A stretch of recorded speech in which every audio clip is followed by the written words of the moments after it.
He offered her the slip of paper, and in Zaya's handwriting was simply written the name, Conrad. Lorelei hesitated, recognizing it from the Secret Santa hat. What if I pulled your name? Then you'd have yourself. That would be a relief and a delight. She snickered and took the paper. Well, now you have Zaya. Wren let out a low breath and continued on through the orchard to the barn. That is equally manageable. Now, I hope this has reconciled your issue. I am very busy, yeah, I know. She stuffed the paper into her pocket. Thanks, Wren. I guess you don't get to be 200 and some odd years old without figuring the rest of us out along the way. I do not know why any of you believe that. He peered at the way ahead, brow pinched slightly. Lorelei shrugged. It's probably because you never use contractions. Lorelei thought on their conversation all day, the idea finally coming to her in the late afternoon. She told Allie to keep Mr. Eckney's company and took herself across the long yard of Moonlit Shores Manor once again until she was standing outside the Rongvaldsen house, this time alone. She looked up at the house's face, a chill biting at her, but she flexed her fingers after pulling off her gloves and settled down onto the ground with her sketch pad. It did not come out perfect on that trip, so the next day she tried again, changing her spot, waited for different lighting on the third day, brought pastels and a canvas with her on the fourth, and nearing the end of the week, and cutting it quite close to Christmas itself, she decided she had nearly gotten all of it right, the real parts and the imagined ones, too. She decided she could finish the piece in her room when she finally got it close to correct, so she slipped her things back into her bag and stood on that last day. But this time she did not return to the manor with the same quickness as every day before. She wanted to be away from the empty house that harbored memories of near death, but knowing she wouldn't be back tomorrow gave her pause. Lorelei wandered up between the overgrown brambles of the dead garden. Only one plant left alive. It smelled woody like cedar, but sweet like vanilla, just like those enchanted component coins Byron had given her and Greer at the Harvest Festival. And in a second, she was taken back to the scry Bridget had done for her and the haunted way Conrad had looked during it. She turned away from the herb to the porch. A breeze blew across it and swept her hair into her face, but she was able to see through the strands that the door was not completely latched. It creaked open. Without thinking, she was headed up the steps and pushing it, afternoon sunlight flooding in behind her and lighting the entry, the narrow hall beside the stairs, and all the way to the back door. She stood on the threshold, seeing herself take that long walk with a stake at her throat all over again, and then stepped inside.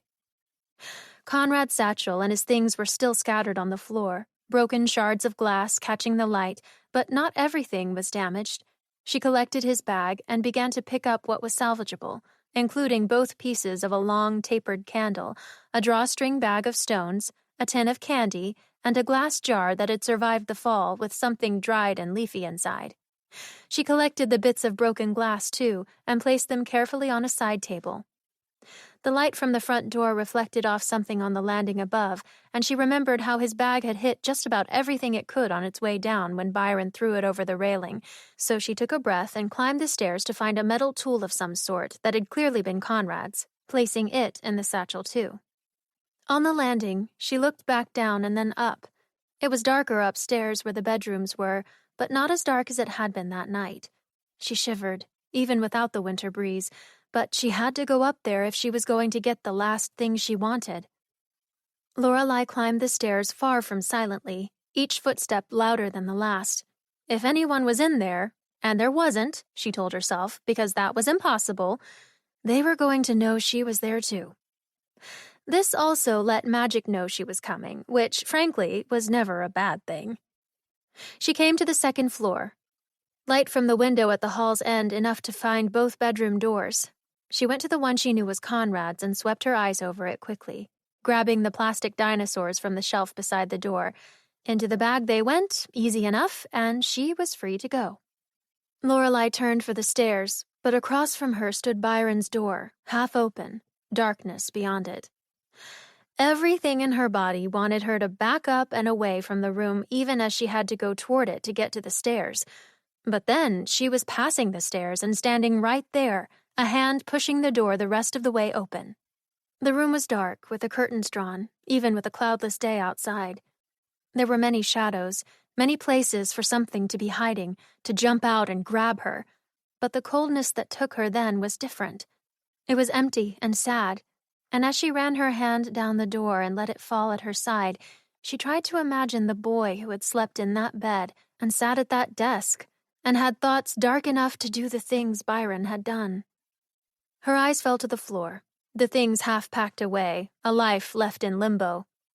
A box sat by the door that likely Arista or Seamus had begun putting together but could not bear to finish after everything had happened. Then she gasped, loud in the silence of the house. It couldn't be. Time wouldn't allow for that to be here now, and even in a world where magic was real, it had to be a coincidence. Lorelei knelt beside the box and lifted out an amber bottle. It was starkly out of place, even amongst a warlock's things, hundreds of years old and etched with crude markings. She ran a finger over the symbols. They thought it had been obliterated by the time stream, but of course it had survived. It had a god in it, after all, and she knew it was the same amber bottle that Bridget had used to trap Zyre. And now it was uncorked and empty. Lorelei shot up with a frustrated exclamation, looking around. There was no one to show it to, especially with Conrad having run off to God's new where. But then what would she even say? Your brother's possessed by an ancient evil elf fairy god thing? She gripped the bottle with both hands and glared at it. You bastard, she growled, the fear leaving her, replaced with white-hot anger. She stuffed it into the satchel before it broke in her hands and stomped back down the stairs and out of the house. Chapter 19. Peace Offering. It's hard to avoid a person when both are confined to a single room, but Conrad was doing a pretty good job. He had come back a day or two earlier. Lorelei wasn't sure which, as he hadn't spoken to her, but he also hadn't gone out of his way to tell her he was still angry, so she insisted to herself that things could be much worse. Things could always be worse. This was a colloquially popular statement and happened to be one of the guidelines of magic, which wasn't a rule per se, but always good to keep in mind just in case one wanted to avoid tempting fate and asking magic hypothetically, can things get any worse? Magic doesn't really do hypotheticals, so one can imagine how the answer typically goes. Zaya wasn't letting any of them leave the sitting room until they'd experienced the correct amount of holiday cheer, the extent of which she refused to clarify. It was okay she'd gotten Christmas Eve confused with Christmas Day. Parties were better in the evening anyway, she said, and she demanded all of their presences, and their presents, on the evening of the 24th of December, a call to which Conrad had obliged. Mr. Eknies was also in attendance, if passively, and a number of the manor guests came and went. Arista, Seamus, and Ando were even convinced to stop by and eat the cultural delicacies of pigs in blankets, and a figgy pudding Hannah slaved over for 2 weeks and looked, well, it certainly looked 2 weeks old. Zaya had also ordered some vinyl records, which were scratchy and somber when played on the turntable she'd dusted off in the room's corner. But with the fire burning and the hearth sprites hopping about rhythmically, even the tension Lorelei felt of being trapped together and not speaking was eased a bit. "How are things?" Zaya asked, sauntering up to her and taking her hands to sway with the music. She was a little tipsy. "Great," she lied. Zaya hummed as if she didn't agree and made her do an awkward twirl. "You know I can feel that's not true, right?" She wore a red cocktail dress and a slouchy Santa hat with a soft white pom-pom at its end, so long it trailed down over her shoulder and kept falling into her cleavage. She'd been having the time of her life up until that point, pushing drinks into hands and dancing with whoever was available, study books and clients forgotten. But just touching Lorelei was visibly bringing her down. "What's wrong?" "I was just thinking about my mom," she said, more convincing than she expected. "This is the first Christmas I haven't seen her. I just hope she's having fun on the beach with her new boyfriend." Zaya raised her eyebrows. "Oh, way to go, Mama Fisher." When she saw that made Lorelei laugh, she handed her a candy cane. "There, look, you're already cheering up." Then she pointed out Greer, who'd been outfitted with a pair of fuzzy antlers but was supplying his own grimace. Maybe try cheering him up too while you're at it. Lorelei gave Allie a pat as she passed by, the Alalynx making the most of all the attention. She'd been given a special bell to wear, and Wren brought the fox pup inside so the two could wrestle before the fire at Mr. Eknis's steadily rocking feet. Greer was standing before a boxy old TV in the room's corner when she walked up to him. She'd never seen it on before, and the picture was grainy. He gestured to the screen. I don't understand. Why doesn't she just break up with her workaholic fiancé and move back home? It appeared they had somehow intercepted non-charmed cable and gotten made-for-TV holiday movies of the emotional persuasion to play. It's harder than you think, Lorelei mumbled. Greer grinned. Oh shit, that's right. That's kinda like you. Look, she's even really clumsy. That's the 7th time she's tripped. Thank God that buff dude's always around, or she'd definitely have some broken bones. Quiet, she said. I didn't come over here to be mocked. I'm here so you quit pouting. It's bringing Zaya down. At that moment, Zaya's high laughter filled the room, along with Seamus's full-bellied guffaw as they watched Wren taste and spit back out something red and boozy. Greer groaned sarcastically. Oh yeah, I'm really wrecking stuff, huh? You might not care for Christmas, but at least there's food, and I know you love that. She hung her candy cane from the antlers he'd been forced to don. How about we pretend to decorate cookies and get sick on frosting? Greer made a face at the coffee table where Hannah was set up with bowls of colored icing and a huge stack of gingerbread men. Beside her, Collier Coyote was being taught the proper technique to apply candy eyes and buttons. Greer didn't budge when Lorelei nudged him, until Collier checked his phone and then got up to leave. Hannah followed him to the door but just missed him under the mistletoe as he went. Greer relented once the room was pop star free, sitting with Hannah and making her show him what to do, though he did seem to mess up on purpose quite a few times, forcing Hannah to correct him over and over and leaving a lot of ugly gingerbread men to eat. Mr. Carr made an appearance later, during which Lorelei engaged him but only to covertly watch Conrad. The warlock looked over as she pretended to listen to Mr. Carr, and when they made eye contact, she quickly looked away, laughing at whatever Mr. Carr had been telling her. The look on his face, however, said it probably wasn't supposed to be funny. Sorry, have you had the eggnog? He shook his head. Lactose intolerant.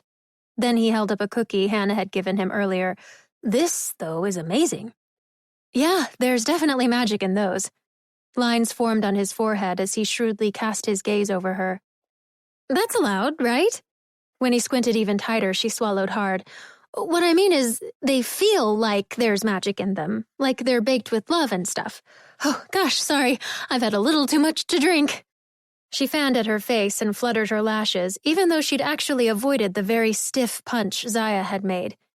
He gave her another dubious glare, placed the cookie on the side table just by the entry, and bid her good night. Lorelei rubbed her temple when he was gone, eyes falling on Conrad again, who took a turn at being caught staring and quickly stuck his nose down into a book. Of course, he was sitting there, reading at a party. Zaya told them their gift exchange would happen at the end of the night when they were the only 6 left, and the number of bodies in the room was dwindling. If she was going to avoid an incredibly awkward moment in front of everyone, and if recent history taught her anything that was absolutely necessary, she needed to act now. With a deep breath, Lorelei went over to the makeshift bar and put together 2 cups of hot chocolate. She tasted one, and when she was happy with her tweaks, headed to where she'd seen Conrad last. But apparently Conrad had the same idea and was already walking toward her, his book abandoned back on the chair. They met just by the entryway at the edge of the room. There was a commotion around the seating area as a hyped-up-on-sugar Hannah got the Alalynx and the fox to chase a shape-shifted Greer.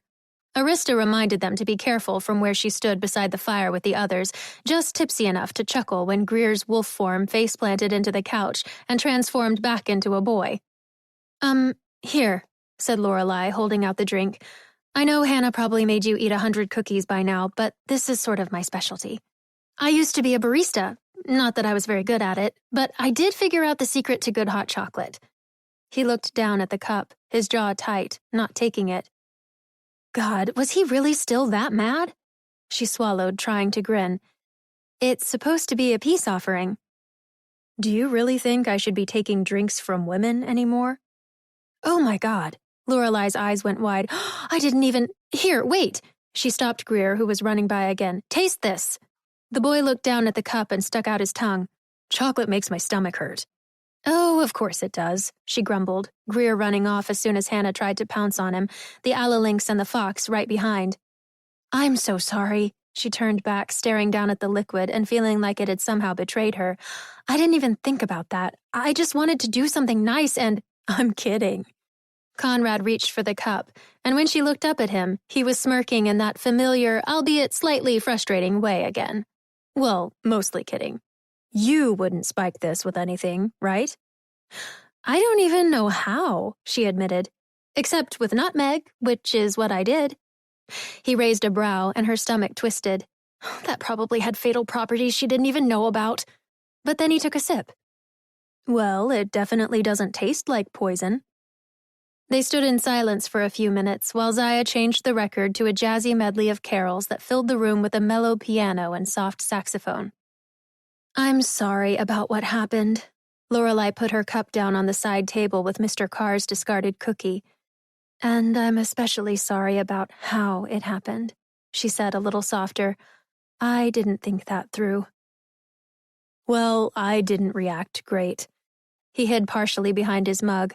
Not in the moment or the last couple weeks. I just needed to clear my head. I got the things you left, by the way. You really didn't have to go inside, but thanks. She had placed Conrad's satchel and the things she'd collected from the house at his bedroom door the night before, but kept the amber bottle. That would take some explaining.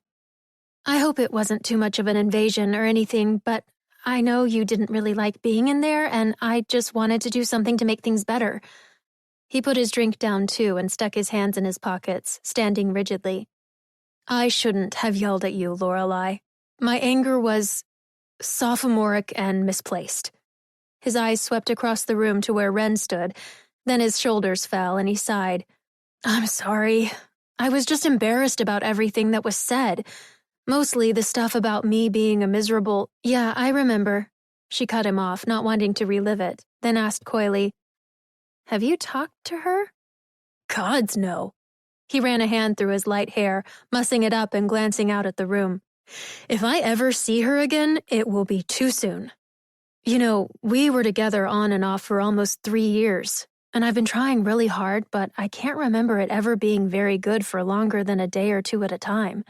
I mean, it makes sense now, but I don't know what I was thinking. Lorelai's eyes passed over the television where a set of actors she vaguely recognized from childhood appeared to be confessing something romantic to one another on an ice skating rink. Well, you weren't thinking, but you wouldn't be the first person to pick something bad over being alone. This time when he smiled back at her, it wasn't that stupid smirk, but something a little softer. Hey, I have one more thing to give you. Wait here. She hurried over to the Christmas tree and grabbed her Secret Santa gift, noting that Zaya looked too tipsy to remember what she'd planned for the evening. When she sprinted back to him, she pressed the package into his hands. I ended up with you. He pointed to the doodles of Allie wearing a Santa hat all over the brown paper she used to wrap it. You did this? It's too cute to open. That's not the important part. Just rip it off. Conrad unwrapped the canvas more carefully than she'd instructed, and she held her breath as he flipped it over to see the piece she'd completed in pastels. His face told her nothing as his eyes took in the painting, and for a long moment, Lorelai was sure he hated it. It didn't matter how hard she tried to replicate the curves in the transom over the front door, the shadow of the railing on the porch steps, the exact color yellow the exterior used to be before weather and age took its toll.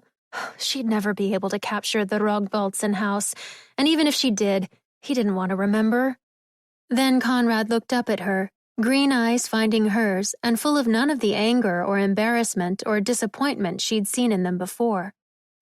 Now there was something totally new there. Something like happiness.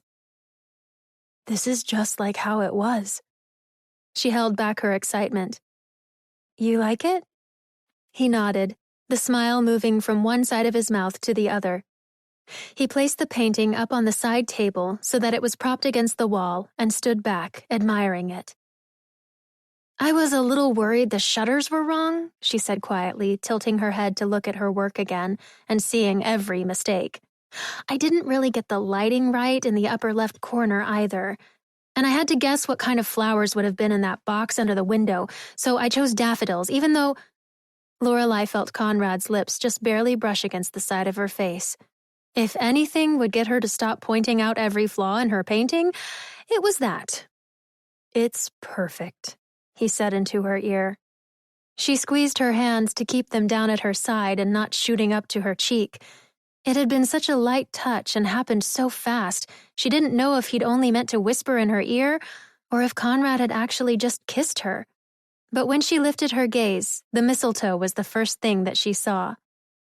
"Well, Merry Christmas," she squeaked, and her whole face went as red as a holly berry. "Ghost story time," Zaya announced with a slur as she collapsed onto the couch. Only the 6 were left, and she had turned off all the lights so that only the fireplace lit the room. Lorelai sat on the couch with Conrad and Zaya on either side, Hannah curled up on the floor with Allie and the fox, and Greer threw his legs over the side of one of the chairs with Wren in the other. Zaya begged Wren to tell them a scary story, insisting this was an integral part of Christmas. "The things that frighten elves are surely different from what the rest of you would be terrified by," he said. But after more of Zaya's prodding, he relented and read from a book that had come in the Yulko box. The drone of his monotonous voice, Lorelai's belly full of cookies, and the fire's warmth made her eyelids heavy. She hadn't felt herself fall asleep, but at some point, Conrad gently shook her awake, and she sat up off of his shoulder. "Bedtime," he said, and pointed over at Zaya, who had passed out hard on the couch beside her, mouth open and snoring. Wren had a sleeping Hannah already in his arms, the fox pup balanced in her lap. He gestured down to Zaya. "I will be back for that one." He started off for the stairs, Greer rubbing his eyes and shuffling behind. The record scratched out the last of its somber piano melody as Lorelai got to her feet. There was a glint of something in the front window, and she wandered over to it, scooping up Allie as she went. Conrad wandered over beside her. "Hey, it's snowing." White flecks landed on the front porch, pitch black beyond the light's glow. Allie snuggled into Lorelai's arms and purred, and she could feel Conrad's warm and comforting presence beside her. Snow, the first of the season, and on Christmas Eve. Just like magic. Then her heart shot up into her throat. Snow, blizzard, death. Lorelai opened her mouth, ready to tell Conrad everything about the amber bottle and his brother, but when she looked over at him, he was gazing out the window and actually smiling. It could wait one more day. Chapter 20. 2 Dragons, 1 Sword. Philomena rolled a tiny metal ball across the front counter of Moonlit Shores Manor. She'd come down earlier than normal that afternoon to ask after Zaya, and this time she'd hung around. "These darts," she said to Lorelai, "they're never going to get finished without her blood." Allie was half asleep, lazily reaching out and trying to swat them away. "Do you really need it, though?" Lorelai asked, marking down which tasks on Arista's list had been finished. "I mean, you seem like a really good Cupid to me all on your own." This she at least half meant. Philomena had been top-notch at identifying the ingredients in that love potion. It was just some of her decisions that led to questionable outcomes. "Well, don't get me wrong. The darts are already amazing, but I really gotta beat that smug goat herder Nikaros this year." She snatched up the little ball and held the pointy end toward Lorelai, making her recoil. "These will be 10 times more potent with that succubus blood. It's just the boost they need to make sure my targets actually take action on their affection." Lorelai stepped to the side so that the dart wasn't so dangerously close and glanced at the oversized clock and its pendulum on the wall. Even though the thing was broken, it was always a good reminder that there were plenty of things to do and not much time to do them in. The Christmas decorations, for one, needed to be taken down, and that was going to be difficult if she remained trapped behind the desk with a Cupid whining to her, And she didn't need to add being magically infatuated to the list. The stairs creaked then as Mr. Carr started down them, and Lorelai felt a second flare of anxiety. Greer was doing well keeping an eye on him, but they still had no idea what exactly he was up to. The man had been there for weeks, so he either was building quite the case, or he was sure there was something that still needed to be uncovered. And at the very least, she wanted him distracted while she tried to figure other things out. Then she had an idea. Actually, are you sure about all that?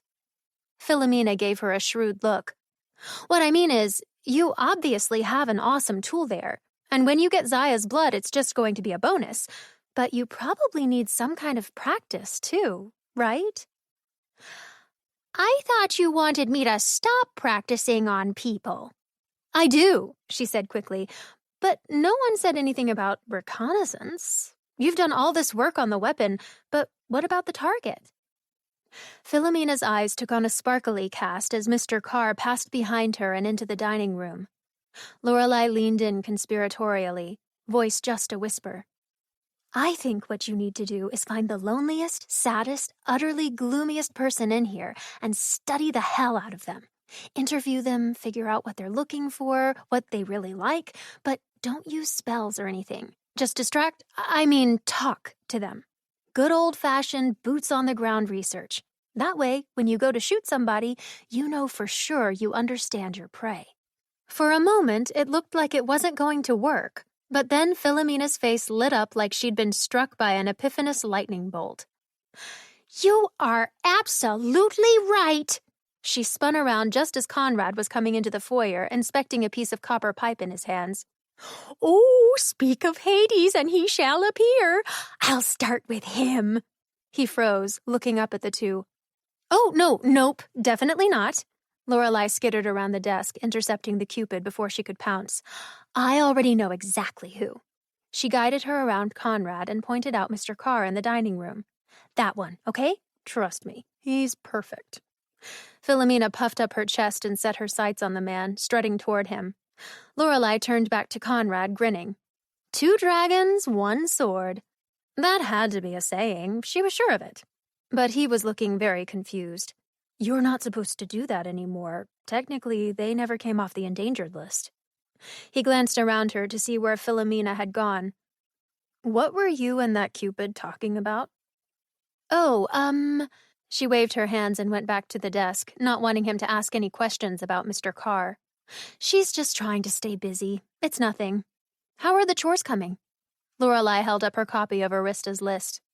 Conrad groaned. I've only got about a quarter of it done. Things didn't often go wrong at the manor, but Arista had found every possible thing she wanted fixed as a sort of punishment for Conrad skipping out on them for so long.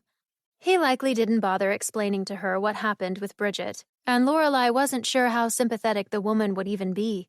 From Arista's point of view, he had just run off, no warning or telling when he'd be back, and left them in the lurch for handiwork. Do you think you can take a break? I have something in my room I need to show you. In your room? He hesitated, a tinge of worry tainting his face as if he could tell what she was going to show him wasn't good. To be fair, it wasn't. Right now? She nodded. The amber bottle had practically been burning a hole in her side table. She'd even been having nightmares about the thing, but she'd yet to have a good chance to tell him about it since chickening out on Christmas Eve a few days earlier. I've been wanting to give it to you for a while, but there wasn't a good time before. I know you're busy, but I really need to do it soon.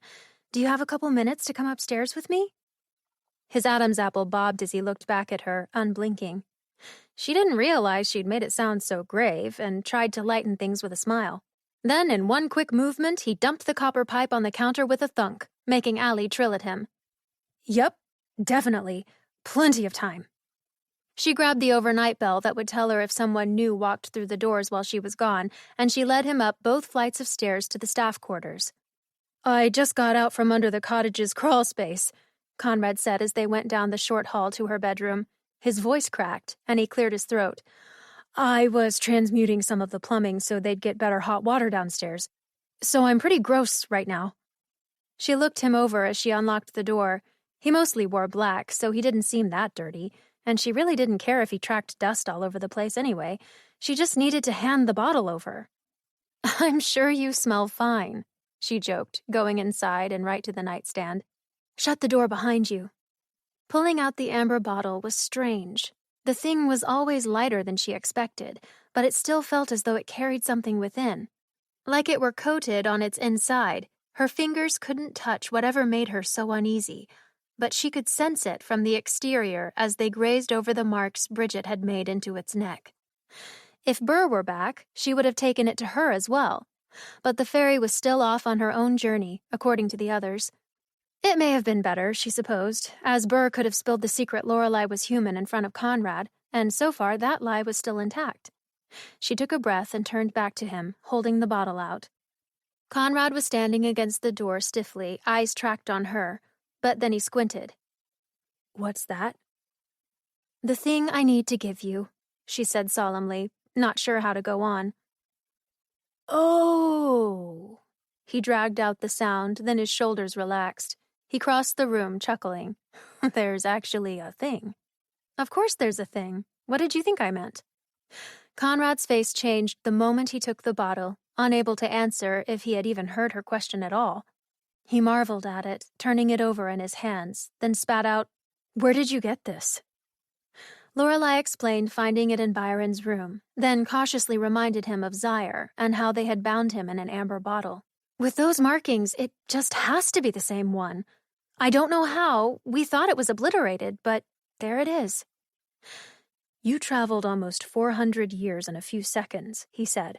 Whatever was in here should have been destroyed by getting thrown into something like that. But shouldn't the bottle have been destroyed too?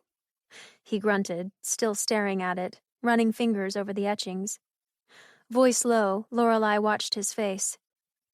Bridget said you designed that binding spell. Yeah, he breathed. Well, sort of.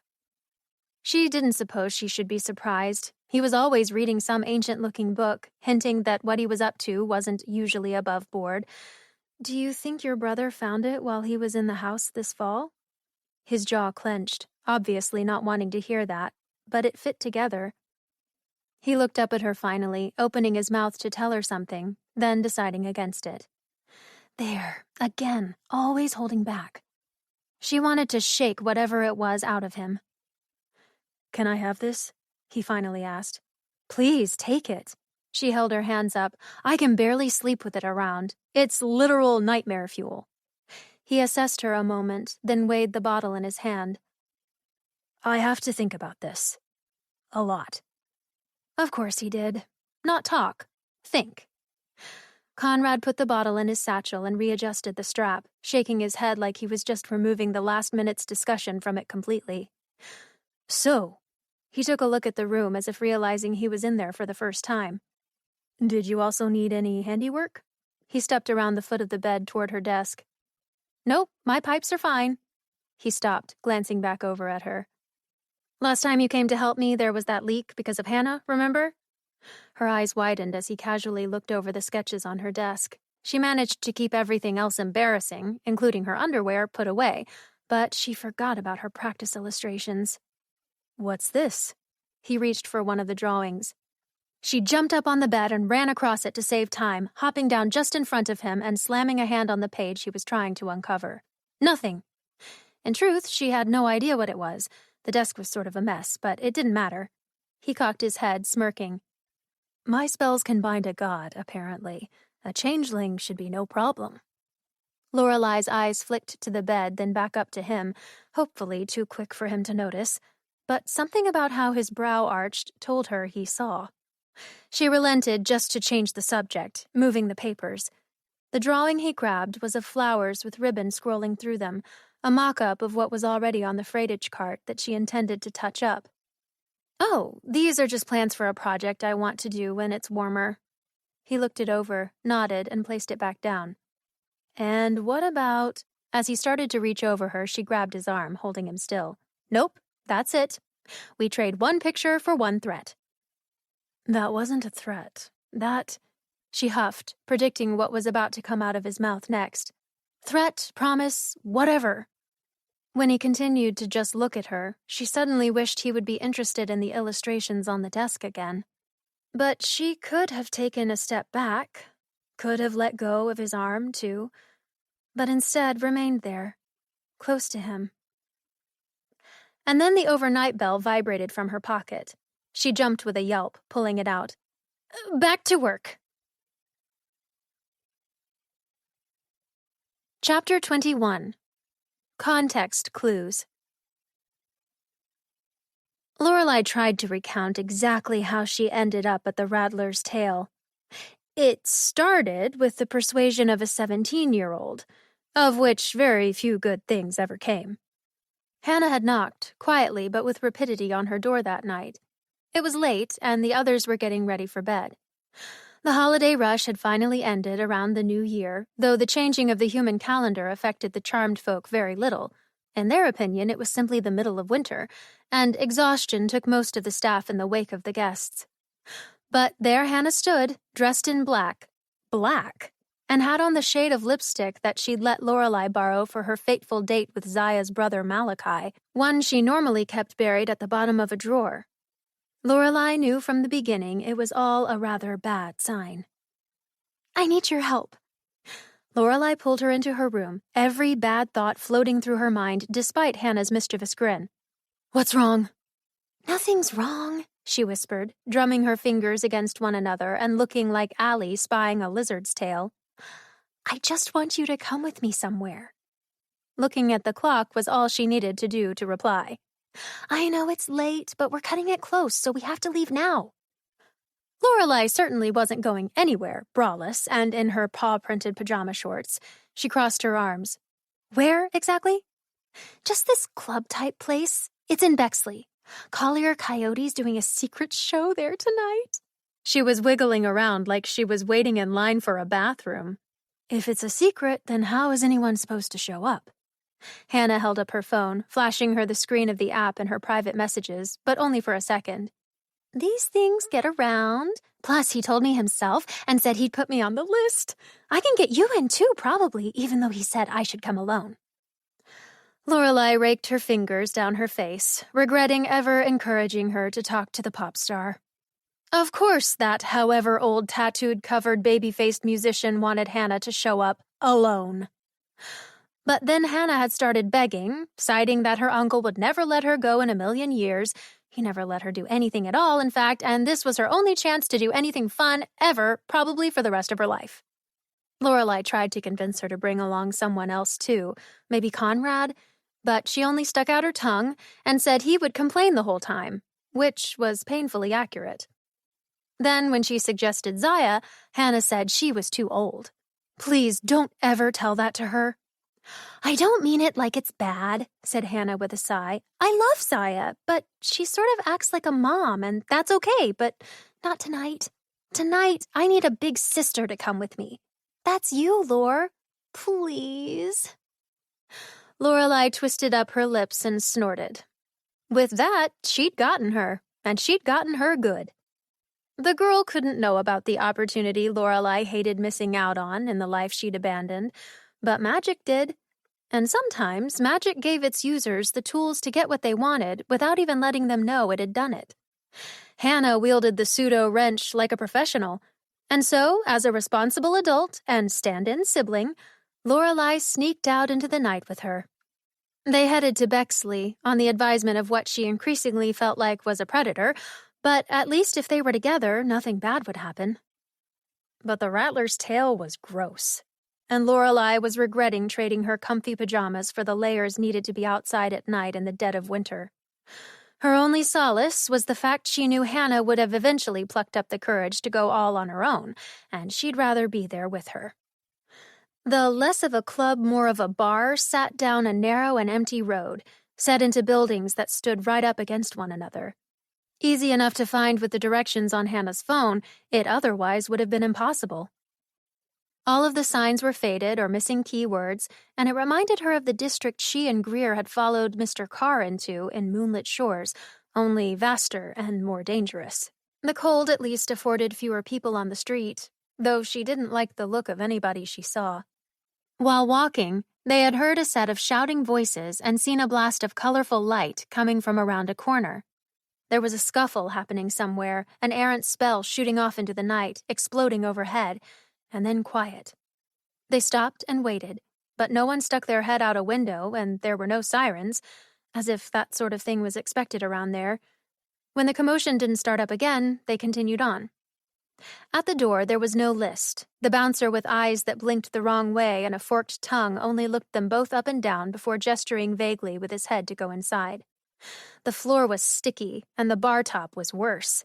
And the only thing Lorelei was glad for was how dim the lights were so she couldn't see what she'd just put her hand in. There was a stage, though, even if it only housed a stool and a microphone with an old jukebox against the wall, scratching out a song she didn't recognize or think she would ever grow to like. The bartender, a man with a snout instead of a nose and tattoos on both sets of knuckles, one reading hand, the other sum, asked her what she wanted. The spider monkey on his shoulder chirped, grinning pointed teeth at her, and then they both scowled when she ordered 2 waters. "Those are for her," she pointed at Hannah. "Give me a—" She squinted at the smudged chalk menu behind the bar. "A frosted striker? Is that sweet?" The bartender grunted, and the monkey jumped off his shoulder, fetching a bottle of something tinged blue off a high shelf. The snouted man poured the liquid, and though it hadn't been refrigerated, it instantly iced up the glass. Then he cracked open a can of what smelled like beer and dumped it in, the yellow color of its contents swirling with the blue and turning it all a sallow green. Lorelei passed him a few component coins plus a tip. The monkey collected them and excitedly showed the bartender. He grunted again, reached under the counter, and dropped a pink umbrella in the glass. Hannah was bouncing in place at her side. "I gotta pee," she said suddenly, and ran off down the hall at the back of the bar. Lorelei turned on her stool to look out over the room and took a sip of her frosted striker. Her eye twitched. It was not sweet. There were only a few other occupants, almost none of which were women, and definitely none of which were teenagers. Apparently, the word hadn't spread far enough that an ex-member of Cardinal Direction, and the cutest one to boot, was playing that night. There was a winged woman in the corner that Lorelei could have sworn delivered the mail, but out of uniform, Helena was hard to identify. Lorelei lifted her glass and waved. The woman only scrunched up her face and moved into the shadows. Hannah scurried back, smudged her lipstick as she chugged one of the waters, and slammed the glass back on the bar top. "Excited?" "Yes!" Hannah was many things, clumsy, forgetful, overwhelming, but she was also kind and thoughtful, and she deserved a little fun now and again, especially with how strict Ando was. Her uncle was rarely satisfied with the job she did, let alone complimentary, despite Hannah's best efforts. From what Lorelei had seen of her abilities, Hannah was a skilled elemancer, manipulating water with ease, but none of it impressed Ando in the least. The only thing perhaps more impressive was her encyclopedic knowledge of every one of her special interests, and right now she was rattling off every fun fact about Cardinal Direction's last album and what led to their breakup, including— Pause for a moment. Let this soft tune be your companion as you reflect on what you've just heard. We'll resume shortly, and as always, thank you for watching. Next to mine, all I wanna do is waste my time with you every single night. Alright, yeah. I love it, baby. Oh, you drive me crazy. I'll give it, baby. I love it, baby. Oh, you drive me crazy. Yeah, I'll give it, baby. 'Cause only you can drive me crazy. I love it, baby. Oh, you drive me crazy. the time Riley Raven took a picture with Collier's ex-girlfriend and posted it on Memo Summons, which was apparently a big no-no. Lorelei took another burning sip, this one deeper, to try and get more of it down. She had never asked about Hannah's parents, or how she'd gotten through school, or even if she had friends outside of the manor, but as she watched her tap away on her phone and simultaneously chatter, she was glad she had this outlet. And maybe Collier's music wouldn't be terrible. It wasn't likely, but maybe. Hannah groaned, "I have to pee again," and she ran off once more.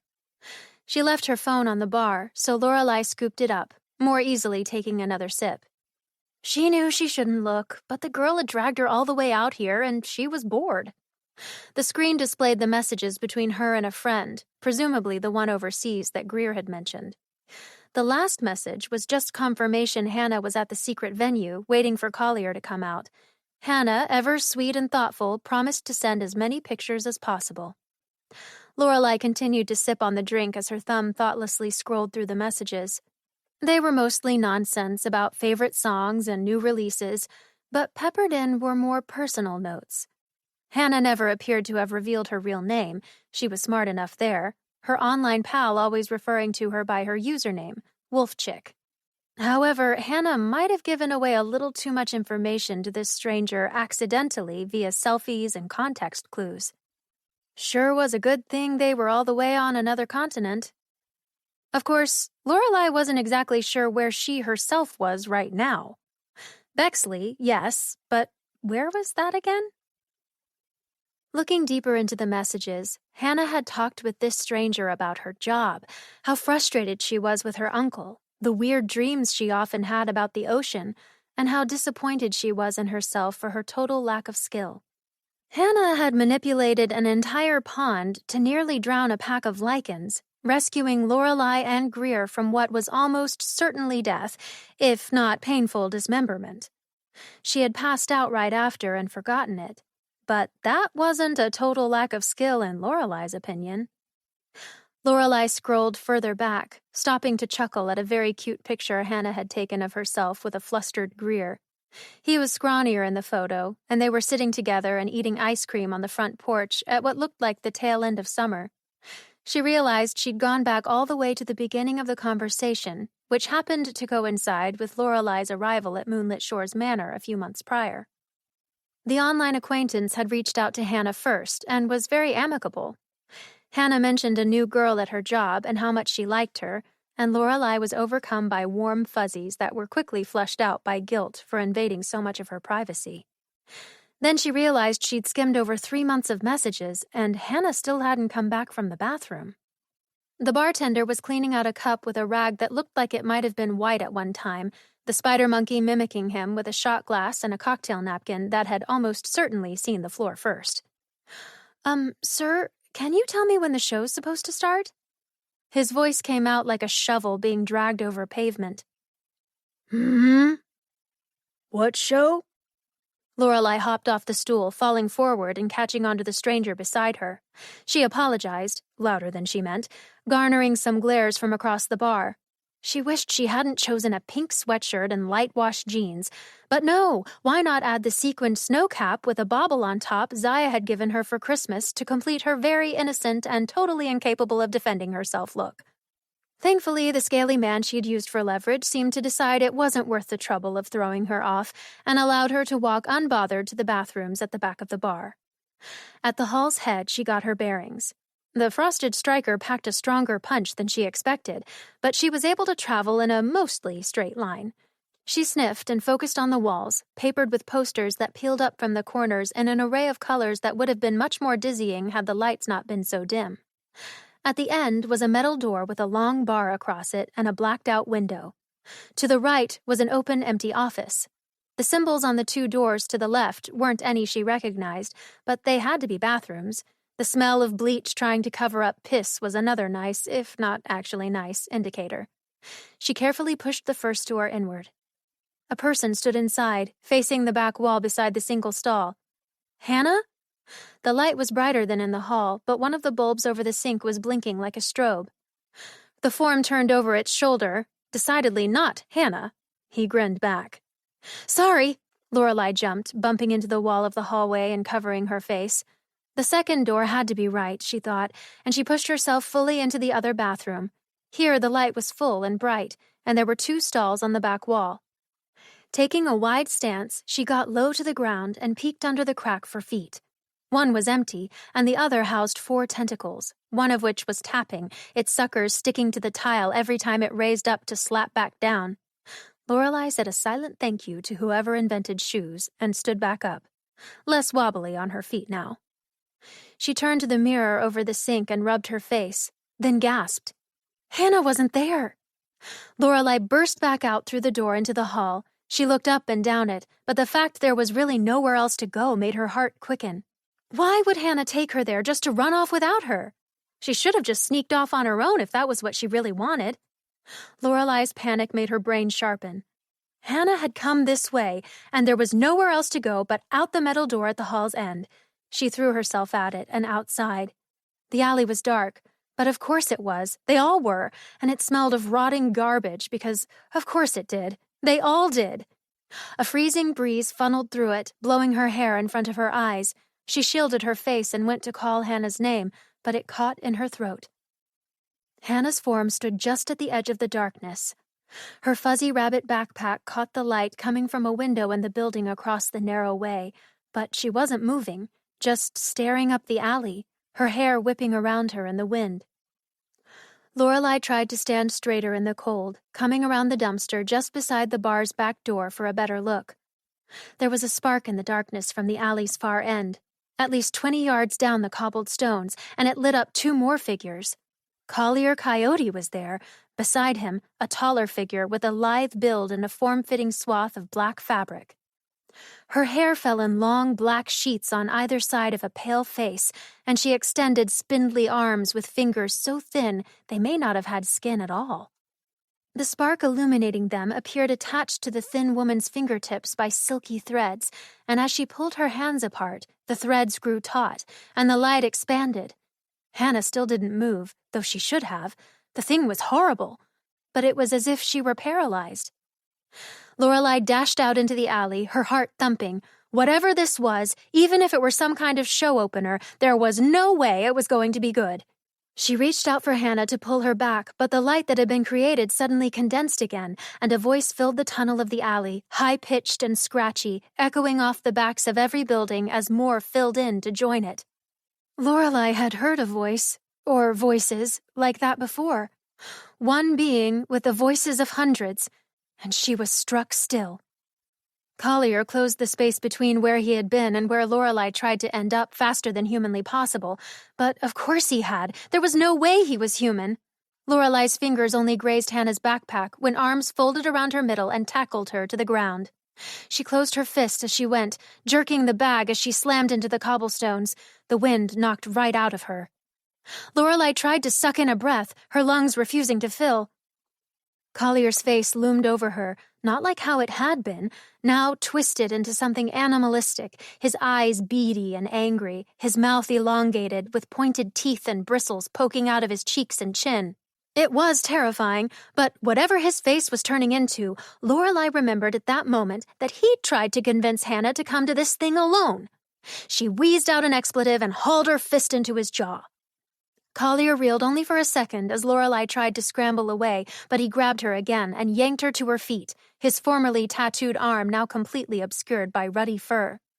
She was flung toward the dumpster, slamming into it with a metallic crash, but he had not released the front of her sweater, pinning her there. Her vision spun, trapped against the stinking and freezing wall, but even through her hazy eyes she could see Collier Coyote's face had completely changed.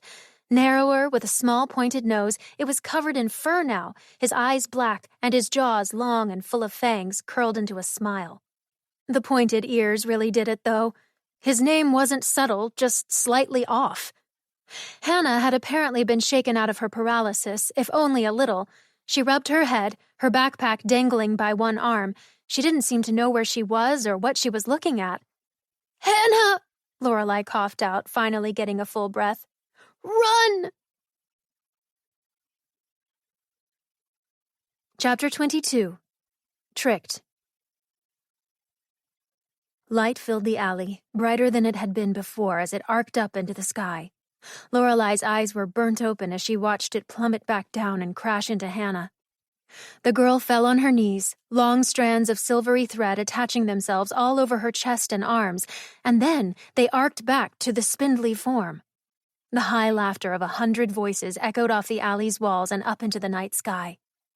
Lorelai grabbed Collier Coyote's arm and flailed, trying to throw him off, but he held her firm up against the dumpster. She called out to Hannah again, her voice cracking over the laughter of the woman. The voice was made up of others, young and old, male and female, but they cackled all in the same way as they died off. Then there was a crash from around the dumpster as the door to the bar was flung open and rattled off the brick wall. Collier's new canine face narrowed beady eyes past where Lorelei couldn't see, annoyance there that quickly shifted to something like surprise. A figure stepped out just into Lorelei's peripherals, and wings unfurled in the dim light. With a single flap, it took to the sky and then shot off down the alley toward the woman. The brilliant light dulled, cradled up against the lithe figure just before the winged being would have crashed into her. The arcing light fell away, and instead, the sinewy form was shielded with a glowing dome. There was a staticky snap as the air sizzled, and the winged form ricocheted off the dome. But the light illuminated her completely now, and Lorelei could see the determined and irate face of Helena, the Moonlit Shores mail carrier. Hannah's tiny form crumpled to the ground, the threads that had been wrapping themselves around her broken and disintegrating into nothing. Collier was distracted by the attack, and Lorelei pulled down on his elbow, making him lose his balance and fall toward her. She lifted a knee and jabbed it into his crotch, and his canine jaws let out a pained yelp as he released her. She ran past him and dropped down next to Hannah. She was still breathing, but her eyes were closed, and her skin had gone so pale it was almost blue. There was screeching from the far end of the alley and a flash of light. Helena was back on her feet, and her wings blossomed out from behind her to their full span, at least twice as long as she was tall. The light hit them, and feathers scattered, but Helena did not move. Lorelei shook Hannah's shoulders, and the girl roused, blinking and befuddled. Then her arm shot up, gripping Lorelei's shoulder like a vice. "He cannot remain. This life must be destroyed so he can be made new again." Lorelei stuttered back, questioning noises, but Hannah fell limp once more in her arms. She tried to gather her up, but hands on her own shoulders pulled her back and away from the girl. She screamed and flailed as Collier dragged her back, reaching out fruitlessly for Hannah, clawing at the furry arm with her other hand. She cursed at the creature, its snout wet against her face. "Atax will collect for our master. You cannot stop this." Lorelei took a breath to scream back at him, but the air she inhaled was suddenly dry and constricted her throat. Still cold, their surroundings were lighter, if that were possible, and Collier's grip around her loosened as the feeling in the alleyway shifted. The dirty piles of snow that had been swept against the buildings melted like they'd had a torch put to them, but the water did not flood the road. Instead, it rose up into the air, rain, but backwards. Lorelei's throat and nose stung, and her eyes burned as she blinked down to the end of the alley that spilled onto the street. A new form was standing there, thin and short, and when he walked toward them, she counted 4 arms, one of which carried a staff with a bulbous end at its top. The humidity in the alley converged in a swirling black cloud above, hovering low between the walls of the buildings on either side. Lorelei and the canine creature stared up at it as Ando strode toward them. Helena turned from the thin woman, tucking in her wings and barreling toward Hannah, scooping up her limp form. Their attacker cried out in that voice that was her own but hundreds more as well, and she flung out a bony arm that sent a flash of light after her. Helena flapped her wings and leapt out of the light's path as it slammed down into the ground, spraying cobblestones into the buildings and leaving a smoking crater in its wake. Helena landed just behind Ando with Hannah in her arms as the man gripped his staff with all 4 hands and sliced it down through the air. As it smacked the ground, the cloud above them opened with a crack, and a wall of water that filled the width of the alley cut through the air with such force it sliced through the brick on either side. The woman had been under it, and tried to pull back, but its knife's edge just pierced her. She screamed as a deep red erupted onto the cobblestones. From its far side, a glow attempted to emerge and bowed the water wall, but it did not part. Collier released Lorelei, eyes wild, sprinting toward the wall. She watched him run full speed at it, dropping down onto all 4s, but he could not pass through, slamming instead into the water and crumpling into a ball on the ground. "Come, quick." Ando's voice was steady, compelling Lorelei to hurry over to the others where Helena stood at Ando's side, cradling Hannah's body. The man did not look at her, but once she had reached them, he widened his stance, grabbed the staff with all 4 hands, and leveled it at the far side of the alley in a single, smooth motion. At that, the water broke. twisting like a spout, taking the form of the woman with it and crashing into the back wall where it exploded. On the ground in the darkness was the soggy form of the once tall and spindly woman. It lay still, and Ando held his stance, waiting until she moved. When her head turned toward them from the ground, Ando lifted his staff once more. Soaking and weak, the form dragged itself away from the wall to the crumpled creature that was once Collier, now only a red fox. She reached a bony arm out for the creature and laid a hand on its throat, just as Ando ripped his staff down through the air again. A spear of water twisted in the air and sailed down into the woman's back. With a last shriek in 100 voices, she and the fox burst into a cloud of black. The cloud scurried away from itself, filling the alley in every direction as it crumbled apart, crawling up the buildings, the dumpsters, and toward them. Lorelei gasped, squeezing in tight to Helena as she saw hundreds of black spiders scurrying forward. But as they came, they also disappeared in tiny bursts, poofing right out of existence until only one was left. It skittered all the way to where they stood, and Ando promptly squashed it under his shoe. Lorelei offered Helena a stilted goodbye at the front door of Moonlit Shores Manor. The mail carrier had brought Hannah to the couch in the sitting room, and with a gracious nod from Ando, left. The return trip from Bexley had been largely silent, Lorelei unsure what to say, and every time she opened her mouth, Helena had given her a look as if to tell her there was nothing that would do. But the winged woman was gone now, and Ando was striding away through the foyer and into the dining room. Lorelei followed in the darkness of the late night, or perhaps early morning, into the kitchen, where Ando was already taking down pans and setting them on the burners, all of his arms working. She watched him for a few moments, trying to busy himself, his face betraying nothing. Then she gave in to her own never-ending need to fill the silence. Who would have guessed Collier Coyote was actually a fox, huh? She stepped up to the island counters across from where he was working. Actually, it probably made perfect sense to the charmed people of this world. He only glanced up at her from under his thin brows and then back down. I guess the pop world is going to be missing an icon. That wasn't him, he said quickly, peeling the skin off of an onion in two of his hands, while the other two pulled out a cutting board. It was an illusion, put on by such a low-level servant that I was too blind to see through it, too complacent to notice how dull the magic was. She perked up. He talked to her. But when she saw his scowl, withdrew. He was still quite angry. Understandable. I'm sorry, she managed, awkwardly shifting from one foot to the other. He said nothing, but began chopping. Really, I didn't expect things to go like that, obviously, and I don't know how she got out of my sight, but— You put Hannah at a great risk tonight, Ando interrupted, pointing the knife at her from across the wide island. She glanced down at its tip, and he returned it to the board, dicing the onion twice as fast. Lorelei hesitated, the happening in the forest with the lichens on the tip of her tongue, but she bit it back. That was no excuse for taking a teenager to a seedy bar in the middle of the night. You're right. He grunted and swept the diced onion into a bowl. I know I'm right. He started in on a second one. I just felt bad for her, she said, scratching her head.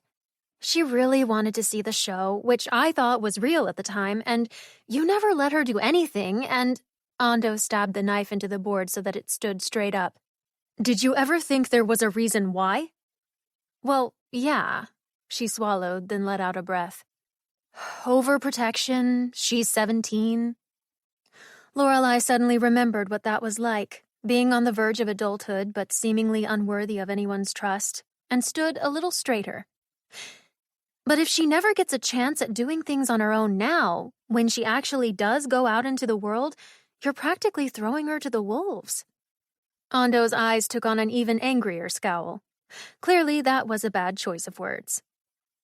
I get it. You love her, but she's more capable than you give her credit for. Capable? Ando spread his fingers out on the counter.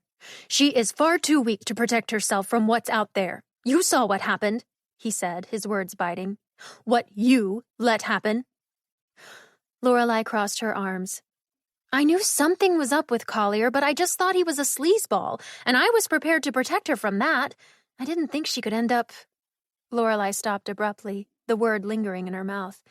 It was too scary and real to say, and she didn't want to admit it. "Dead," he said matter-of-factly. Oh my God. Her mind reeled. Hannah could have been killed. I really couldn't protect her from that. No. Ando was eyeing her, but his face was less angry. Not many could. Lorelei leaned into the counter. What was that? Evil, he said, plucking the knife back out of the board and lining up 2 carrots.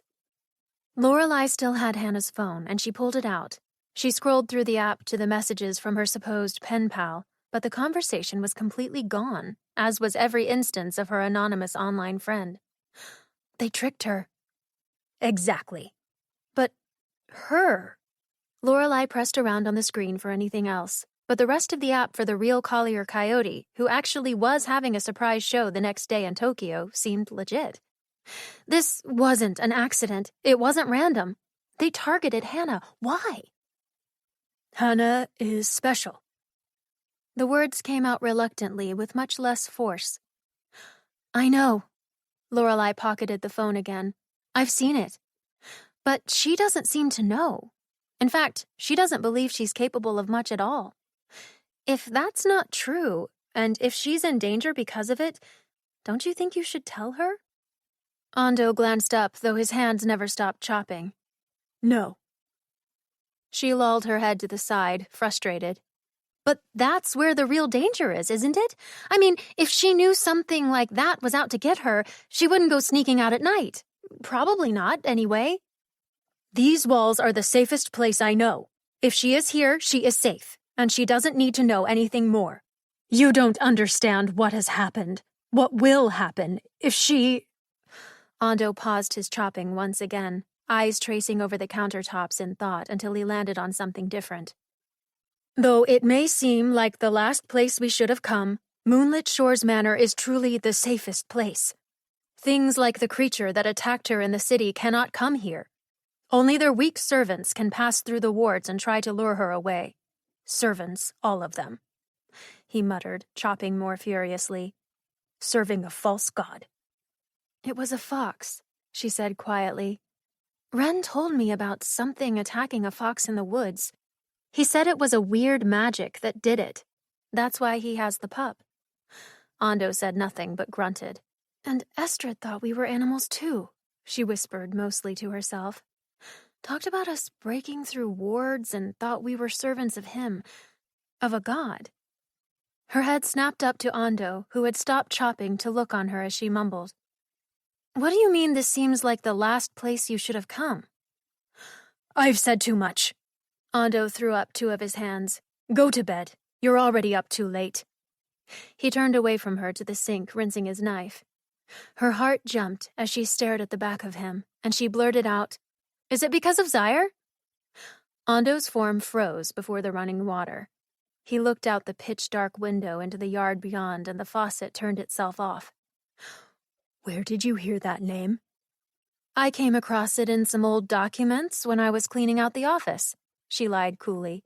That Collier impersonator called that woman Atax, and her name came up then too.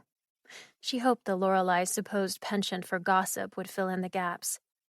He turned back to her and began sweeping the diced vegetables into another bowl. You would be better off not investigating it further, or you'll end up just like Hannah's parents. His eyes flicked up to her for only a moment. Dead. What if I told you I already went back in time and killed Zaire? Ando stopped then, the corner of his mouth lifting in uncharacteristic amusement. You? Killing a god? He snorted. I wouldn't believe it. She shifted her weight to the other hip and sighed. Well, you'd be right. I don't think he actually died, but I saw him, Ando, and I think he might be around. Maybe even on the grounds not that long ago. Of course he was here. That's why my sister is... Ando slammed the full bowl onto the counter, and the vegetables inside jumped. He took a breath, composing himself. Zaire cannot be killed, but as long as he does not cross that threshold again, this place is safe. They stood on opposite sides of the counter, not looking at one another. This was the most she had ever heard Ando speak, and with the most emphasis he'd ever had. "Is Atax one of the 4?" she asked, remembering the conversation with Ren. "One of the... what did he call it? Sires of the Fey beings from the Convergence? It sure looked like you killed her, so why is Zyre special?" "Where did you hear this?" "Does it matter?" She stepped forward, grabbing the edge of the counter. "Hannah was in a trance or something, and she said to me, 'This life must be destroyed so he can be made new again.' What does that mean? What's happening?" Ando clenched a fist and set it gently on the counter. "She said that?" His eyes glistened, but he blinked the look away. "Please," he said to her then. "She needs more time. Let her be a child for just a little while longer. She deserves that, at least. You cannot speak of it, not to anyone." Lorelei stared at him a minute longer, remembering the last late night she'd stood in that kitchen, soaking wet, and keeping a secret with someone. She didn't want to keep so many secrets, but here she was again. And after what she'd put them both through, perhaps she owed them her silence, at least for a little while. Lorelei nodded stiffly, filled with more questions than ever, and turned to go to bed. Chapter 23. A Bad Look. Lorelei was hesitant to leave the manor grounds over the weeks following what had happened in Bexley, but the special exterior acrylic paint she ordered had finally come into Steadfast Sundries. She fitted Allie with the doggy sweater that Zaya had tailored for her wings and placed her in the basket of the bicycle, setting off for Moonlit Shores. The bite of mid-January was in the air, the days were short, and the ground was frozen hard, but she'd survived a bit longer and managed to keep Hannah's secret, whatever it actually was. The conversation she and Hannah had the morning after the whole mess ran through her mind as she biked down the forest trail toward Moonlit Shores. The girl had come up to her in the sitting room during lunch. She looked nothing like herself. Not smiling or playful, and definitely not up to something illicit. Instead, she stood there worrying her hands, dark eyes turned to the ground. "I'm sorry." "For what? Some jerk taking advantage of you?" Lorelei had placed her hands firmly on her shoulders. "Screw that. You survived almost getting the soul sucked right out of you." "What?" Hannah's mouth twitched, looking up from under her brow. You remember that, right?" Lorelei glanced over her head through to the dining room. No sign of Ando. Hannah put a finger to her lips and moved the bottom one around as she thought. "We went to the Rattler's Tail, and Collier said he wanted to show me backstage, and then I sort of blacked out. I woke up back here, and Uncle Ando said you brought me home." "Me?" Her eyes went wide. Hannah nodded, wrapping her arms around herself. "My whole body hurts, but I don't know why." "You don't remember the alley or Atax or—" She stopped when Hannah's eyes sharpened, blinking like she was coming up on some far-off memory. Both Ando's plea and Hannah's strangled words bashed against one another in her head. "Let her be a child. This life must be destroyed." "You tripped in the alley and fell on those cobblestones," Lorelei had told her quickly to pull her out of whatever she was remembering. "Don't try to think too much about it. You hit your head pretty hard, too." The girl looked like she wanted to believe her chest heaving once with a deep breath. "I shouldn't have gone. It was stupid. When I was a lot younger than you, I did something way dumber. Everyone does. Not that any of that was your fault, okay?" She squeezed her shoulders. "And just so you know, I looked up the ex-members of Cardinal Direction, and I think Riley is way cuter." At that, Hannah had giggled, a whisper of her former self. Still, she had been reticent to speak to anyone since their outing gone wrong, busying herself in the kitchen and shutting herself up in her room every evening. It would take some time getting over, Lorelei realized. Ando's words itched at the back of her head, though, especially now that Conrad was interested in searching for the deed again. Over the past couple weeks, he would find her whenever they both had a few free hours to knock on floorboards in the dining room between meals, thumb through books in the sitting room during quiet hours, flip over mattresses in the guest rooms after cleanings, and if she was being honest with herself, she didn't want to really ruin his newfound amicability with the thing that had happened. The bruises on her back were almost gone anyway, and she assumed he felt similarly about his own thing, not once bringing up the amber bottle since the day she'd given it to him. Greer was ever faithful with the reports of Mr. Carr's comings and goings, too. Mostly, though, they were just sitting around. He was a weird guy, Greer told her, but he'd only had one interesting phone call recently, and the words weren't very clear from the other side of his door. Mr. Carr had been complaining, so it sounded, about a canceled meetup. Instead, he was just going to have to wait to receive something, and he wasn't happy about it. So far, his tablet had also proved unsnatchable. Lorelei sped up when they broke out of the forest and hit the road, cleared of snow. Allie spread her wings from her spot in the bicycle's basket, the wind rustling her mottled gray feathers. She chittered like when she watched salamanders in the conservatory, and for a second it looked like she almost got air. Lorelei pressed her down a bit more firmly into the basket, just to be sure she stayed put. They came to a stop outside Steadfast Sundries, and Allie hopped onto her shoulder to go inside. The clerk, Constance, was an older witch who loved to fulfill special orders. She showed Lorelei the tubes of paint, 5 in all, a black, a white, and 3 primary colors, their wrappers shimmering with an iridescent glow. "I haven't seen this brand used yet, so you'll have to bring me a picture," she told Lorelei. "But I hear they're just beautiful and glittery and they last an eternity. Don't ask how they tested that out, but that's what they say anyway."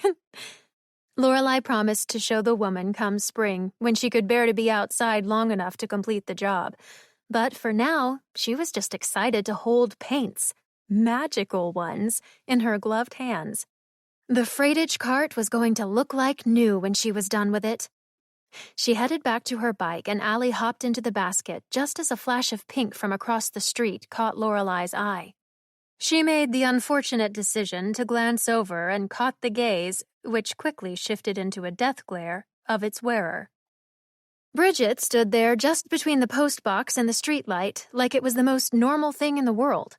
It was, of course, but the hair on the back of Lorelei's neck raised, and not from the simultaneous blast of chilly air that swept down the street between them.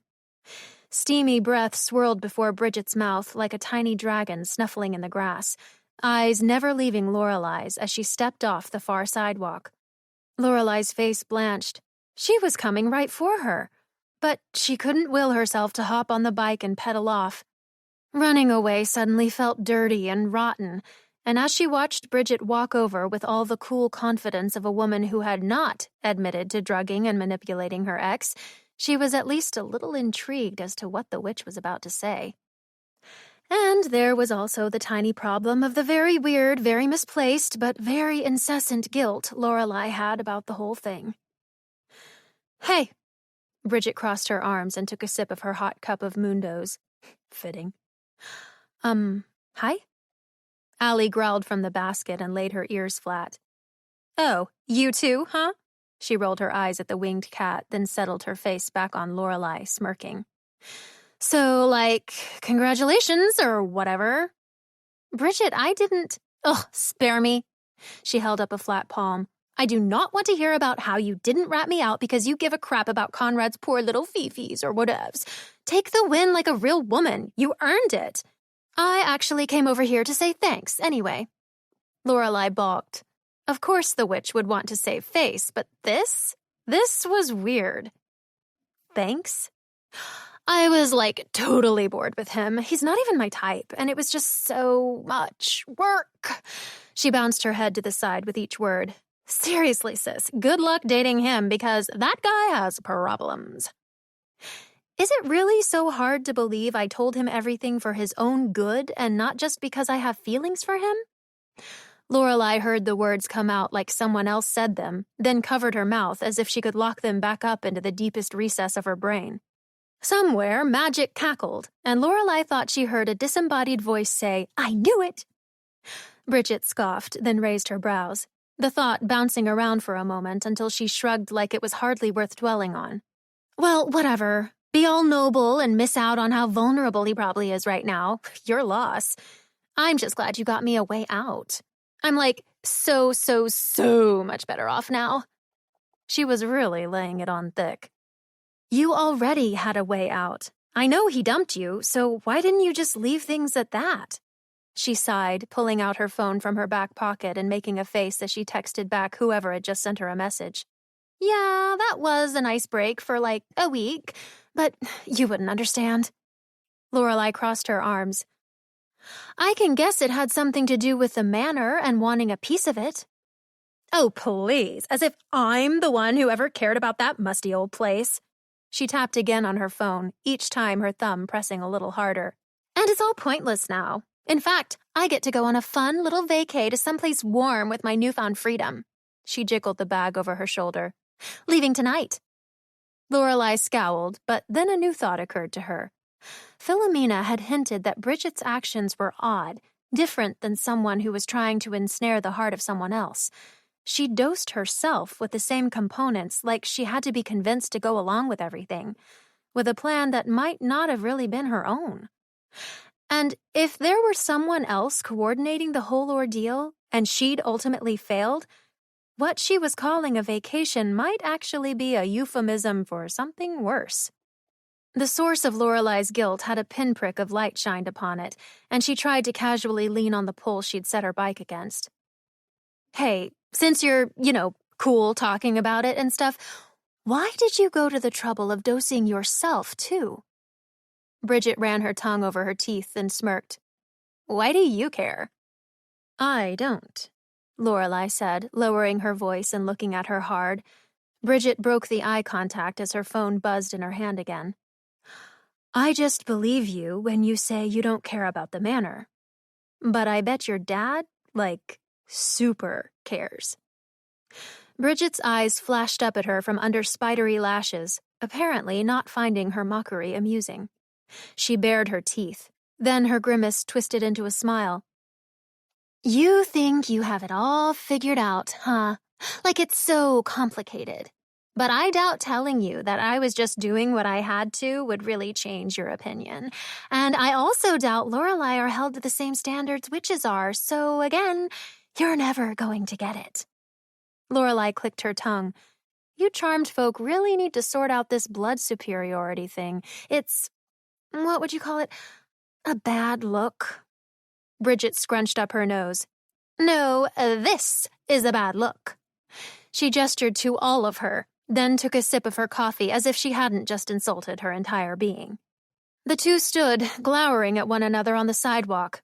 The cold, stagnant air not nearly as frosty as what they were shooting at one another. A fishing boat bell rang in the distance, and a lone seagull passed overhead. Then Lorelai warmed, if only the slightest bit, and uncrossed her arms. For whatever it's worth, I regret busting in like that. Which time? She winced, the image of the two of them on the bed both grossing her out and filling her with a kind of jealousy she wasn't ready to admit. Both times. And if it matters to you, I'm sorry you felt like you had to do what you did. That doesn't make it okay, she added quickly. It was horrible and disgusting and wrong. But if you were also under some kind of manipulation too, then that sucks. Bridget swept her eyes over the space between the two. Thanks, I guess. Well, Lorelai gave Allie a pat, and she was broken of her unblinking, half-pounced stare at the witch. It's cold, and you said you were going somewhere? Right. She smiled in that way that was only technically a smile because her mouth was turned up. Lorelai mounted the bicycle. I guess I'll see you around. She knocked up the kickstand. Hey. Bridget's voice was lower, different enough to make Lorelai drop both her feet onto the sidewalk instead of just pedaling away. She was chewing her bottom lip, and Lorelai waited, knowing something odd was coming. I know you think I'm a monster or whatever, but I meant what I said. He really was only happy when he was all high on the desiderate. When he was around me, anyway. Well, that might have had something to do with it, Lorelai thought. If you're about to offer me a recipe or something, I do not want it. As if. You'd probably screw it up and kill him anyway. What I'm trying to explain is, I did sort of date the guy on and off for 3 years, so it's not like I hate him or anything. He's just not my flavor of Frappuccino. Lorelai rolled her eyes. Anything for another dig at him. I don't see what's so bad about— Just listen! Bridget squeaked, then composed herself. I mean, Conrad was just easier to be around when he was happy. Not just for me to be around him, but for himself to be around him, you know? Lorelai looked at her for a long minute. She thought about telling Bridget that Conrad wasn't as miserable as she'd insisted he was all the time, that he laughed and was kind and thoughtful when he was away from her, but she knew that wasn't really the point. I'm just saying I sort of did it for him, too. Bridget's phone buzzed again and she growled, rolling her eyes. Ugh, I gotta take this. See ya, never, sis. She scrunched up her nose and held the phone to her face, putting on a perkier voice as she turned and walked away. Hi, Daddy. Yeah, it's sent out, and I'm just on my way to the station now. Lorelai watched her walk off, her friendly but forced high tone flitting off with the breeze. The conversation sat strangely on her shoulders as she biked back to the manor. Bridget was certainly terrible in a way that was wholly unique. At least saying something like sorry, even though Bridget deserved none of it, had made Lorelai feel a bit better. The point was, it was out, and now she needed to try and let go of it completely. And if she was lucky, she'd never see her again. Luck, though, would have nothing to do with it. Chapter 24. Somebody's Bedroom. Of course, Moonlit Shores Manor had an attic, and of course it was dark and creepy. The stairway to it was narrow, turning halfway up and leading to another door at its top. Conrad unlocked it and went in first, and Lorelai followed. Conrad had held up the key when he propositioned her to go, a dangerous and excitable glint to his eye that she couldn't possibly turn down. The key was different from the ones that unlocked their bedrooms, thinner and elongated, with a more delicate head, and white like a bone. Not one that had been bleached in the sun, but what a bone might actually look like when freed from all the squishy things that kept it inside a body. He wouldn't say how he got a hold of the manor skeleton key, but the only time they could use it would be in the middle of the night, and Lorelai assumed that meant it was because Arista wouldn't notice it missing if she was asleep. With a click, Conrad lit up the room by pulling on a chain overhead that would have been too high for Lorelai to reach. An old bulb struggled to shine its yellowed light over boxes and furniture stacked against the walls, but the room only went on for a short distance, rather small in relation to the size of the manor as a whole. At least it's not storming this time, Lorelai said, nudging a box marked Lost and Found with her foot. They both waited for a crack of thunder, but there was only the low moan of wind against the roof. Conrad pocketed the key and put his hands on his hips. There's not much to go through. Should make the deed easier to find if it's here. Shall we? She nodded and started on the crates near the door. They were full of jars, empty and less dusty than everything else, and she only had to look over them quickly to know there was no paperwork amongst them. Beside was an old dresser, the edges worn by time and use, and the drawers slid out stiffly as she searched, mostly empty save for a bauble here and there, a hairbrush, a single shoe, a broken pair of glasses. Behind it, she found a piece of tattered paper, but on closer inspection, it was just a warranty that expired in the 1980s. Compared to the basement and Conrad's parents' house, the things here were positively mundane. Conrad cleared his throat from the room's opposite side. So how are things? She glanced over her shoulder and almost laughed at how forced his attempt at being casual was. He was moving a box to get at the one beneath it, his eyes on her, and then shifting away when she looked. Oh, great, she said. Your aunt yelled at me just once this week, and I think she only did it because she wanted to, and not because I actually messed anything up. So I consider that a win. She certainly wasn't going to mention the run-in with Bridget a few days earlier. Yeah, she's been on edge and exhausted from the wards. Not that it changes her personality that much, he sighed. How's your sleep? Okay. Why? You said it wasn't good before. Something about nightmares. She realized he was alluding to the amber bottle without actually mentioning it. Oh, right. My dreams have been pretty standard lately. She wasn't going to define what standard had become, increasingly pleasant and sometimes downright indecent, dependent on how much time they spent together. "Are you sleeping okay?" He made a noise that should have been noncommittal, but told her everything she needed to know. "You should put it in another room," she said a little quieter. "I know." He had found a stack of paperwork, but paused going through it. "I feel like they aren't just bad dreams, though. Like they're telling me something that's going to happen." She lifted her head from the drawer she was going through, holding her breath. Divination magic was a thing, and what that bottle could do, she had no idea. "But that's probably stupid," he sighed, chuckling at himself. "I mean, you're sitting right there and not eaten by a giant spider, so obviously I'm not having premonitions." Shit. He looked like he might already know what she was going to say. "What happened?" She hemmed and hawed while the look he gave her progressed from curiosity to frustration. Then Lorelei gestured wildly with a t-shirt she'd found crumpled in a drawer. "Okay, so this totally crazy thing happened with Hannah a few weeks ago in Bexley. I wasn't the target, just an unfortunate bystander. But there was a spider involved, and I know you're going to say, 'Why didn't you tell me?' Which, by the way, is hypocritical, so don't. But Ando asked me to keep it a secret. Plus, someone always shows up while we're searching for the deed, so we're never really alone." "Well," he gestured to the small attic room, "we're alone now." She swallowed, listening to the quiet, then turned away so she didn't have to look at him while she explained everything that happened, from the moment Hannah knocked on her door to the conversation she'd had with Ando in the kitchen. Her guilt boiled over as she went through a box, focusing on its useless contents as she circled back and stressed how stupid she'd been for facilitating Hannah going at all. I mean, that Collier guy? Even if he hadn't been some shape-shifting evil servant of a false god or whatever Ando called him, would have just been some sleazy predator going after a starstruck teenager, and that's just as bad. She grimaced. Maybe even worse.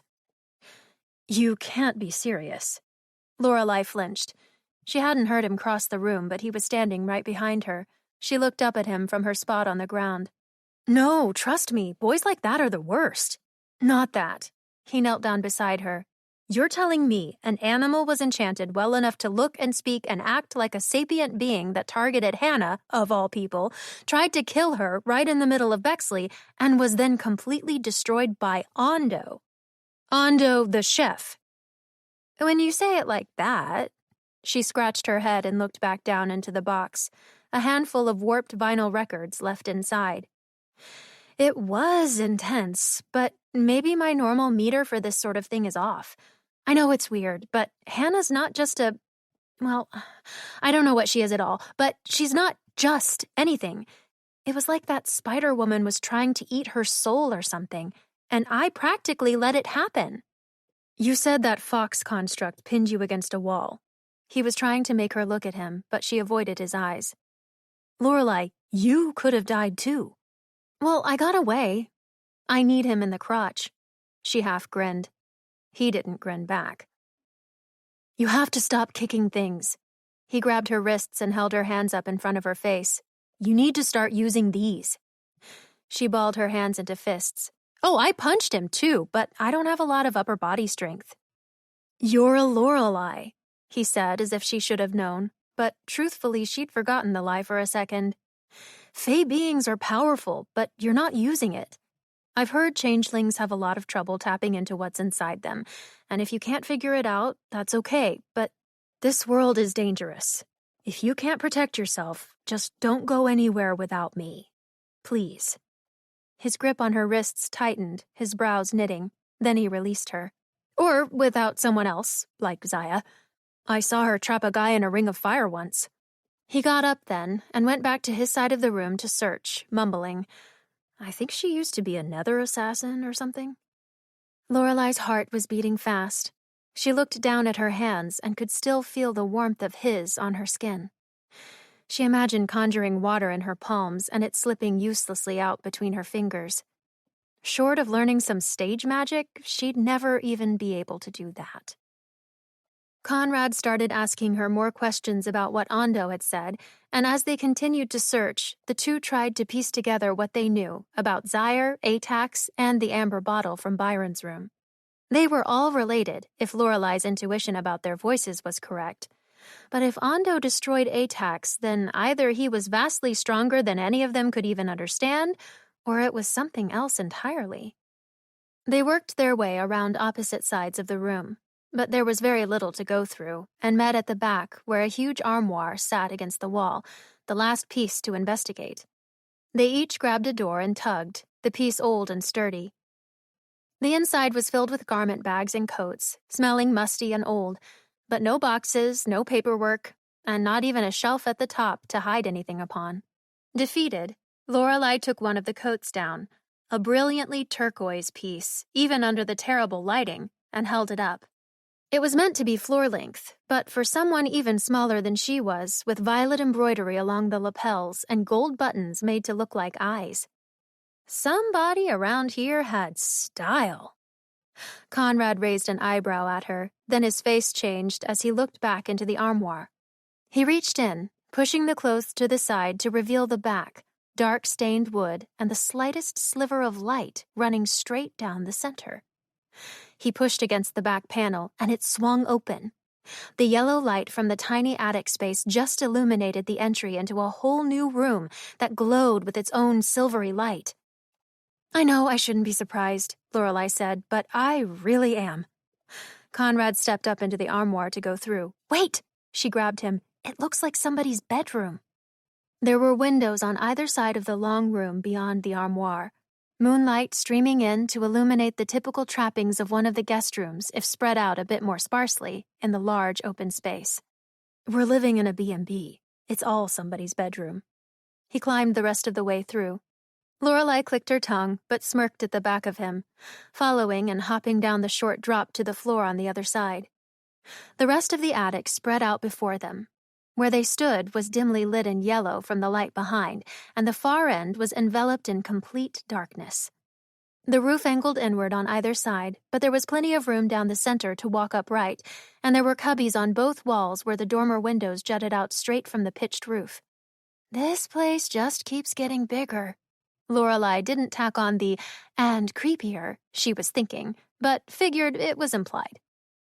Conrad pulled out his phone for a light, and she did the same. The moonlight from the windows not enough to pick out details. Together, they panned over the length of the room. With unfinished walls and beams crossing overhead, it could have made for a delightful rustic set of rooms with some divisions, but apparently the manor hadn't thought of that, and instead devoted the whole space to a single that had fallen disused and forgotten. And yet there was a feeling there, a sort of presence, that was different than knowing the fairies were living in the walls or that you were under the same roof every night with at least a handful of strangers. It reminded Lorelai vaguely of how she felt in the Rongbaldsen house's front room, that warm coziness. But there was a cast to this, too, something else looming heavier in the shadows. A shiver crawled up her spine, but she told herself she was being ridiculous, shaking it off. Unlike the cramped space at the attic's front, this hidden room didn't have unmarked boxes of old things, but instead, everything was laid out as if for use. That may have been what made it feel so strange, as if a ghost were living there. Lorelai knew ghosts weren't real, but things that were like ghosts may have been a different story. In the carved-out dormer window to the left were 2 chairs angled to look outside. She imagined standing in the front yard and peering up to see a pale face staring out over the manor grounds, giving her another unfortunate shiver. The chairs didn't look especially comfortable, overstuffed and with rigid backs, and their patterns were faded from many years of sunlight. But if you didn't really have a butt anymore, and ghost-like things probably didn't, that might not matter. Lorelai huffed, wanting to push past the spookiness, and decided to just treat the abandoned attic bedroom like it weren't haunted at all, which it wasn't. She squared her shoulders and went toward the chairs with a purpose, cool, confident, collected. And then she tripped right over the curled edge of a rug laid out beneath them. She yelped and caught herself on the back of one of the chairs, almost propelled right over it. Then there was a hand on her hip, pulling her back, and she knew Conrad was right behind her, attempting to save her utterly useless ass from what he probably thought was another gigantic Spider-Woman, but was actually just her own klutziness. She scrambled to straighten up, the back of her head grazing his chin. His hand was still wrapped around her, and for a second she considered pretending to be too frightened to move, but then turned and wiggled herself free. "I'm okay, just clumsy." He took a step back and nodded, looking down at the ground, suddenly very interested in the nothing that was there. She went back to investigating the seating as he searched off in the opposite direction. In each seat was a little pillow, one with golden tassels at the corners and another tufted and round. Between them sat a small table, complete with a lace doily and a Tiffany lamp, which she was particularly thankful to have not knocked over. This is all set up for someone to stay. She ran a hand over the back of the chair, expecting dust, but her fingers came away clean. But as far as I know, the Manors never assigned anyone to this room. I didn't even see a number. Did you? No, I never even knew this was here. Conrad was inspecting the bed, set into the next window alcove, an iron frame with intricate floral details at its four corners and neatly made bedding. Lorelei was both surprised and not to hear that. He'd lived there all his life, but the manor was always growing and changing. She crossed the attic to the other angled-in wall. Framed photos had been attached there, some slightly overlapping others as they hung in rows. She reached out and touched the frames, making them sway. The center photo was of a small group of people from a time long ago, young, happy, all grouped together in the front room of the manor by the fireplace, but she didn't recognize any of them. On the dresser below was an album. She lifted the cover to see loose photographs set inside, all landscapes of beautiful places, old castles, desert sunsets, rolling fields. The pages, however, held much older photos, squared off in sepia and Polaroids. As she flicked through the pages, moving forward in time, the photos became less brittle and went from black and white to color. The manor was a background feature in almost every one. A group around the fire in the sitting room, a lady pruning roses in the conservatory, a teenager decorating a cake in the kitchen, all utilizing a bit of magic to complete the tasks. Then she finally recognized someone. "Conrad," she said with a gasp. "Isn't this Arista?" Chapter 25.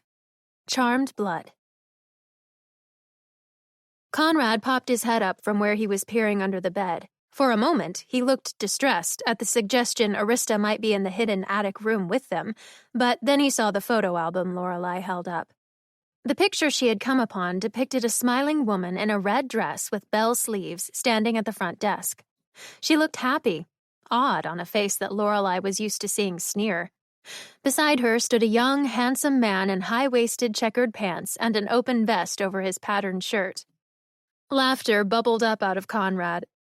"That's my father." Before the mustache, apparently. They look ridiculous. Their clothes were particularly loud, even in the drowned-out colors of the aged photo. "Oh no, I think they're cute." Lorelei smoothed the edge of the page down to see better. "No, not in those pants." She looked him up and down. He had on his usual uniform, tight black jeans, a dark t-shirt, and a gray plaid flannel. "I hope your kids look back at you a little more graciously," she needled. "Hopefully I'm a better parent," he scoffed. "But that's not likely, is it?" "What, you being nice? I feel like you've done it once or twice." She pursed her lips. "But if you mean having kids, I think you probably have to. I bet your charmed blood demands it or something. Look." Lorelei flipped back through the photos again to show him generations of people he was likely related to. Tall, with his same white blonde hair and light eyes. Though you could probably use some more diverse genes in there. "Oh yeah?" He chuckled, his voice low. "You mean like a brunette?" Lorelei's face went red, and she was glad it was tipped down looking into the album, her own dark hair falling around her shoulders. She snapped the album shut and pushed it into his hands. "I meant like a satyr, or maybe an elf. I bet Ren knows a few, and they're probably all gorgeous." "Maybe." He tossed the album onto the foot of the bed. Probably no fun, though. Oh, and Bridget was fun? She turned back to her side of the room to peek through the thin drawer of a vanity, desperate to change the subject. There were pieces of vintage cosmetics inside, but no papers. No, not really. Lorelei picked out a compact, delicately opening the clasp on it, and the mirror inside shone with its own luminescent glow, but her reflection in it was so intensely magnified she had to snap it back shut. She was pretty, though, she muttered, closing the drawer. And she must have had some kind of redeeming qualities to stay with her between... She stopped herself, feeling a snap of guilt. Sorry, I shouldn't have brought that up. She was powerful. Conrad held a book upside down, thumbing through the pages and waiting for something to drop from between them, but nothing did. Top of her class the year before mine, and specialized in all the schools I lacked.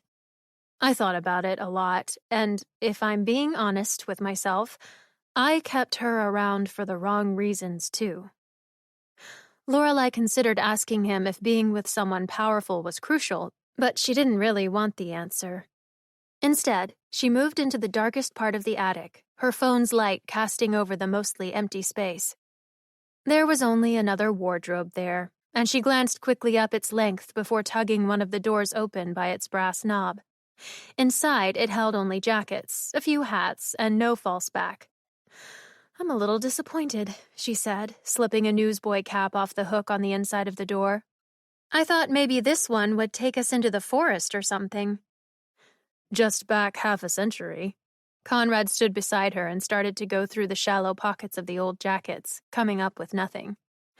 Lorelei took a step back to look at the details carved along the edge of the armoire. They were simple, perfectly straight edges running its length, scrolling work at the corners.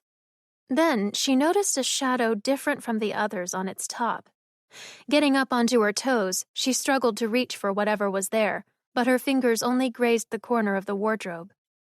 Conrad reached over her head and grabbed it with little effort, brushing up against her back, which gave her another chill. She turned, and he was right in front of her, so close she had to press her back against the wardrobe to put space between them. But he didn't seem to notice he was blocking her in. Instead, his eyes were locked onto what he retrieved. It was almost, definitely, an urn. Oh, geez, do you think that might be the owner of all this stuff? Conrad shook his head slowly. Then he looked like he might be sick. Lorelei shone her light down on the urn. Matte black, with silver markings all over it. The symbols were placed in a pattern she'd seen before. As he shifted it in his hands, the markings appeared to move over the surface, growing and receding back on themselves. She touched one of them, needing to feel it to be sure, but the moment her hand came in contact with the urn, she froze. There was a voice, just a whisper, projected directly into her mind, but she knew it was coming from the jar. The words meant nothing to her, a jumble of sibilant noises, but they felt dark, sad even, and her heart got heavy. She kept listening, hoping to make something out from the discordant languages, but the voice split into many, layered on top of one another. They echoed off the inside of her head and bounced back at her from every corner of the room, picking up speed and an anger that eased its way into her. The voices mounted as she slid her fingers across the urn, but they seemed to make even less sense the harder she tried to listen. Frustration grew in her chest, and she went for the container's lid. But it was gone. Conrad stepped back from her and thrust the urn onto the open shelf inside the armoire. He was breathing heavy, his eyes locked onto it, and he gripped the edge of the open door, knuckles white. His other hand came down on her wrist, holding her still, and she only realized then she had been going for the urn again. Conrad was shaking his head at her, eyes wide. Don't touch it. Her mouth was dry, but she managed to speak. It wants to be opened, doesn't it? What is it? I don't know, but it's been in there for a while, and it's mad. The voices, all those voices coming from one person, one thing, it's the same as Zaire.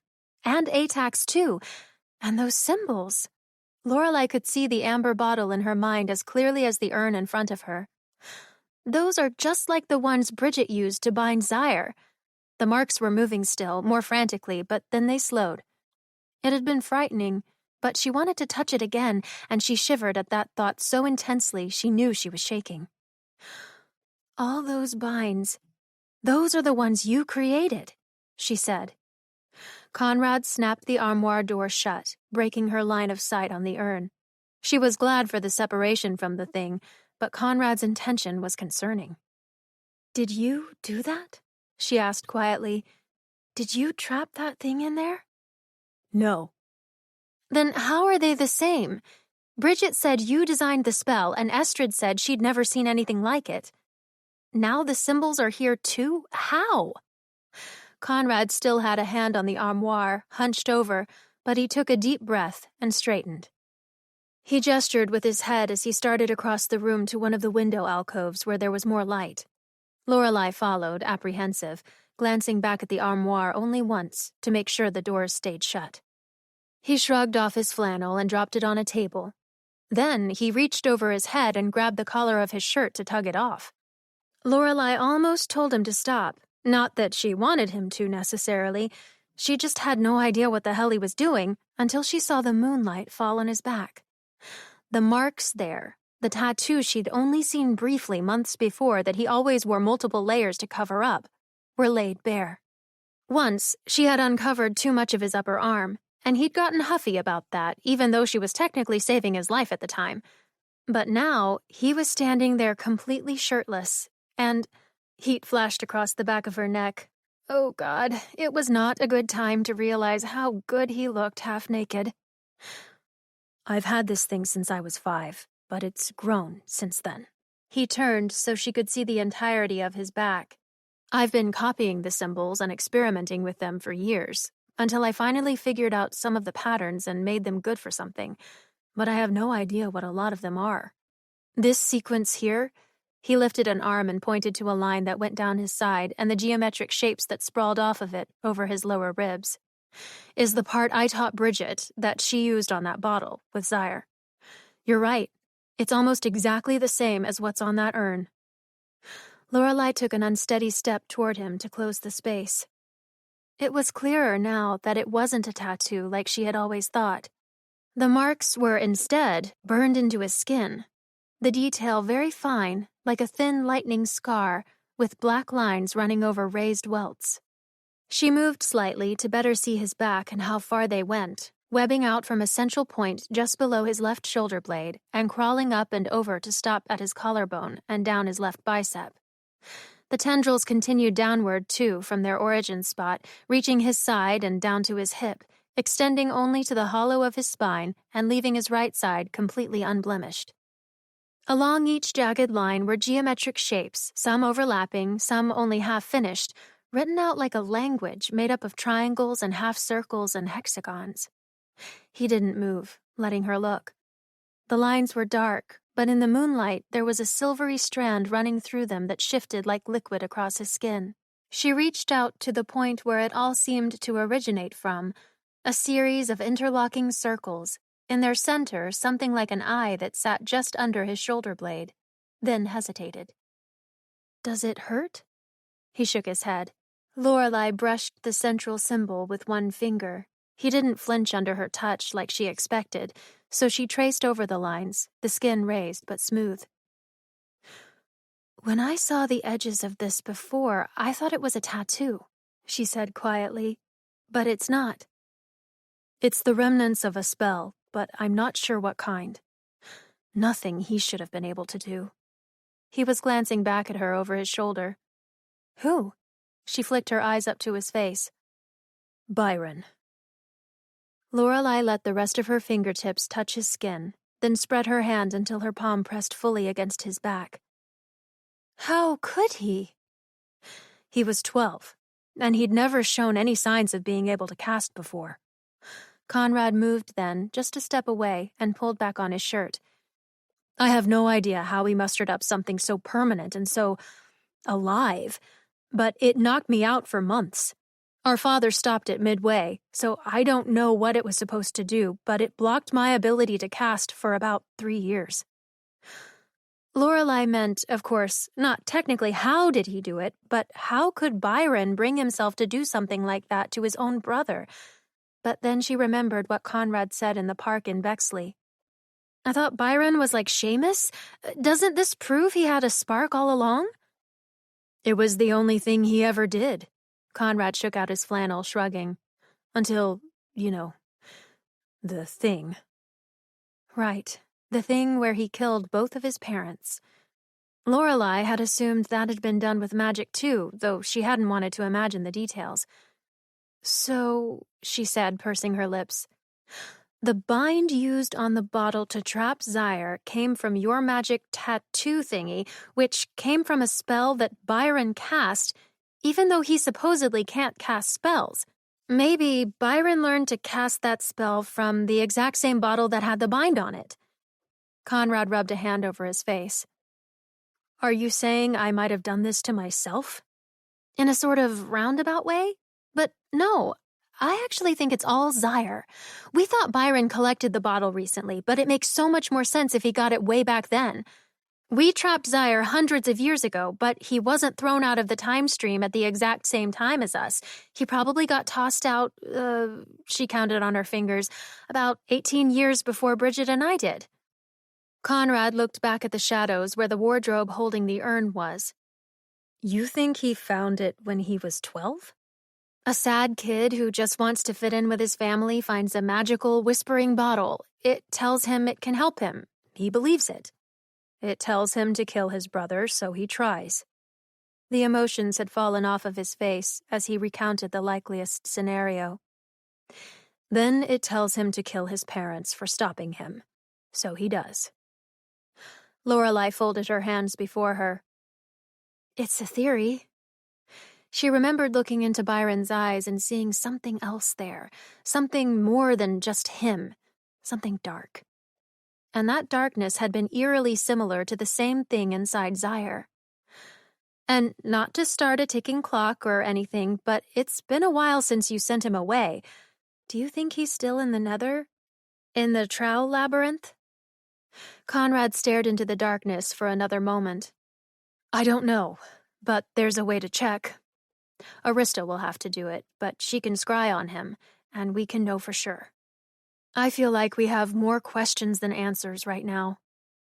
Lorelei lifted her chin. Well, actually, you seem to have all the answers to questions I've had for a while. He ran a hand through his hair, eyes landing back on her sheepishly. So you did see it before, like I thought. You never said anything. When Conrad had been very drunk, he had indeed gotten almost completely naked in front of her. She grinned at the memory. Sort of, but you were squeamish about it. I just thought it was a tattoo, because of the earrings. I don't... Oh, right. He touched the top of his ear where the multiple black studs were. What, you forgot about those? No, I just... You know what? We're not talking about that right now. In fact, I need to get this key back, and the deed's not up here anyway. Lorelei huffed, glancing back at the armoire. Is it safe to leave that in here? It can't come out, right? He started back toward the makeshift entry. You'd need the skeleton key to get in here, and whoever went to the trouble of locking it up thought it was safe enough to leave behind. He glanced around the empty room once more. Though it might have been the last thing they ever did. Lorelei shivered, that living yet dark feeling invading her again. Then she held a finger up to him to wait and sprinted back to the bed. She grabbed the photo album and slapped it onto his chest when she ran back. Don't forget this. You can torture Arista with those pictures the next time you two get into a fight.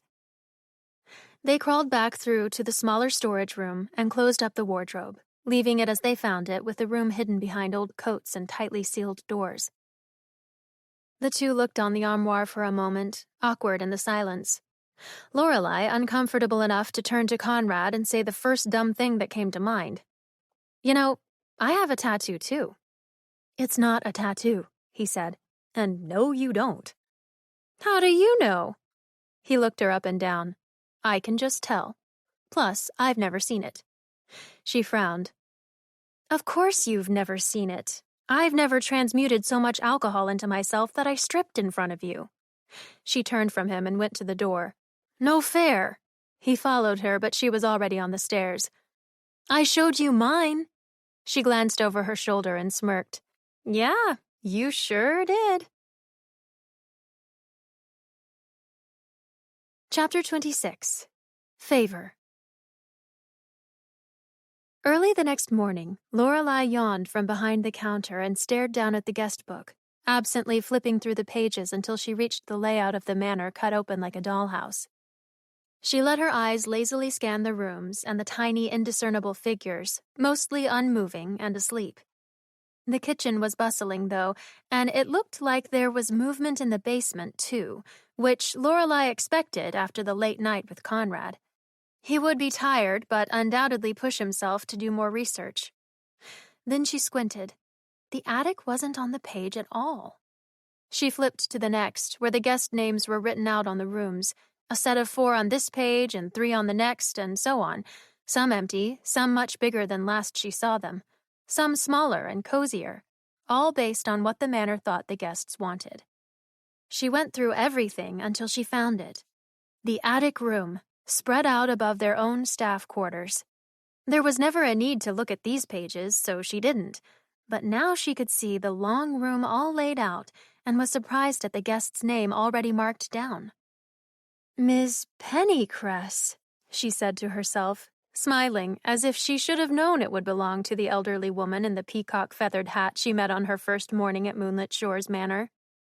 Before she knew the place was enchanted, before she even knew magic existed, Miss Pennycress had told Lorelei she was meant to stay there, suggesting she almost had no choice, and she'd left her with a sprig of a strange purple herb, directions that something would be on its way for her later, and a crisp $5 bill. Lorelei ran her finger under the information on Miss Pennycress that the guest book generated. It was especially strange that the room was still considered hers, even though she wasn't actively staying there, but nothing said she couldn't rent it out and go gallivanting all over the world like she claimed to. Lorelei had thought when the old woman talked about the River Thames and the rainforest that she was recalling times when she was much younger. But now, knowing the woman was likely a powerful enough witch to trap a dark, godlike entity in an urn, her travels seemed much more plausible. Only the book didn't know much about her at all. "Likes tea," it said, "and peace and quiet." Beneath was an address listed in France where she could be reached. Lorelei pulled out a piece of the manor stationery and began a letter, but immediately stopped. What would she say? "Hey, Miss Pennycress, it's Lorelei. That girl with the messy hair who you gave $5 to that one time? Anyway, just wanted you to know I rifled through your things and found the evil entity you have tied up in your room. And I was hoping you might tell me a little about that because this guy I know has this whole history that I probably shouldn't put down in writing. But basically, you're definitely magically linked somehow, and me, the human, wants to try and suss it all out. Also, how's Paris? Always wanted to go. Can I come visit sometime? Lots of love, Ms. Fisher, receptionist." She sighed. It wasn't just Conrad's past that shouldn't go in a letter. It was probably all of it.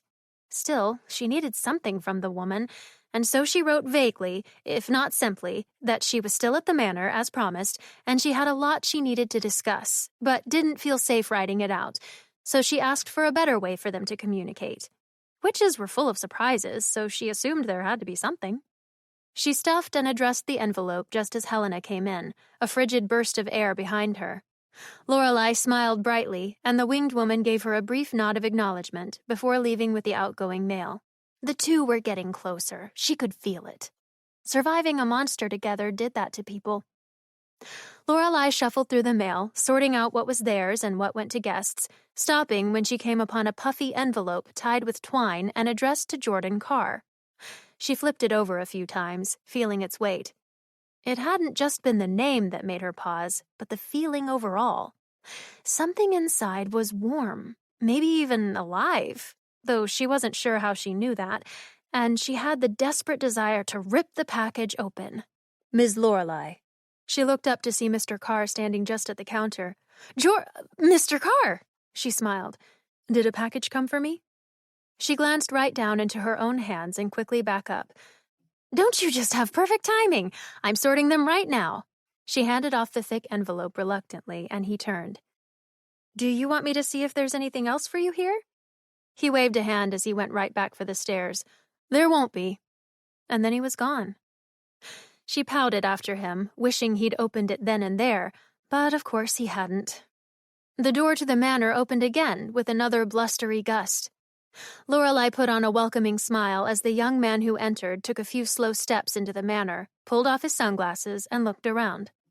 He stood tall and straight, his jacket finely tailored and a perfect fit to his slender frame, a sporty designer duffel bag strapped across his chest.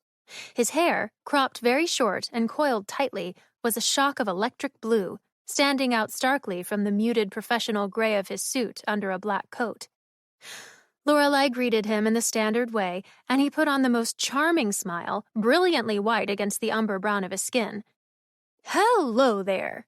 He stuck out his hand and she took it with a bit of hesitation. Guests didn't normally want to shake. "You must be Lorelei the Lorelei." Yeah, I am." She could feel the anxiety crawl its way over her face as her hand went slack in his confident grip. "Should I know you?" "Call me Jax. All my friends do." He released her and took another look around, resting his elbows on the counter. "I can't believe it's been 2 years since I've been in here, and it all looks exactly the same." "You've stayed with us before?" She flipped open the guest book, more comfortable, engaging in the familiar task. "How long were you planning this time?" "Oh, not at all, if I can help it."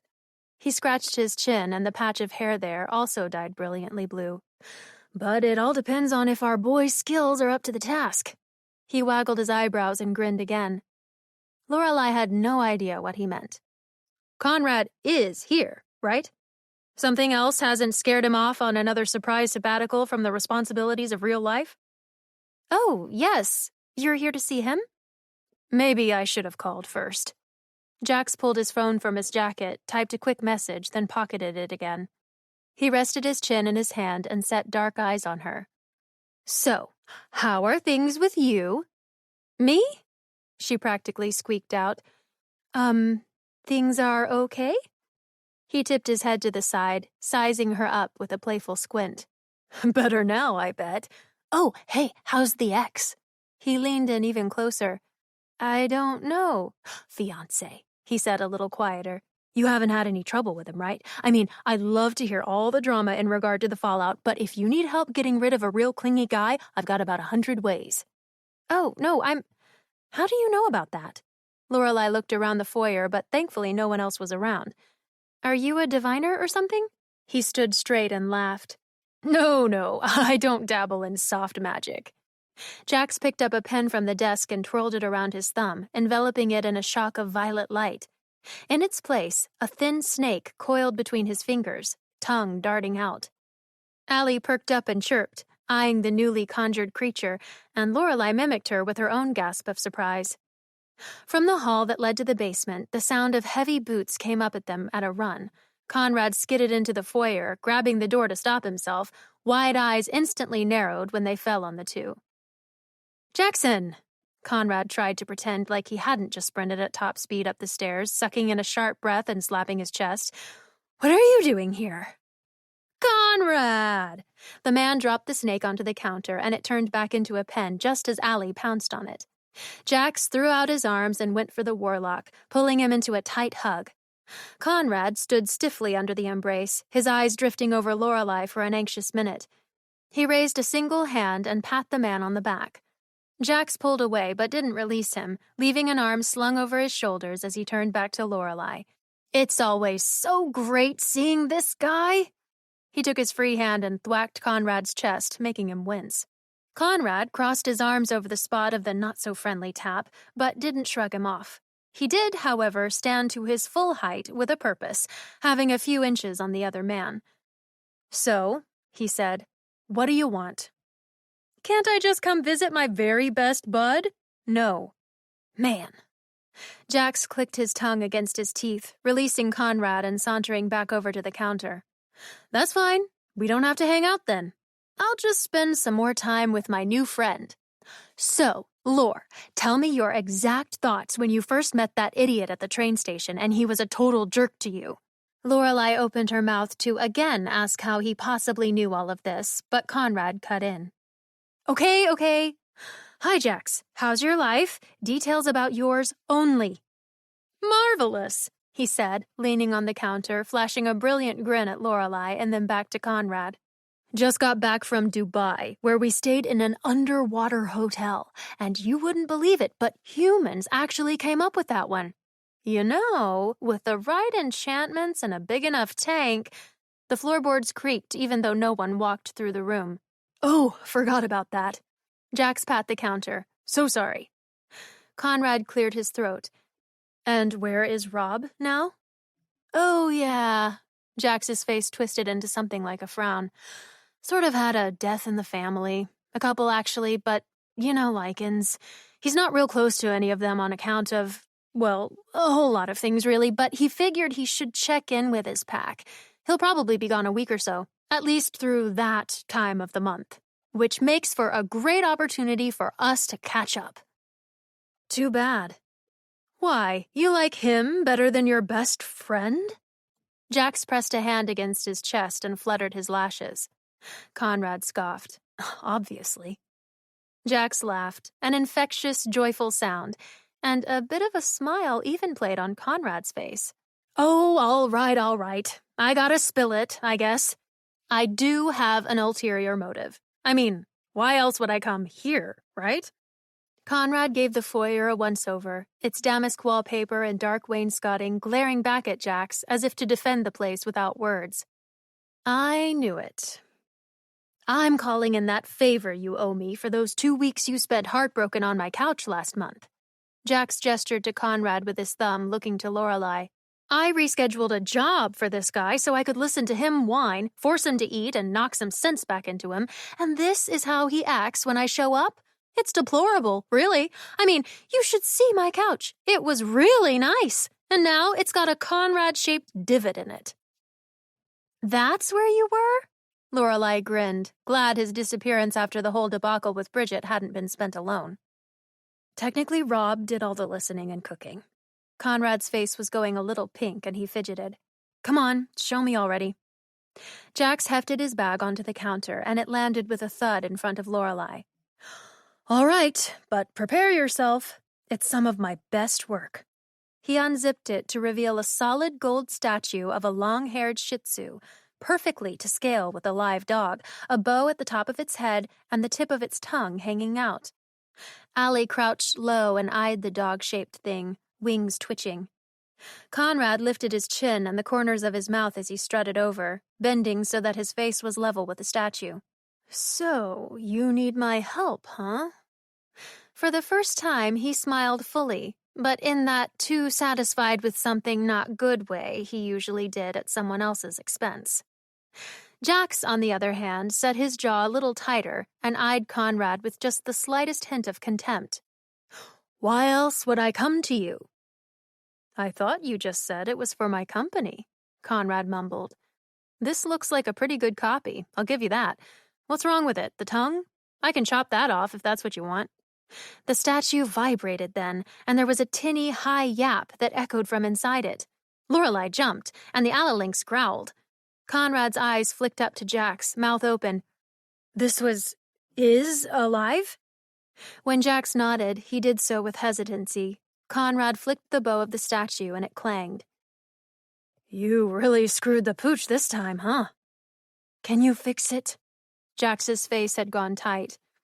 Shouldn't be hard, he eyed him, but it might take some time if you want to keep it being alive, which means we should get started now. Jax blew out a breath and zipped up the bag, but held up a finger to Conrad.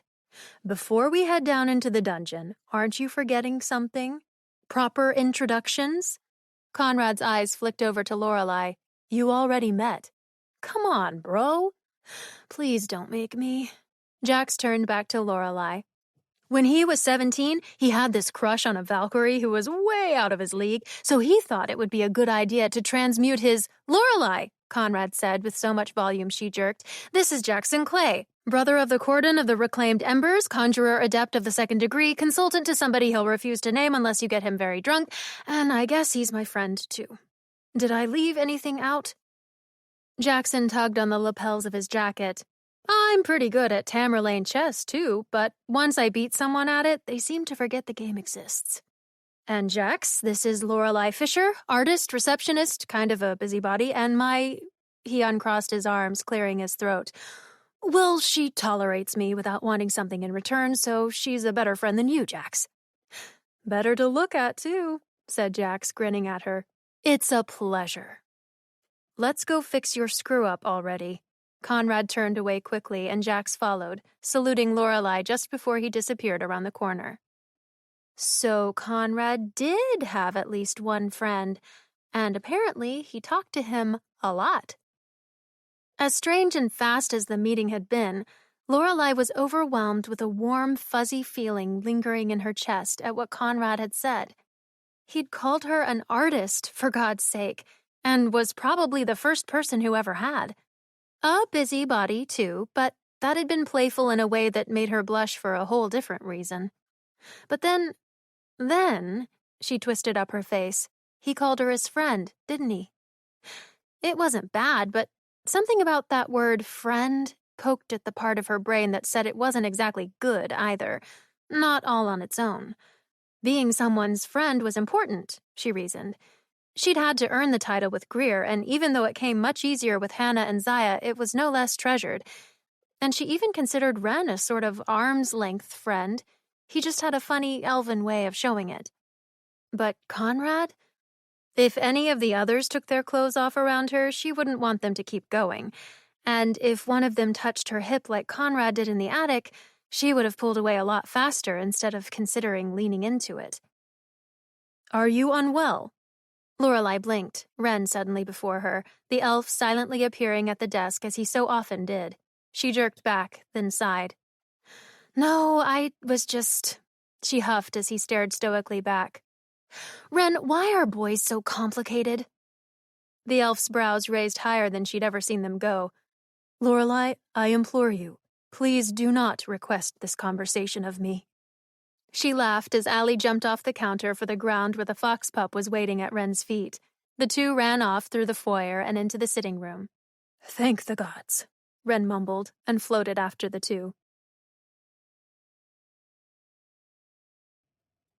Chapter 27. Show Off. Lorelei spent the rest of the day working as usual, taking breaks only to quiz Zaya about the imports and exports of Moonlit Shores, none of which were current and only half of which she could pronounce. The front desk got a call just at the end of her shift from Conrad's room. It was Jax, in a very rushed voice, asking for a towel. Not multiple, and he didn't care what size or would say what it was for, he just needed one. And if you could be the one to please bring it down? Jax was saying on the other end before bidding her a quick farewell, Conrad's voice piping up from the background asking what he thought he was doing. She knocked, towel in hand, and she heard Jax's voice coming from the other side of the room. He thinks he's going to ask me and that I have no idea, which is ridiculously cute, but I've got something flashier in mind. The door opened and Jax put on that charming grin. Lore, fantastic seeing you again. His coat and jacket were both off and his tie had been abandoned, but he still looked sharp. Conrad glanced up from his seat at the desk, a pencil hanging from his mouth. He'd been leaning close to the statue, flannel sleeves rolled up, and had clearly run a hand through his hair a few too many times. Lorelei thought she liked him even better mussed up like that. He spun in his chair and opened his mouth, but Jax interrupted him just as the pencil fell to the floor.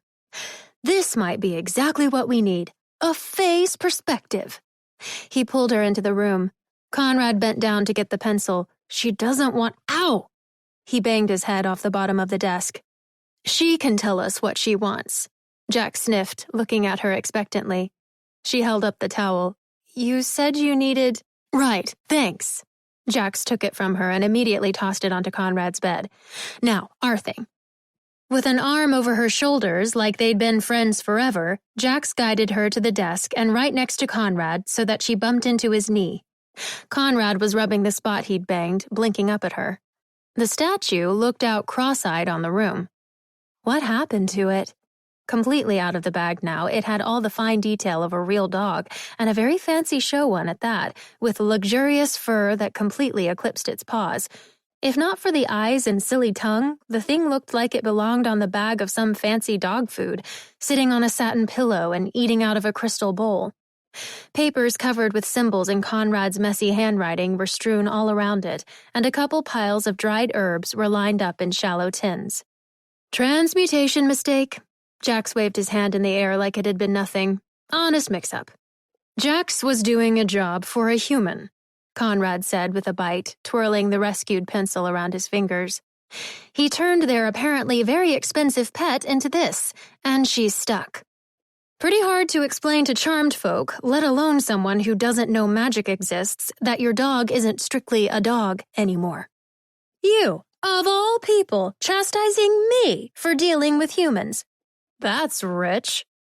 Conrad's eyes went wide for a moment, then he shook his head. It's just restricted. Oh, okay, Mr. Who Needs a License, Boltson. We're just full of hypocrisy today, aren't we? He reached out and pinched the top of Conrad's ear where it was pierced, and Conrad swatted his hand away. You work with humans? While Lorelei was typically amused by picking on Conrad herself, she didn't necessarily want to see him suffer too badly, and felt a sudden need to shift the conversation.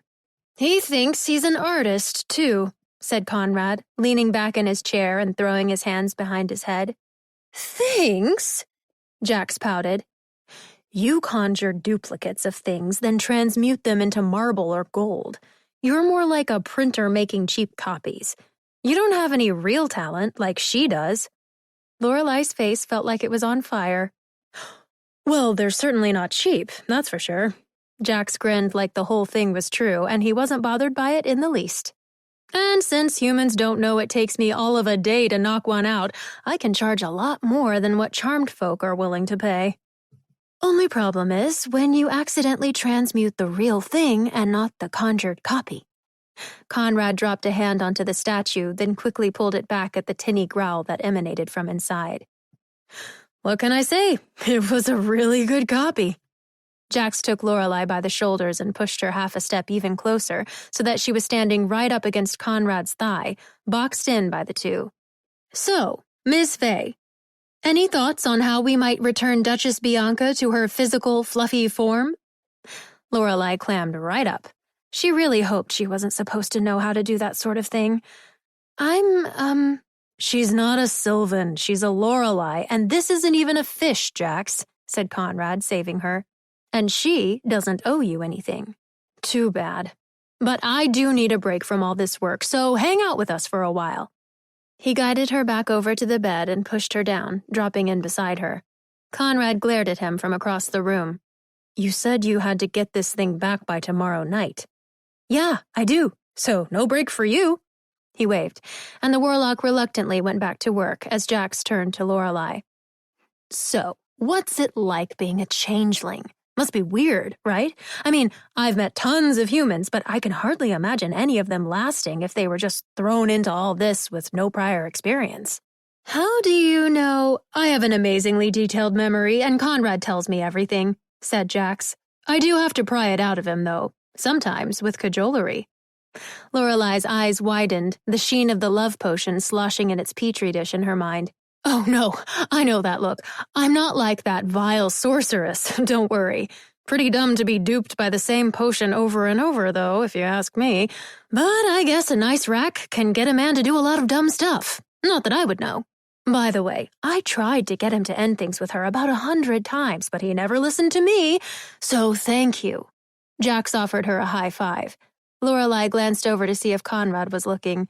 He hadn't turned around, but he was flipping off Jax over his shoulder. Lorelei returned the high five with a quick and silent move, whispering, I feel bad about how that happened, actually. Oh, I know you do. Jax rubbed her arm in a surprisingly comforting way. That's what makes you so nice. She didn't exactly feel that nice and wanted to take the conversation elsewhere. So, you two went to school together? Yes. Jax's eyes glistened. Let me tell you how we met. It's adorable. We were both 14, me, already as dashing and handsome as I am now, and Conrad looking like an emaciated ghost. I saw his name on the roster, didn't recognize it from the year before, and thought, great, we're getting a Viking. And then this skinny guy walks in, an utter disappointment. Can't even grow a beard. Hey, I can... Anyway, we were up against one another for the only open spot on the Conjuring team. We battled it out to the final round, but I won, of course. He did put up a valiant, if failed, attempt, though. Conrad spun around and pointed his pencil at him. You're leaving half of it out. You mean your consolation prize? We both tried out for the Conjuring team and Transmutation team at the same time, he stressed, and I won the other spot. The pencil he was holding was enveloped in blue, and he threw it with a skillful flick of his wrist. It sailed end over end straight for Jax, and the warlock had only a second to react. He swept his hand through the air, leaving a violet trail in its wake, and a cutting board popped into existence over his forearm, held up just before his face. There was a thunk, and a letter opener was jabbed into the board, wobbled in midair, and then the cutting board faded away, and the weapon fell to the floor. A chewed-up pencil once again. Lorelei's mouth hung open, horrified, but the two of them were grinning ear to ear. Also, I just like being clean-shaven. Jax leaned back on the bed as if he hadn't almost been impaled. Sure, buddy. So anyway, all that really set us up to hate each other, which we were pretty good at. Conrad flicked his hand and the pencil rolled back up to him.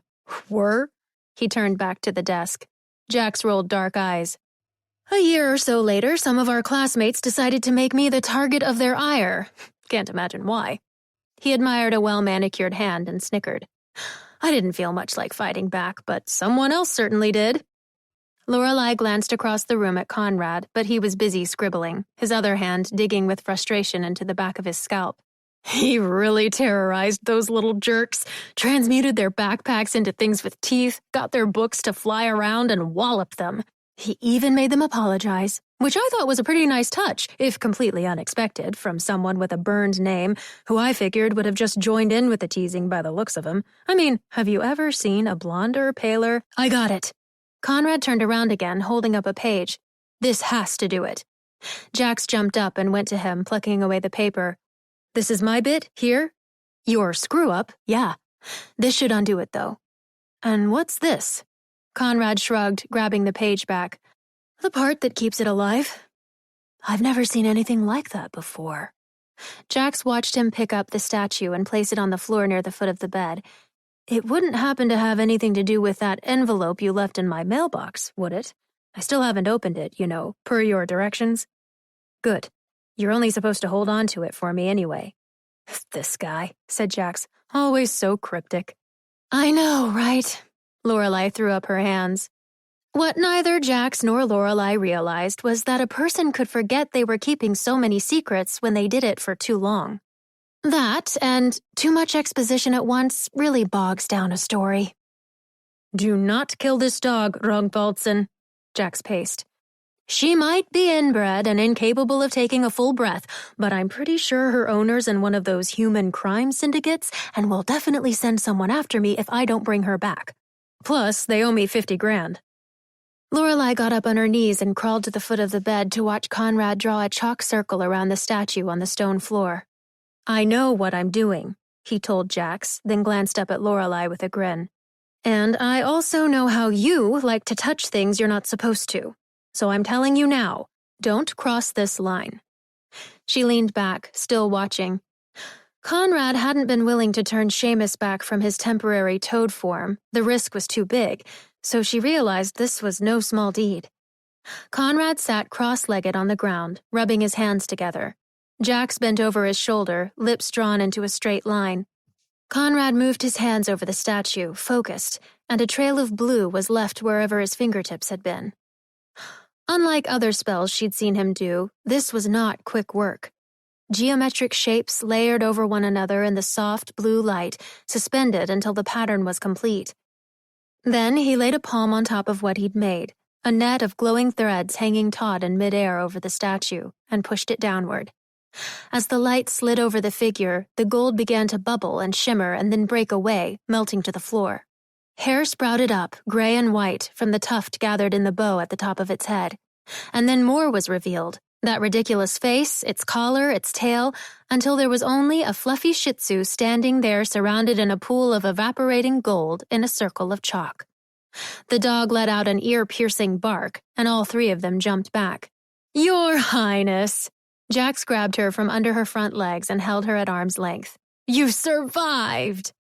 The dog yapped back again, less deafening this time, its tail wagging so that its whole hind end wiggled, and then it emptied its bladder all over the front of the warlock's shirt. "Remember your 50 grand, Conrad cautioned as Jax grit his teeth. "My fault," he said. "She was stuck like that for a whole day, after all. Can I, Conrad gestured to the bathroom, and Jax set down the dog and grabbed the towel off of the bed. "See? Knew we'd need this. Maybe I am a diviner after all." Then he shut himself inside. Lorelei was amazed at the little thing, frozen moments before and now running in a circle, its long glossy fur fanning back like a supermodel before a wind machine. "I can't believe it." She blinked over at Conrad from the end of his bed, gripping the footboard and leaning forward. "You really just brought that thing back to life. That was amazing." He looked particularly pleased with himself. Well, she wasn't ever really dead. There was nothing. The dog bolted across the room and ran straight into a leg of the desk, bouncing off. "Hope that's normal, though." Conrad stood, then wobbled, eyes narrowing. When he raised his hands to put them on his hips, they shook. "Are you okay?" She slid off the bed and went up to him. He blinked back at her slowly. "Yeah, I'm fine." Taking a step toward his desk, he lost his balance again and stopped. "I think." Hesitantly, she reached up to brush the hair off of his forehead and out of his eyes, and it was wet with sweat.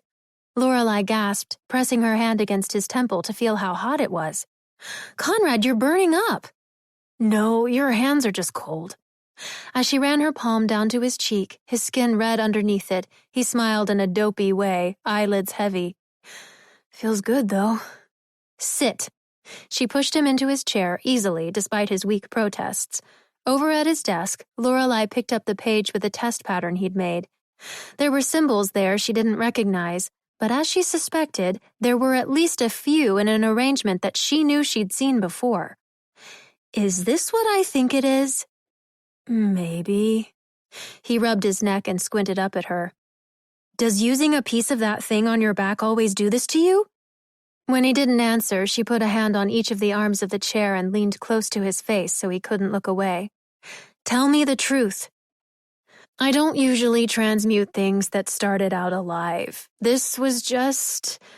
His voice trailed off, looking down into his lap to avoid her gaze. "There might have been this one other time besides the binding spell trials where I tried something out using the same pattern. I lost a couple hours of consciousness, but that was on one spell?" She pushed her face even closer to his so he had to look up at her. She'd seen him over toil before. She knew it took a lot of magic to get a warlock that close to passing out. "Tell me it was the end of a workday or something." "It was first thing in the morning," he admitted. "Conrad," she said, giving the chair a shake. "That's so dangerous." He twisted his face, annoyed, but the color was coming back into it, and then he smirked. "You're awfully concerned." "Of course I am." She backed up, crossing her arms over her chest. "Jax is good, right? Like, he's a pretty powerful warlock?" "Yeah, I guess. I mean, I'm the one who just fixed his mistake, but..." "So you've talked to him about your back before. What does he have to say about it?" Conrad made a strangled sound and looked away again. "What, he doesn't know? He hasn't seen it?" He shook his head. Lorelei kept her voice low so Jax couldn't hear from the bathroom, but spoke with rushed urgency. "Someone else who knows almost all the same stuff you do should be able to help figure it out. You need to show him." "I don't really want to do that." He pouted at the ground. "Why not? You showed me, and you've known Jax for way longer. Don't you trust him?" "I do, but he's going to be weird about it." She clicked her tongue, rolling her eyes. "Why? Because he's..." "No," Conrad said quickly. "It's because he's weird about everything, and I can count the people who've actually seen the whole thing on one hand. You, Arista, Byron, and my parents, and they're dead." "That can't be it. Haven't you ever been to a doctor? And, I mean, I did walk in on you and Bridget that one time. And what about that Valkyrie from high school? She tried to interject some humor into her voice, but he only looked away from her and scowled. He didn't seem like he was going to relent, so she huffed and bent down to him again, lowering her voice even more. Conrad, if you keep experimenting on your own, you might really hurt yourself, and you're not allowed to do that. Not allowed? He peered back up at her from the corner of his eye, a smug look creeping onto his face. You're going to tell me what to... Lorelai grabbed his chin and turned him fully toward her. I like you better in one piece, okay? So you need to stay that way. She'd apparently scared the arrogance off of his face with the force in her voice and, surprised with herself, released his chin. I'm just saying that Jax might be able to help, so at least think about showing him. Show me what? Jax stood in the doorway to the bathroom in his undershirt. Lorelai straightened, only noticing then Conrad's hands were hovering close to her waist. His face flushed, and he crossed his arms over his chest, brow knitting. Voice higher than usual, she lilted back, Oh, Conrad helped me fix this fancy dwarven invention I dropped one time, and I thought the spell was really impressive, but he says you wouldn't be interested. Conrad shot her a sly look, keeping his mouth shut. Jax hung his dress shirt on the corner of the door to dry. Yeah, he's quite the show-off, isn't he? I bet he's tried to pass off all sorts of mundane stuff as fancy to impress you. He eyed the dog, hands on his hips. Well, Duchess, as long as Rongvaltsen didn't accidentally give you the ability to blab to your mommy, I ought to get you back to your hand-ground lamb shanks and allergy medication, huh? While he was distracted, Lorelai nudged Conrad with her foot. The warlock scowled at her. Fine, he said quietly. Then, with a sigh, he rolled his head on his shoulders and stood. Jax, I do actually have something to show you. I'm really not interested in a mending spell there, bud. Not a... He ran his hands over his face. Just look. As if he wouldn't go through with it if he did it any slower, he pulled his shirt and flannel off all at once over his head and turned his left shoulder toward Jax. Whoa, what are you doing? Jack's visible confusion contorted into a very pleased grin, and he looked over at Lorelai with his tongue hanging out, just like the Shih Tzu. Conrad, I can't believe we've been friends all these years, and I never knew you were hiding that. He strode up to him and started poking at his stomach. I can actually see some definition there. You might be able to do more sit-ups than Rob. See? This is what I mean by weird. Doesn't even address the enchanted scars. He glared at Lorelai, who was laughing behind her hand, and he tried to scramble back into his shirt, but it was too tied up in his arms in the flannel. Quit fidgeting so I can see. Jax was laughing, but managed to get him to keep still. The amused look fell away as he surveyed the marks. What in the deepest abyss is all this? Besides the reason you never changed with the rest of us in the locker room, I mean. Conrad sighed, referring to what had happened with Byron when they were kids. Jax wasn't surprised by most of the information. It was really only the existence of the markings that seemed new to him. I don't know what most of them do, so sometimes I run experiments. And they make him pass out, Lorelai added, ignoring the annoyed look Conrad gave her. Jax looked at the symbols up close, pointing out the small cluster of ones under his shoulder blade with the interlocking circles and eye as the ones they'd just used on the dog. These have something to do with life, don't they? I'm pretty sure. Jax touched the spot and Conrad flinched. You said they don't hurt, said Lorelai accusatory. They don't normally, but that felt like being burnt. She could tell by the surprise on his face he was being truthful. Jax whistled. Maybe don't mess with that one again. It's on your back, but it's right up against your heart. Conrad's eyes met with Lorelai's, but only for a second, as Jax grabbed him by the arm and dragged him to his bed. On your stomach. I gotta copy these things down. Conrad landed with a huff, glaring over his shoulder. I don't want you using any of them. I don't know what they do. First of all, I wouldn't dream of it. Too risky. But also, he tipped his head to the side, I have a feeling at least some of them are you-specific. Lore, come over here and keep him entertained, will ya? This is going to take some time. Lorelei forgot she was there for a moment, her mind starting out marginally distracted by Conrad's abs, but now reeling with what Jax had said about the spell Conrad used having to do with life and being so close to his heart. She walked across the room and sat on the edge of the bed, wanting to ask what the worst-case scenario was, but not wanting the answer. The way Jax laughed and chatted as he drew out all the symbols put the worst thoughts out of Lorelei's mind. He tried telling her stories about the academy, and Conrad tried derailing the conversation where he could and burying his face into a pillow when he couldn't. Duchess Bianca curled herself up in Conrad's abandoned shirt and slept at their feet. By the time Jax was done, he'd filled up a number of pages and thumbed through them all with another whistle. "Can I put my shirt back on now?" "If you must," Jax joked, but didn't look up at him. "I can tell you one thing, you're not quite as disappointing a Viking as I thought." "Rob will be thrilled to hear that." His shirt turned into a makeshift dog bed, Conrad grabbed a sweatshirt off of his dresser and pulled it over his head. "I was serious, you know. Do not use these things, even if you think you know what they do." "I was serious too," said Jax, rustling the pages. "I don't think I could, even if I wanted to. Which I don't. I'll figure something out, though. Anything for my best bud." Lorelei watched them genuinely hug one another, but her own chest went cold. In only a short time, Conrad had shown two new people a secret he'd held onto for almost his entire life. And what had she told him? Not that she was a human, that was certain. And it wasn't just an omission of the truth, it was a flat-out lie. Jax turned to her then. "Ms. Fay," he said, pulling her into a surprisingly warm hug. "Try to keep him from transmuting himself into oblivion before I can decode this, will ya?" She gave them both a wary smile. "I'll do my best." Chapter 28. Tiny. Greer hadn't been able to figure out what was in the package Mr. Carr received. Lorelei tried to find out what the fairies did with the trash, hoping the envelope might give them some kind of clue, but when she asked the sullen-faced Habian, he only told her it was none of her business, but if she was so interested, she could start taking care of it herself. It had been almost 2 weeks since, and Philomena's niggling at Mr. Carr was finally starting to wane, the Cupid insisting she had gathered enough information and holding herself up in her room with her ingredients and weapons to analyze it. Mr. Carr received a few more envelopes during that time. Lorelei wasn't always there to get the mail, but when Helena came a bit earlier than normal one morning, before Mr. Carr could get down to the foyer, Lorelei called Conrad up to the desk and asked if there was a spell to see what was inside it without the recipient knowing. "You want to commit mail fraud?" he asked with half a smile.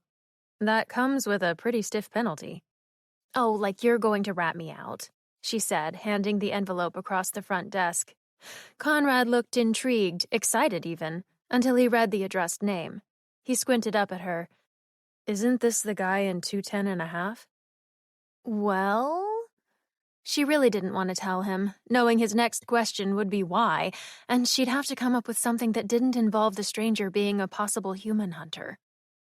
"That's the same guy you were talking to the Cupid about, right?" When she nodded sheepishly, he made a face at it. "What do you want with that yuppie's mail?" "What's a yuppie?" "I don't know, my dad used to say it," he mumbled, dropping the envelope. "I don't think it's a good idea." "I'm not asking if it is, I just want to see what's inside." "You were all for it a minute ago." "I changed my mind." She snatched it up. "Fine. If you don't want to help me, I'll just rip it open myself."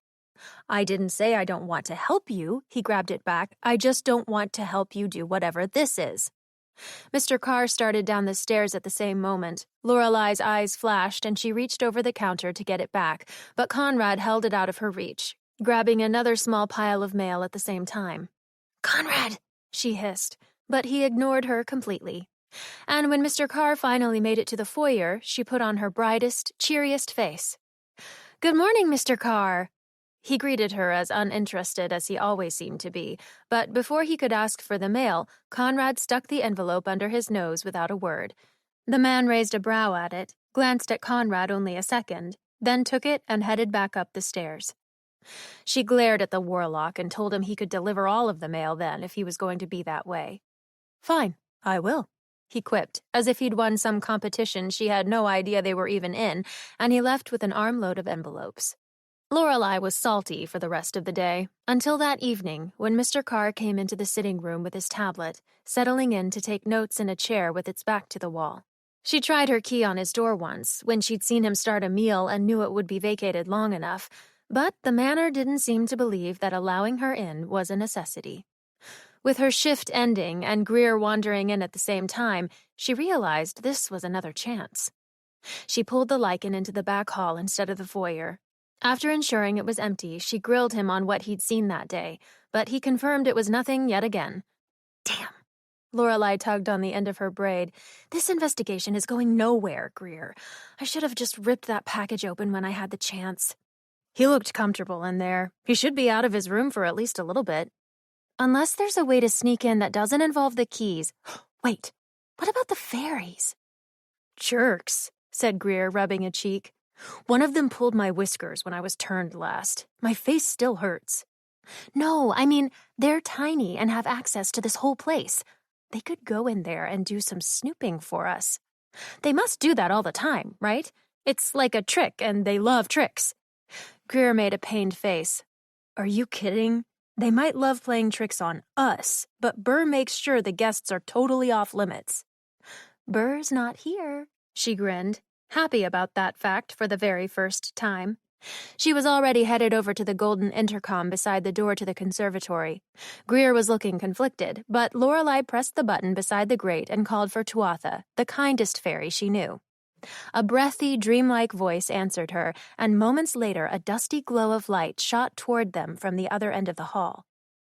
Tuatha floated over to the side table below the intercom and settled herself down on top of a rabbit statuette's head, crossing her legs and placing her tiny hands on her tiny knee. She had her hair in many braids this time, all bundled up on the top of her head, giving her an extra centimeter in height. And then a second ball of light came down behind her. Habian. He eyed Lorelei with his dark eyes through strands of stringy black hair and leaned against one of the rabbit statue's ears. She grimaced back. Of course he showed up too. What, just to give her a new pimple in the middle of her forehead, or maybe a tail for the next 26.5 hours? Lorelei put her smile back on and greeted Tuatha. Burr's still away, right? Oh, yeah, she hasn't really sent word in... The fairy put a tiny finger to her tiny lips and tipped her tiny head to look at her tiny feet. Well, it's been a while. It's fine, said Habian in his usual sullen drone. We're the ones in charge now. Well, I was hoping you guys could do me a favor. Greer took a step back, shaking his head behind where the fairies were so only Lorelei could see him. She inhaled sharply, recognizing she'd made a mistake. I mean, I would really appreciate your assistance. Greer shook his head harder, like she were digging the hole deeper. I need help? Greer threw his arms up in silent frustration. Oh, sure, anything. Tuatha had a voice that went up and down with every word like a seesaw. Lorelei leaned down so her face was level with her and whispered, There's a room I need some help getting into. Uh-huh, Tuatha nodded. There's something inside I want to see. Not take or break or anything, just see. Uh-huh, she nodded again. But it's in one of the guests' rooms. Tuatha's mouth formed a perfect tiny O. Oh dear, that might be a problem. Yeah, you can't do that, Habian cut in, crossing his arms. No, not at all, not that size. No, Tuatha, Habian grumbled. They can't at any size. Well, sure they can. Tuatha raised both of her hands and held them about an inch apart, which for her was mighty wide. I can do it. I've done it before, and it went perfectly then. Well, except for the almost getting squished part. No! Habian grabbed her wrists, the first time Lorelei had seen him move that fast. I mean, it's not allowed. Burr wouldn't like it. Oh, right. Tuatha looked up at Lorelei again, tiny brows furrowed. Burr wouldn't like that. But guys, Burr's not here, she said in feigned confusion.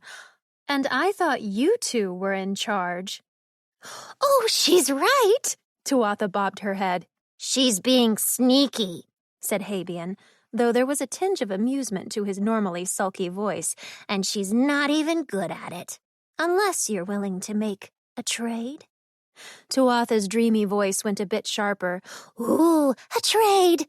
"A trade, yeah." Lorelei tried not to notice Greer's frantic head shaking and arm waving. Instead, she pulled him next to her to seem more enticing to the Fae. Unfortunately, Lorelei didn't understand that that wasn't a good thing. "We can owe you one. How's that?" "So, you want to make a deal?" Habian crossed his arms again, eyeing the two. "We do this favor for you, then you do a favor for us. Fair?" Lorelei was about to agree when Greer nudged her. "It has to be equal value," he said. "Nothing we're not capable of." Habian rolled his eyes. "When have we ever—" "Deal?" Habian and Tuatha looked at one another, both grinning, but in very different ways.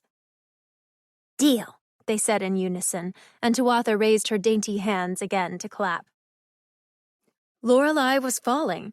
Her stomach shot up into her throat as the ground went out from underneath her. Her surroundings rushed past in a haze, and she instinctively stuck her arms out, but even floundering around didn't resolve the fact she was suddenly and without reason plummeting endlessly downward.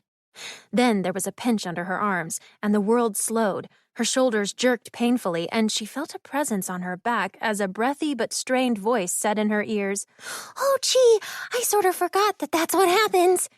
Lorelei's feet landed on the ground, but her knees were wobbly. She splayed out her arms, taking quick, short breaths, and blinked. There was a crash beside her, and Greer skidded into the ground with another figure on top of him. A figure with massive wings. Habian pushed up off of Greer as Tuatha scolded him. "You didn't do a very good job of catching that one." "That one's a lot bigger," Habian grumbled, shaking out his arms. Lorelei found her balance and helped Greer to his feet, the boy blinking and rubbing his face. "What the hell just happened?" "Your favor," said Tuatha, obviously pleased with herself. "Now you can go to places where you couldn't before." The Fae standing beside them were no longer their normal 4 inches, but were, in fact, taller than both Greer and Lorelei. In detail, unlike she had ever been able to see them before, Tuatha and Habian appeared just like ordinary humans, except for pretty much everything about them. They were fine-limbed, very similar to Ren's elven form, but perhaps even slimmer. Their ears were pointed, but in a different way as well, not long or particularly sharp, but with a playful curl to their tips. While their noses and mouths were slightly smaller than that of an average human, their eyes were much larger and set wider apart, rimmed with heavy lashes and what could have been a smudgy eyeliner, though it was nearly identical on the two and complemented their pale and dark complexions in kind. They both wore other makeup, a speckling of white dots across Habian's nose and cheeks and golden ones on Tuatha. But as Lorelei leaned a little closer to Tuatha's face, she was unsure if the freckle-like dots were really artificial. And then there were the wings. They didn't fold back like Helena's, but remained on full display, glimmering with their own light, so thin they were like taut cellophane, showing the world behind them through an iridescent kaleidoscope. Only the world behind them, and everywhere, Lorelei realized as she spun around, wasn't the one she was used to. "We're tiny," she said, sucking in a breath. Beside her, along the baseboard, a dust bunny as tall as she was rolled by. "Ew, we need to do some better cleaning in here." "Excuse me?" Habian glared at her, almost 2 heads taller even when he hunched. Height was relative, she realized, looking down at herself and noting how proportionate she still was, and then at Greer, who had definitely shot up recently, but was still shorter than the fairies. "You're not tiny," Tuatha smiled down in her euphoric way, the look unsettling up close. "You're just not gigantic anymore." She reached out a slender hand and pat her on the head. "In fact, you're very cute like this. Maybe we should keep them small." Habian smirked, mischief dancing in his eyes, the color of raven wings. "Now that sounds like some actual fun." A loud clacking from the other end of the hall made both Fae perk up. "Oops!" Tuatha alighted the air with a flap, the wind from her wings blowing back Lorelai's hair. Then she was suddenly around the back of her, hands slipping under her armpits. Let's go! I still gotta carry this one, Habian grumbled, also taking to the sky. Lorelai's feet left the ground, but her stomach seemed to stay exactly where it had been as the rest of her soared upward at an alarming rate.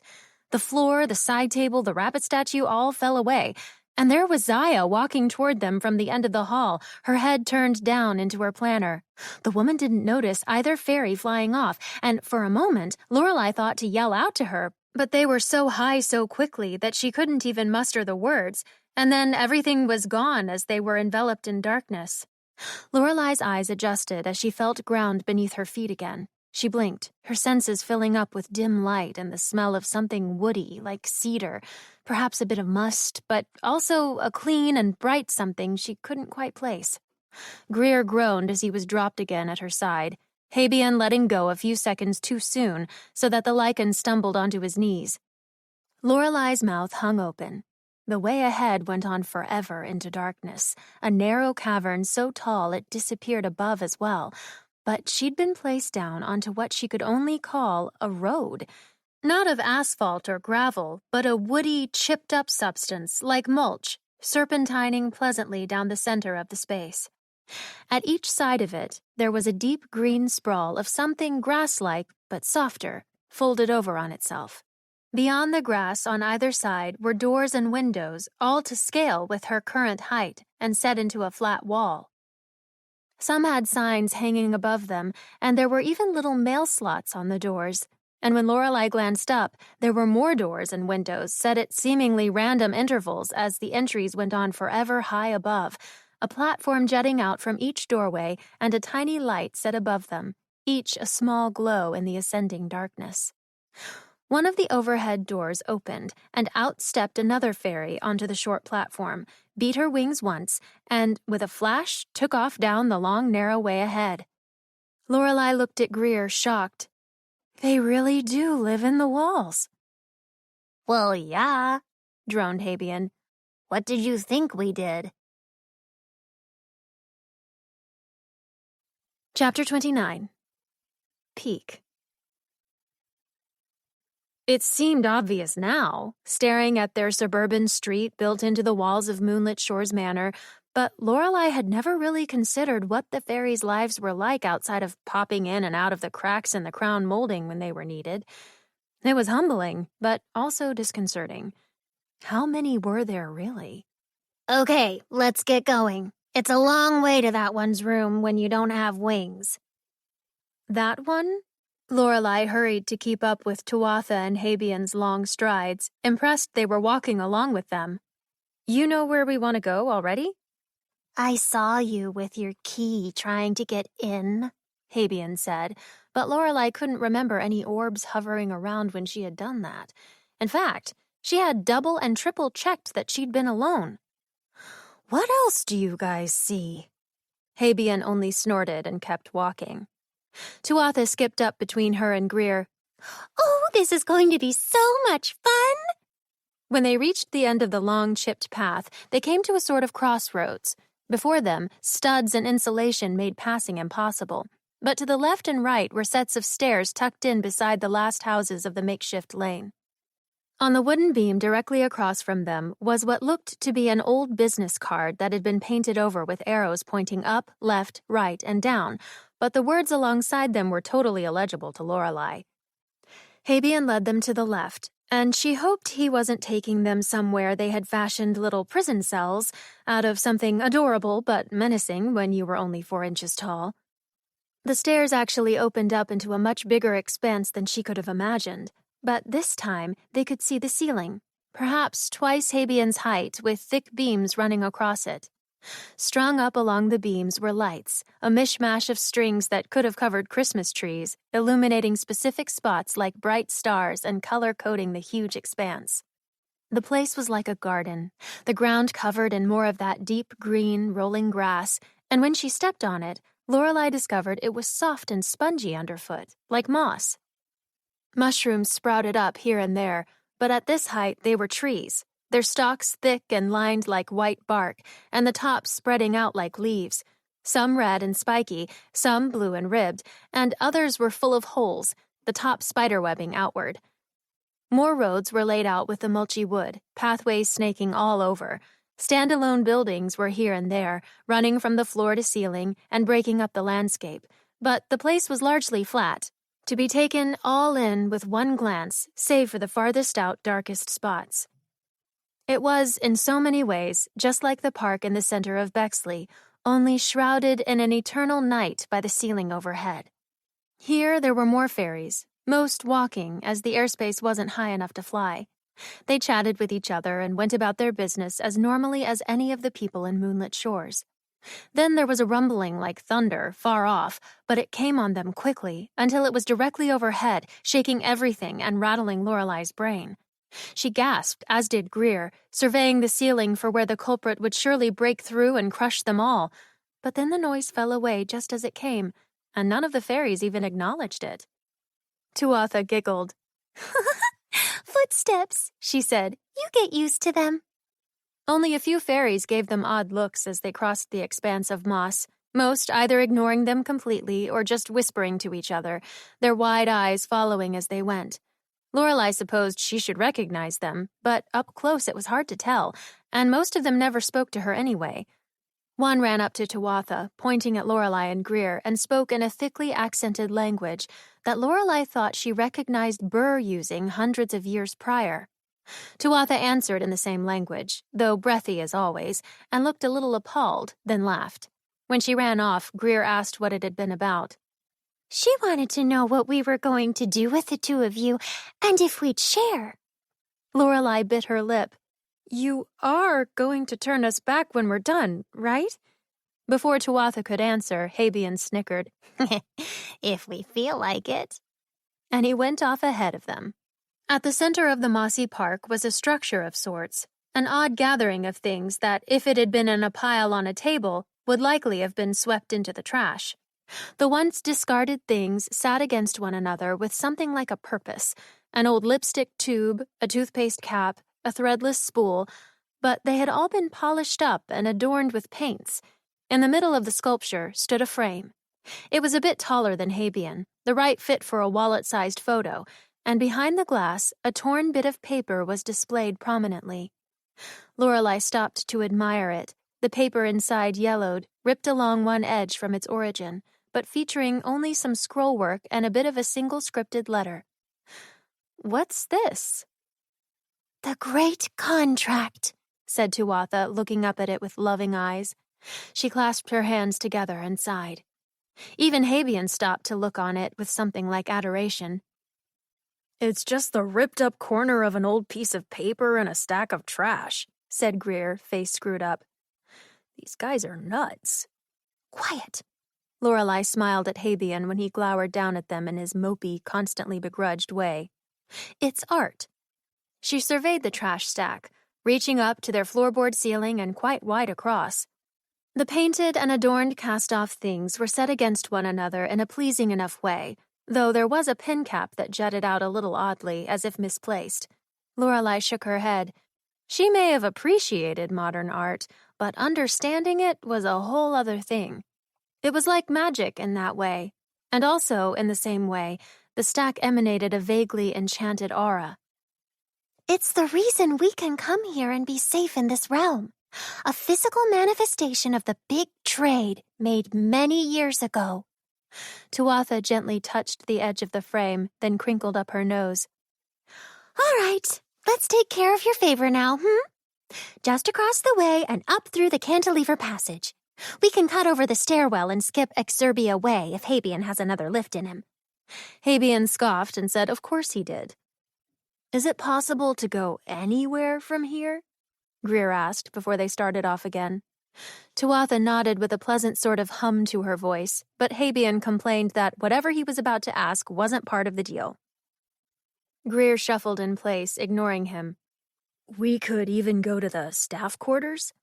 Sure, said Tuatha as Habian groaned. Could we look into Hannah's room? Greer!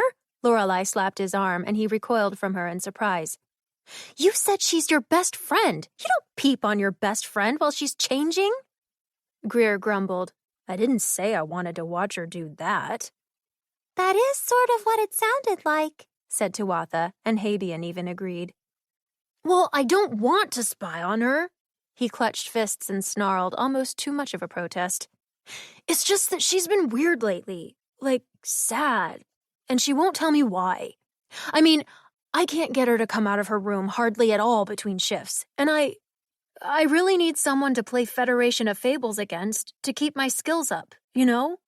He mocked, holding up a game controller, trying to convince them. Lorelei eyed him, then relaxed.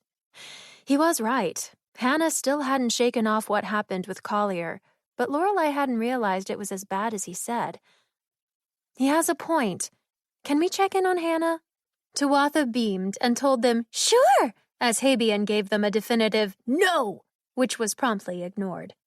Tuatha went on, though sometimes we can't find the exits to your rooms at all if the manor really thinks we ought not be there, so your Hannah might actually be hard to see.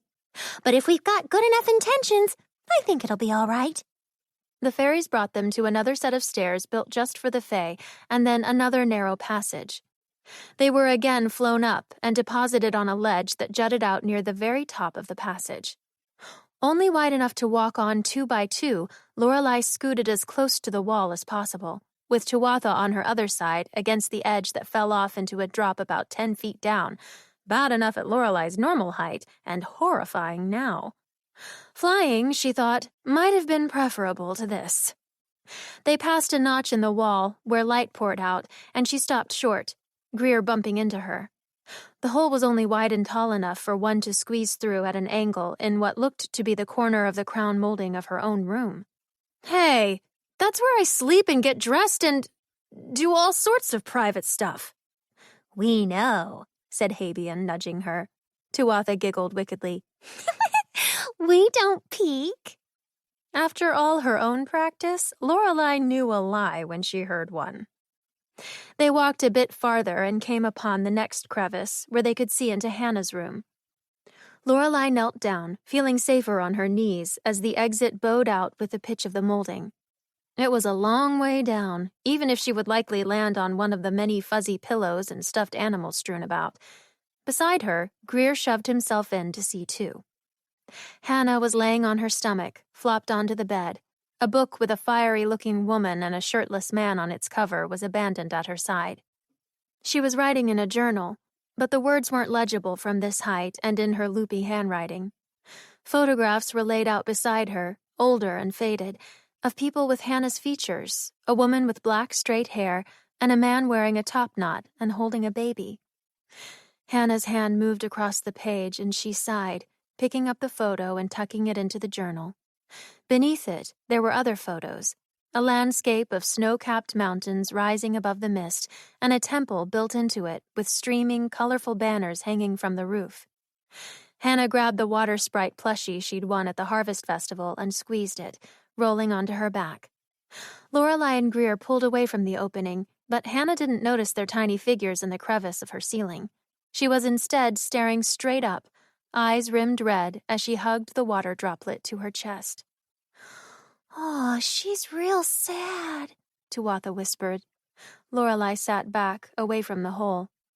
She misses her family. Greer was still watching her, his forehead wrinkled and lips drawn downward. They're dead, though. He swallowed, and even with such indelicate words, he wasn't insincere. We can't go get them for her. What do we do?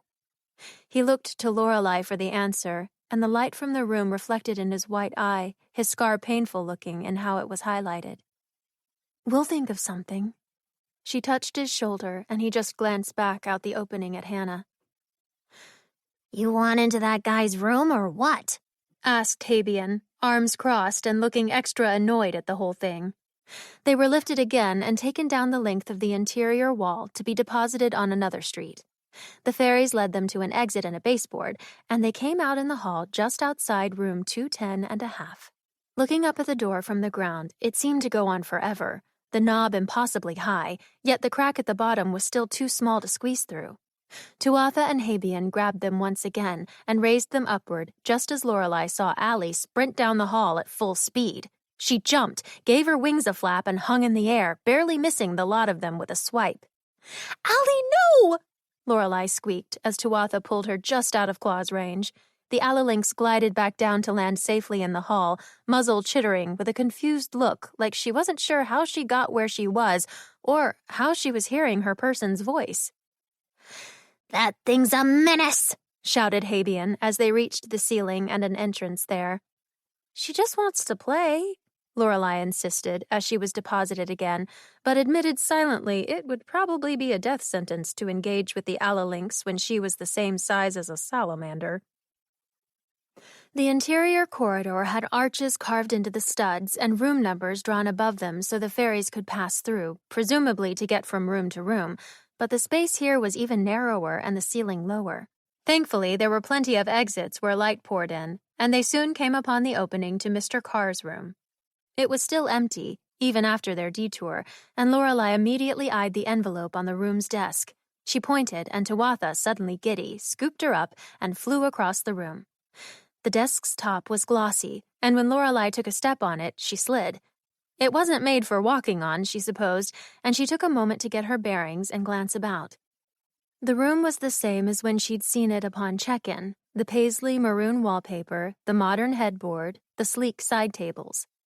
But the desk was perhaps new, or at least different.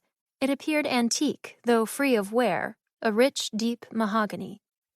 Habian landed with Greer beside her, and when Lorelei got her bearings, she scurried up to the giant padded envelope from that morning.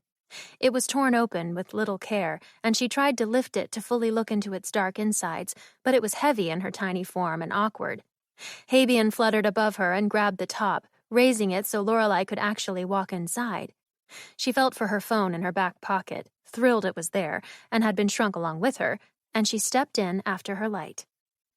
The top of the envelope came crashing down at her head and knocked her forward, her phone bouncing out of her hand across the bubble-wrap floor.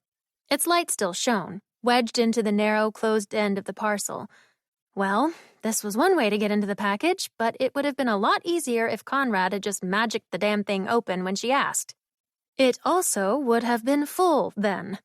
But as she glanced around, she realized, to her chagrin, the thing was empty. She could hear Habian snorting with a dry laughter from outside, and Tuatha chastising him even as she too giggled. But then there was a much louder sound. Lorelei froze, the clink familiar if grossly enhanced. A door had opened. She crawled forward between the folds of the envelope and snatched her phone, fingers just reaching it and killing the light. She turned herself around in time to see the three's feet take off, Tuatha's tiny voice whispering for her to stay put. Lorelei tightened every muscle in her body, her breathing shallow, the top of the envelope resting against her back. Every movement made the padded thing crinkle, and she tried to hold still, listening. Shuffling, footsteps, a pause, more footsteps, and then a slam into the desk and a gust of wind as something came down hard on the other end. The edge of the envelope blew back at her and lifted the top just enough to make out Mr. Carr's tablet as he set it on the desk. She bit the inside of her cheek to keep from yelping, eyes wide, a cold dread coursing through her at the possibility of being squashed if he casually dropped something atop her or, perhaps even worse, totally discarded the envelope itself.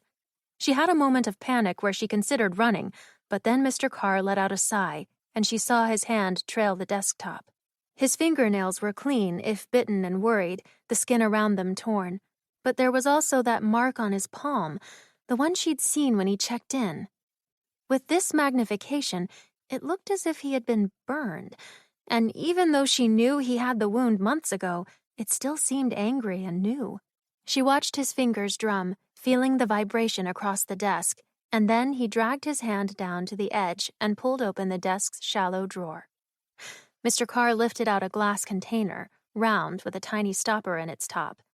She only saw it for a second before he lifted it out of view, but there was a glow inside that swirled, and yet she might have also said the thing was completely empty, an odd mix, but a familiar one. Then his voice, low and almost broken, choked out, "Bastards! This wasn't part of the deal." She heard him moving beyond where she could see. Desperate, she crawled forward on her belly to the edge of the envelope and glanced up. Jordan Carr was staring down, and she almost screamed, but he wasn't looking at her. He was staring into his hand, the jar pressed up against the scorch mark in his palm. He was intensely focused, sweat already breaking out on his brow. That nothing-like glow inside rattled, and then it was gone. The jar came falling back to the desktop as he sucked in a sharp breath over his teeth and clutched his hand in pain. The bottle clanged into the lacquered wood and bounced across, right toward her. It was too thick to shatter, but it careened in Lorelei's direction, and she squeezed her eyes shut, throwing arms over her head as it rolled right into the envelope's opening and crushed it down. The ringing of the crash was all around as her whole body was compressed between the folds. The already cramped space went pitch black, suddenly hot and oppressive, and she squeezed her knees up to her chest to fold away from whatever might come next. As the booming in her ears fell away, she could just make out Mr. Carr's footsteps and another click of a door. Lorelei remained in the tight ball, the heat and darkness pressing in on her as everything felt that much heavier, silent and waiting. And then there was shuffling, grunting, and light poured in on her. Greer grabbed her arms, still folded over her head, and pulled her out of the sweaty, plastic prison in one deft movement. Habian was sneering at her from his spot on top of the envelope, batting pointed wings as he held it open. Tuatha sighed, placing a hand on Lorelei's head as she tried to scramble to her feet, the room and the fairy's palm cold against her hot skin. That was a close one, huh? Tuatha wasted no time wrapping her arms around her from behind. In my experience with you folk, we've got either less than a minute or at least half an hour until he comes out of the bathroom, but I don't think we should risk it. She grabbed Lorelei and took off upward. I hope you found what you needed. Habian grumbled and grabbed Greer, and Lorelei strained her neck to see as much as she could of the room as they went. The desk drawer was still open, and inside she could see more ripped-up envelopes and empty glass jars, these ones truly empty. And then they were back in the wall and safe once again. Though how safe, Lorelei didn't know. Chapter 30. Nothing. Lorelei couldn't be entirely sure of what she'd seen, but she knew what she felt. Stuck like a gold-plated Shih Tzu. Those bottles in Mr. Carr's desk drawer were unique enough, but the glow reminded her of the spark Conrad had shown her months ago when he was drunk, the one he had extracted from a siren's blood and said was dangerous and needed to be kept top secret. Of course, she bet lots of magical things looked like that. She knew it, even. But it nagged at the back of her mind in a way she didn't like. Telling Conrad would have been ideal, if it didn't also include having to explain why she'd been snooping in the first place. He was already prickly about her wanting into Mr. Carr's mail for reasons she couldn't understand. So what was she supposed to say? Well, I just thought maybe he was hunting humans, which I am, by the way. Sorry for lying to you for so long. There was also the very slight chance the contents actually were the exact thing Conrad had made, a spark reverse-engineered out of a hexed creature's blood. He acted like no one else, at least no one he knew of, had done something like that before, and that it was an illicit thing to do, which possibly meant Conrad himself had something to do with all of this. Maybe that was even the reason he didn't want her going through Mr. Carr's mail. If Mr. Carr really were sent by the mayor, and the mayor was Bridget's father, and Conrad had dated Bridget for so long... No, it was too complicated to consider on the clock, and frankly, too deep a conspiratorial hole for her to go down at all. Coupled with the fact she was totally bogged down with work, the theories were sitting on her shoulders like Allie might, but with none of the fuzzy warmth or ear grooming. And with Zaya sick, consigned to bed after finally relenting to Philomena and giving up what was probably a bit too much blood with back-to-back Cupid appointments, Lorelei was just on the verge of being totally overwhelmed. Greer was tired too, more down than usual, and while he didn't fight with Lorelei when she gave him tasks, he sure took twice as long to get them done, and over the next week or so, he became increasingly lazy. Greer was acting extra strange one evening, and after Lorelei reminded him for the 5th time to de-ice the front steps, He finally admitted that he kept forgetting because he had contraband on him in the form of Hannah's stolen journal and didn't know what to do with it. Lorelai pulled him into the office and slammed the door shut. "You're going to put that back right now," she said with all the disapproval of someone who hadn't gone through the contents of the very same girl's phone. Greer hung his head, still managing to be taller than her. "Okay, yeah, I will. But look, I think she just wants to go home." He showed her the photos that had been tucked inside of a village nestled within mountains, the ones they saw from their hiding spot in the ceiling. Light-colored stone structures were built into the steep mountainside with arching windows made up of blue glass and adorned with colorful flags and glowing lanterns. Many of the photos, though, were taken inside a specific room, large, with beautiful mosaics on the floors and fountains running its length against the walls. People were dancing before a wide open balcony that jutted out from the mountainside to look over the forested world below. There was a young girl in many of the photos who looked just like a very little Hannah, with a wide smile and glimmering dark eyes. Notably, this girl had two parents who clearly adored her, always hugging and kissing her, and even a slightly younger Ando appeared to be in a few. Lorelai flipped through the pictures slowly, her face falling with each one. "She can't go home," she said in a whisper, remembering how Ando had said only the walls of Moonlit Shores Manor were safe for her now. There was a low moan from somewhere around them, like the foundation to the manor were settling. She handed the photos back with a sigh. "You have to put these back. I know you care about her, but she has a private journal for a reason. Did you read any of it?" His face went red, but he told her he hadn't, dubiously at best. "I just thought there might be a way to help her in here. She almost never comes out of her room anymore unless it's for work. I don't even know if she'll be willing to go to the party, and she loves parties." Lorelai's brows raised. "Party?"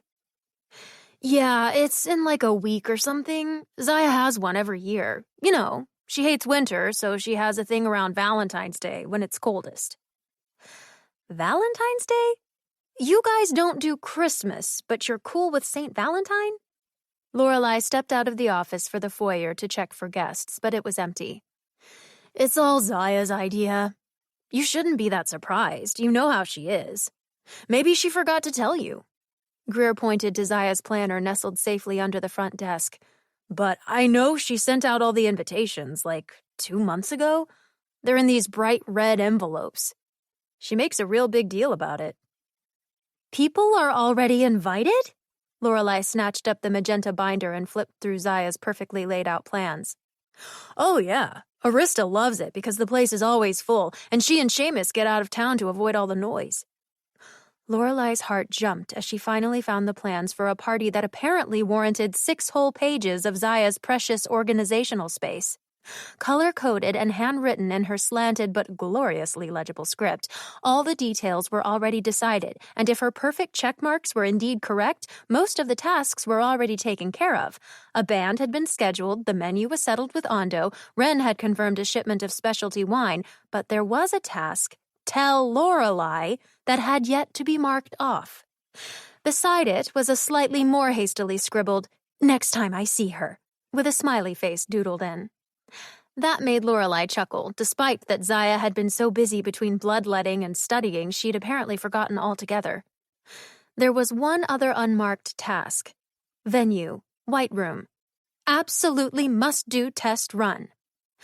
Hannah passed through the foyer then with a cup of tea for Mr. Eknes, face turned down and somber, and Greer hid her journal behind his back, watching her with almost no nuance.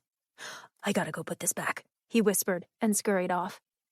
Lorelai spent the afternoon going over Zaya's list, making calls to confirm everything was still on schedule.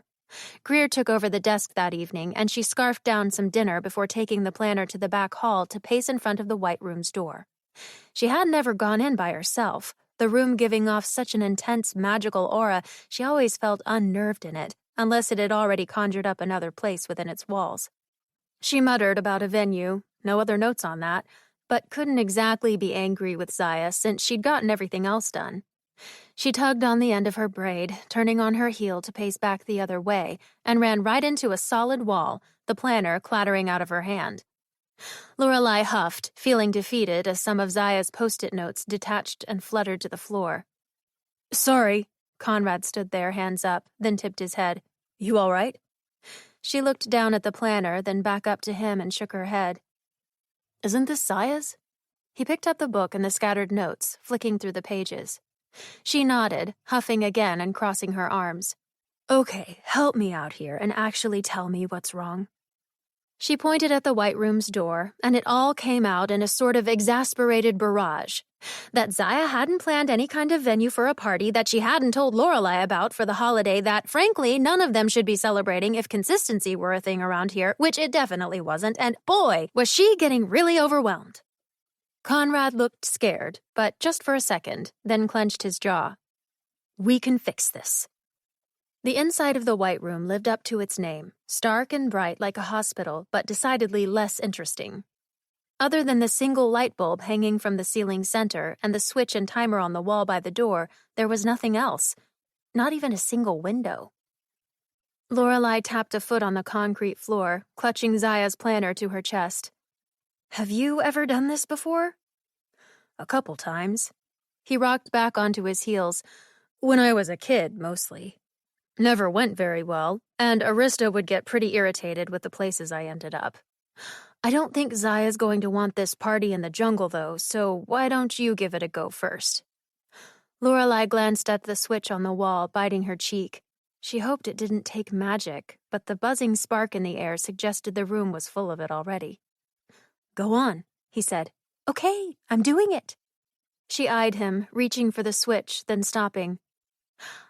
"I'm just not sure what a test run means. I thought the White Room could only bring a place here one time. If we do that now, then we won't be able to bring it back for the actual party." "Sort of." He leveled his hand in front of him and wobbled it.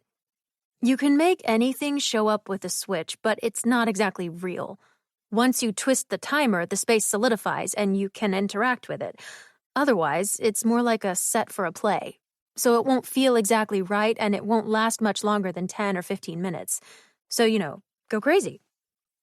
Lorelei put her hand on the switch with a huff. She cleared her throat and addressed the room like she'd heard Zaya do before. "Hi there. We're having a party for Valentine's Day, I guess, and its theme is supposed to be masquerade. So do you think you could please show us what you've got for that?" With a flick of the switch, the room's air sizzled. Electrified and dry, Lorelei's skin crawled with a staticky charge. The light popped, but as the glass of the bulb fell to the ground, it transformed itself into a small handful of pink and white, heart-shaped confetti, leaving behind a slightly bigger light with a dome over it, bright and sickly yellow. The walls remained white, but crepe paper banners dropped down from them, red and pink, and balloons expanded up from the concrete floor to bounce against one another, then settle back down on the ground. Lorelei waited another moment, but nothing else happened. It looked like the world's saddest elementary school party. With glassy eyes, she looked at Conrad. "Wow," he said, scratching his head. "You really blew it." "Damn it." She kicked at one of the balloons and it bounded away from them, disrupting the others. One of the crepe paper banners fell off the wall in a slow, sad heap. He rocked his head to the side. "You need to be a lot firmer and more specific. Remember, this is a Zaya thing, so it's got to be over the top, and she's going to want it to be romantic, I guess." "Why don't you do it, then?" He reached back and took the switch, glaring out at the sorry excuse for a venue she had conjured. "Listen up. We need something more adult than this, obviously. It needs to be dark and edgy and way sexier in here."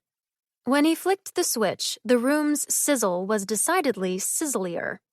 Lorelei felt a jolt through her chest as if a whole host of butterflies had burst from their cocoons.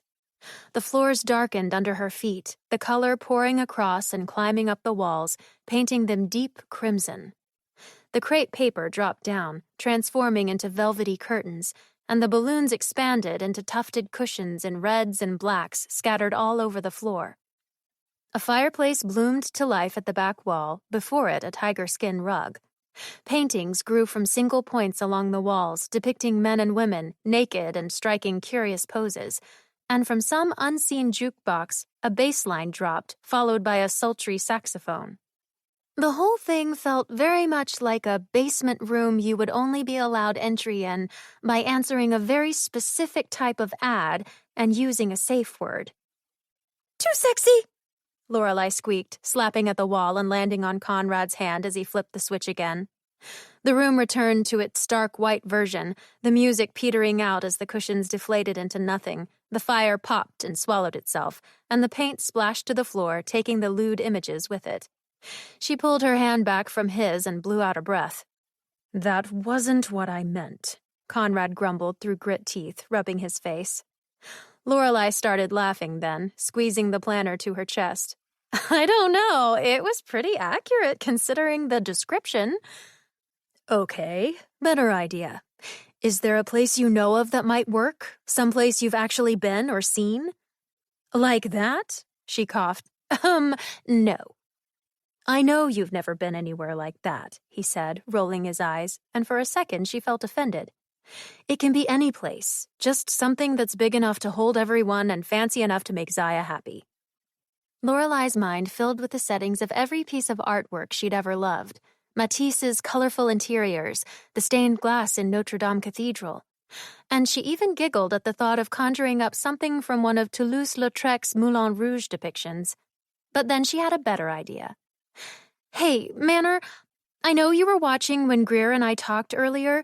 Do you remember Hannah's photos of where she grew up? There was that big, beautiful building with those fountains and tiles and a balcony looking out over the mountains. Can you bring that place here for us?" She looked back at Conrad. He shrugged and flicked the switch. The whiteness of the room melted this time with a shadow passing over the space, drowning it in a warm but dark gray. The room expanded out and away from them, the ceiling doming with an intricate coffered pattern and medallions that encircled crystal chandeliers as they grew down and lit the space with a twilight glow. Fluffy cushions and love seats popped up from the ground, bouncing as they settled into circles, some stowed away alone in corners and dark spaces. The walls were filled with windows from floor to ceiling, arched, the light blue from the stained glass broken up by lead scrolling. In a trough along both walls were deep wells filled with dark water and floating lilies, the gentle sound of fountains emptying out into them from the wall filling the air. Along the back, the whole space was open and set with archways that led onto a half-circle balcony. Lorelai strode across the huge ballroom. She expected to run into the far wall that would have been there in its static white state, but she never did. Instead, she was able to pass under the arches onto the terrace and straight out to the edge of the balcony. Beyond lay mountains, snow-capped and still. The tops of evergreen trees plunged steeply downward, and in the middle of the lush forest that grew along the bottom of the mountain was a lake that sparkled with moonlit water. It was truly beautiful, but it was hollow, without a breeze, the sounds somewhat artificial when she listened hard enough to them. Though she knew it was only because it was a snapshot, not quite real without turning the dial below the switch, she got a creepy chill. "I think Zaya will like this." Conrad's voice came up beside her, leaning on the stone rail that ran along the crescent-shaped balcony. "Hannah, too," she said. "She's been homesick." Lorelai hugged the planner, relieved the last task was complete. "Thank God, the gods, I guess, for magic. It's amazing." When he didn't respond, she looked over at him. He was frowning. "Yeah, it's okay." "Let me guess. This is, what did Jax call it? Soft magic? Like divining and all that stuff that isn't cool, right?" "Did Jax say that?" Conrad smirked. "He would. He's totally self-absorbed." Lorelai opened her mouth, but he interrupted her. "I know what you're going to say, but I don't look down at the intangible schools. A good scryer can do more than eavesdrop. They can go places in the blink of an eye or even pull other people from across the world right to them, sometimes even across planes. It's impressive in its own right. In fact, Arista just scryed on Byron and actually found him." He rested his forearms on the balcony, and his eyes passed over the trees without really seeing them. "She was able to pinpoint where he is?" Lorelai's breath hitched. "Is he close?" "No, He's actually still in the Nether. Maybe he's plotting something, but he seemed, I don't know, sort of stuck. Conrad was staring hard at his hands, struggling for an explanation. Maybe he's lost whatever gave him that magic. Lorelei swallowed, looking back out at the trees. They didn't move in the wind that she didn't feel on her skin. They really were in a scene, in a suspended instance of this place, wherever it was, trapped. She flexed her grip on the planter and leaned on the thick stone railing, looking down. The expanse below them, down along the mountainside through the trees, pulled at her, and in any other instance she would have jerked back, unnerved by the sensation of being up too high. But now the risk seemed different. She tried to keep her voice steady. "You're not considering going to get him, are you?" "No, not at all," he answered quickly. "But he is there because of me." "And your parents are dead because of him," she said, harsh but honest. Conrad was nodding. "I know it's stupid to want to help." Lorelei raised her head. So much of what Conrad did came back to Byron. It's not stupid, it's kind. She thought about the spark he'd made from the siren's blood, how he said he wanted to test it by shoving it into a human. Had that been for Byron, too? "It can be both," he said. "I just thought if he ever came back... But he doesn't need me or my experiments. He figured it out on his own, didn't he? I probably never would have been able to fix what he used to be anyway." "You say that like he was broken." When Lorelei had spoken to Seamus and Malachi about beings who were born without the spark, like Byron was, they told her it was random, and while other magical beings were afraid of that fate themselves, it wasn't necessarily a mistake. Conrad turned away from the mountainside to stare back into the dim light of the ballroom. He wasn't broken. He just inherited the unlucky side of the coin. His arms were crossed tight over his chest, his jaw clenched, about to speak again but holding back. Lorelei waited, and this time he actually went on. "Our mother, she wasn't a witch. She wasn't anything." For a moment, Lorelei was confused. She'd seen the woman's photograph, her signature on her will, heard her spoken of. She certainly existed, so she was something. And then it dawned on her like the sun rising up over the mountains, the all-too-obvious reason her child might be born without a spark, the reason that child might want to kill her, and even the reason people in this world sometimes said the name Rogvaldsen as if it meant something else, dirty or traitorous. "She was human?" He rubbed his temple, focused hard into the darkness, then he nodded. Her heart pounded, and her vision swam, words bubbling up inside her, fighting to come out and divulge everything, knowing if they stayed locked away, it might possibly be forever if they didn't see light right now. But then, in a way so uncharacteristic of him, Conrad kept going. "Charmed folk look down on it, and I get it. She was weak, she couldn't protect herself, she just didn't know what she was getting into by coming here. I was never old enough to really discuss it with either of them, so I don't know what they were hoping, why they thought it would work out. Seamus says they were really happy, even Arista admits that, but I never saw it. And then, because of her, Byron was, well, nothing, too." Lorelei's chest tightened. Nothing. He thought humans were nothing. "I didn't tell you before because it was sort of nice, you not knowing when everyone else did. I didn't want you to think less of me." Her mouth was dry when she tried to speak, but she choked the words out. "Why would I think that?" "People usually do." He shrugged, apparently used to it. "Oh." It was all she could say. Every admittance and truth she'd wanted to share with him swallowed up by one word. Carefully, he looked over at her as if he expected the worst. She'd never seen him so uneasy, even staring down his fratricidal brother. Brows knit, she shook her head.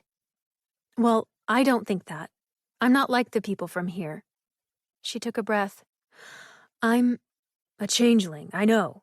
Your whole family is made up of humans. You almost married one. It wasn't a logical train of thought on my part. But when you found out about yourself, you ran away from all of them.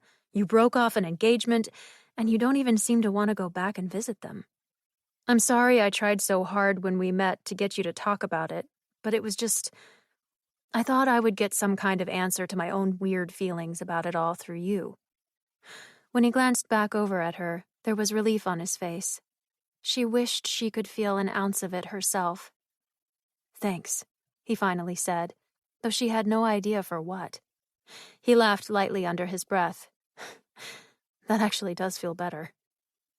She pulled her eyes away from him and swept them back over the room beyond the archway, static and sterile and fake.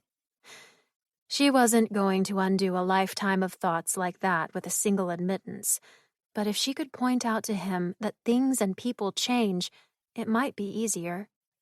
I should be thanking you, she said quietly. If I came to you a couple months ago for help with all of this, you would have laughed and walked away. But this time you offered before I even had to ask. He squinted at her. Yeah, I did sort of help you out too quickly, didn't I? That's not what I... How long have we been in here? Conrad pushed off the railing and started back for the door. Why? She hurried after him. We didn't set the timer. Are you sure? His voice was low, but it had that playful, acidic tone that told her whatever was coming next couldn't be trusted. Maybe I did, and it ran out. We'd be stuck here forever then.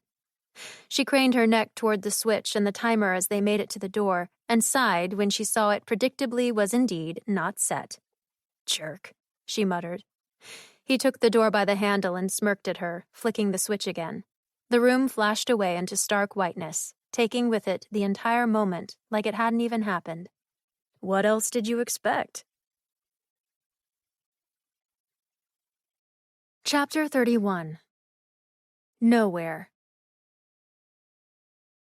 Zaya came out of her sleepy funk late in the week, looking better than she had in some time, which was to say outstandingly gorgeous. Her clients were all accounted for, and she'd sent the funds she collected off to her sister. Philomena was the only Cupid left at the manor, deciding to stay for the party and to finish up her research. Arista and Seamus headed out on a short trip the day before Zaya's Valentine's extravaganza, as Greer had predicted. Arista had been sure to check all of the wards before she left, and even took Lorelei aside in the office to ask her if everything was all right. Taken aback, Lorelei confirmed nothing was amiss as far as she could tell. Arista mentioned briefly she had scryed on Byron again, and he was still firmly planted in the nether. Lorelei went down to the kitchen early the morning of the party, bracing for a long day. Ando and Hannah were prepping desserts and bustling about, and Lorelei managed to grab some toast without disrupting things too much. Back at the front desk, she met Zaya coming down the stairs clad in a skin-tight Barbie-pink jumpsuit. Her hair fell in big black curls all around her face, and she wore heels that made her that much more imposing, but her smile was as inviting as ever. The world paled around her in comparison. She swept across the foyer and threw her arms around Lorelei, pulling her into a warm hug. Lorelei managed to keep her hair out of the butter, holding the plate out to one side. Wow, you look amazing. Zaya scrunched up her nose. Well, this is my favorite time of year. She was practically squealing. Thank you for all the work you did while I was out. I'll be here all day, no naps needed or anything, and I'm taking a break from the books too, so you take it easy. You've earned it. Guests poured in over the course of the day, and Zaya handled them deftly, sending Lorelei here and there and on plenty of breaks. Allie tried her best to help, and only ended up tripping a few guests when they didn't realize that having a winged cat wind between your legs was supposed to help you go up the stairs, not fall back down them. It would be a full house, but then the manor was never really full if it could make up more rooms whenever it felt like it. Conrad wandered into the foyer during a lull when only Ms. Brimstone and Mr. Sewanee were checking in, invited by Zaya as a second apology for what had happened on the grounds and a third trial for their wedding. Lorelei watched Conrad loiter in the corner, fiddling with the doorknob that wasn't broken. When Greer took the two to their room, the warlock sauntered over to the desk. Zaya was humming to herself and taking notes on who had shown up, crossing them off her list. Lorelei watched Conrad stand there awkwardly, something possibly amiss, but his eyes flicked over to Zaya as if he didn't want to say it in front of her. Lorelai's thoughts floated to Byron, and anxiety crawled up the sides of her stomach. "All set for tonight?" he finally asked. Zaya snapped her head up, beaming. "Everything's on schedule. Band's here, food's done, last of the supplies arrived this morning, and I've had my dress picked out for weeks." He plucked one of the pens out of the holder and rolled it between his fingers. "So there's nothing either of you need?" His eyes flicked up from one of them to the other, then back down. "You know, no last-minute task that might get in the way of you going?" "I really think we have everything wrapped up." Zaya tapped a finger against her mouth and turned to Lorelai. "Do you have anything you need from Conrad?" Lorelai shook her head. If he was trying to communicate something was awry, he was being remarkably unclear. He attempted to replace the pen but missed the holder completely, and it bounced onto the ground. He swore under his breath, picked it up, and knocked his head on the lip of the counter. Groaning, he got it right on the second try. "All right, sounds good. I'll see you—" "Wait!" Zaya's voice sharpened, brightly painted lips turning downward. "You are not wearing that tonight." He looked down at himself. He had on his most worn baggy flannel in gray and black, and his jeans had a hole over the knee. "What's wrong with—" "Everything!" she huffed, hands on her hips. "Okay, that's your job. Find something in your closet that has some color and actually fits you." He glared at her a moment as Lorelai chuckled, then he stood straight. "Well, I'm not making you any promises." He turned to go, then looked back. "But if you do think of something you need, that's already going to take you all day." She waved him off, then crossed the foyer to the narrow windows beside the front door. "I just hope everybody can get here while the weather is still holding out." More guests piled in throughout the day, the last few commenting on the frigidness and brushing off a light dusting of snow from their shoulders. Lorelai took an extra-long dinner in the kitchen, a bit to Ando's chagrin, as she tried to convince him to show up and at least see the White Room without giving away the venue they'd chosen. He told her he wasn't a very big fan of Zaya's affairs, but was at least convinced to let Hannah go, and would possibly pop in late in the night, despite insisting there was no way Lorelai could surprise him with something he might like. Lorelai rifled through her dresser that evening, the only thing remotely suitable being the navy dress she'd worn on her date with Malachi, and chastising herself for not bothering to shop once since she'd come to Moonlit Shores. There was a knock at her door, and Zaya was there, changed into a satiny red strapless number, her hair pulled into a high ponytail. Over one arm, she was carrying a pile of clothes like the world's most beautiful fairy godmother. "Pick one," she said. Lorelai looked her up and down. "You're about 6 inches taller and 2 cup sizes bigger than me. I don't think this is going to work." "Oh, but that's my secret. Everything of mine is just a little too tight." She snickered and dumped the pile onto the bed. "I'll be honest, though. I brought all of these for show. This is the one you're going to wear." She held up a maroon sweetheart neck dress that didn't really look like something Zaya would normally go for. It had short off-shoulder sleeves, cinched in through the bodice, and a chiffon skirt that would stop just above her knee. Lorelai thought she should protest, but knew Zaya wouldn't ever accept her no, and there was the other little fact that her only other option was just not going to cut it. Plus, she'd actually spent time on her hair for once, getting it to fall in long, soft waves around her face instead of tied up in a ponytail or braid down her back, and it would be nice if all of her could look good at one time. After she changed and presented herself to Zaya for a final approval, the woman handed her an envelope. "I tucked this into my planner to give to you this morning, but you never get mail, and the day went by too fast, so I totally forgot." Lorelai took the square letter carefully, marveling down at it. There was no return address, but when she flipped it over, there was a wax seal with the image of a peacock feather pressed into it. "Miss Pennycress," she whispered to herself, barely believing the woman had gotten back to her. "So, shall we?" Zaya was bouncing from foot to foot, giddy to get going. "I made sure everything's already set up, and Wren is holding down the fort for the early birds, poor thing." "You go ahead. I'll be down in 5 minutes." Lorelai could hardly take her eyes away from the envelope. Zaya hesitated, then took in a sharp breath, her patience shot. "Okay, just hurry. I don't want you to miss any of the fun. Lorelei shut the door quietly in her wake, eyes tracked on the envelope. She needed to know immediately what was inside and almost tore it in two, then stopped. Conrad had to see. Even if it said something about the old woman knowing she was human, she knew she wouldn't be able to bear it if she ended up with another secret to keep from him. She gave Allie a kiss on the forehead and told her to relax after all her hard work that day, before bolting down the stairs, weaving through the horde of guests in cocktail attire and masks already headed for the White Room. She paused once at the front window to see the sky was gray and heavy. Wren's almanac had marked the next 2 days with a possible storm, and hopefully it would hold off until tomorrow. In the basement, she hurried over the boardwalk, only getting her heel caught once between the planks, and knocked rapidly on Conrad's door. He didn't answer, so she knocked again until she heard his muffled voice call from the other side, "I swear I was kidding last time. I changed and—" "Oh, hey." His face instantly dropped the irritation it had. "I thought you were Zaya checking up on me again." He'd been rubbing wet hair with a towel, but dropped it onto his shoulder. "Hi?" she said, a little more breathless than she meant, the reason she was there popping right out of her head when she saw him fresh out of the shower in a tight white t-shirt. He peeked out into the empty hall, then looked back down at her. "So, I didn't expect you to, come and get me?" His eyes lingered down the length of her for a long moment, then flicked back to her face. "Oh, no.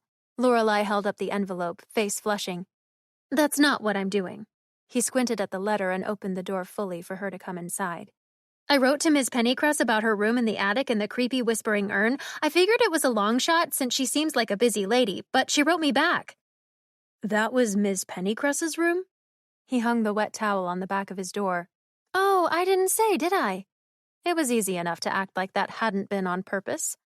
"No, but I guess I shouldn't be surprised. She's been visiting this place since before I was born. Nice lady, a little weird, though." He gestured to the envelope. "So what does it say?"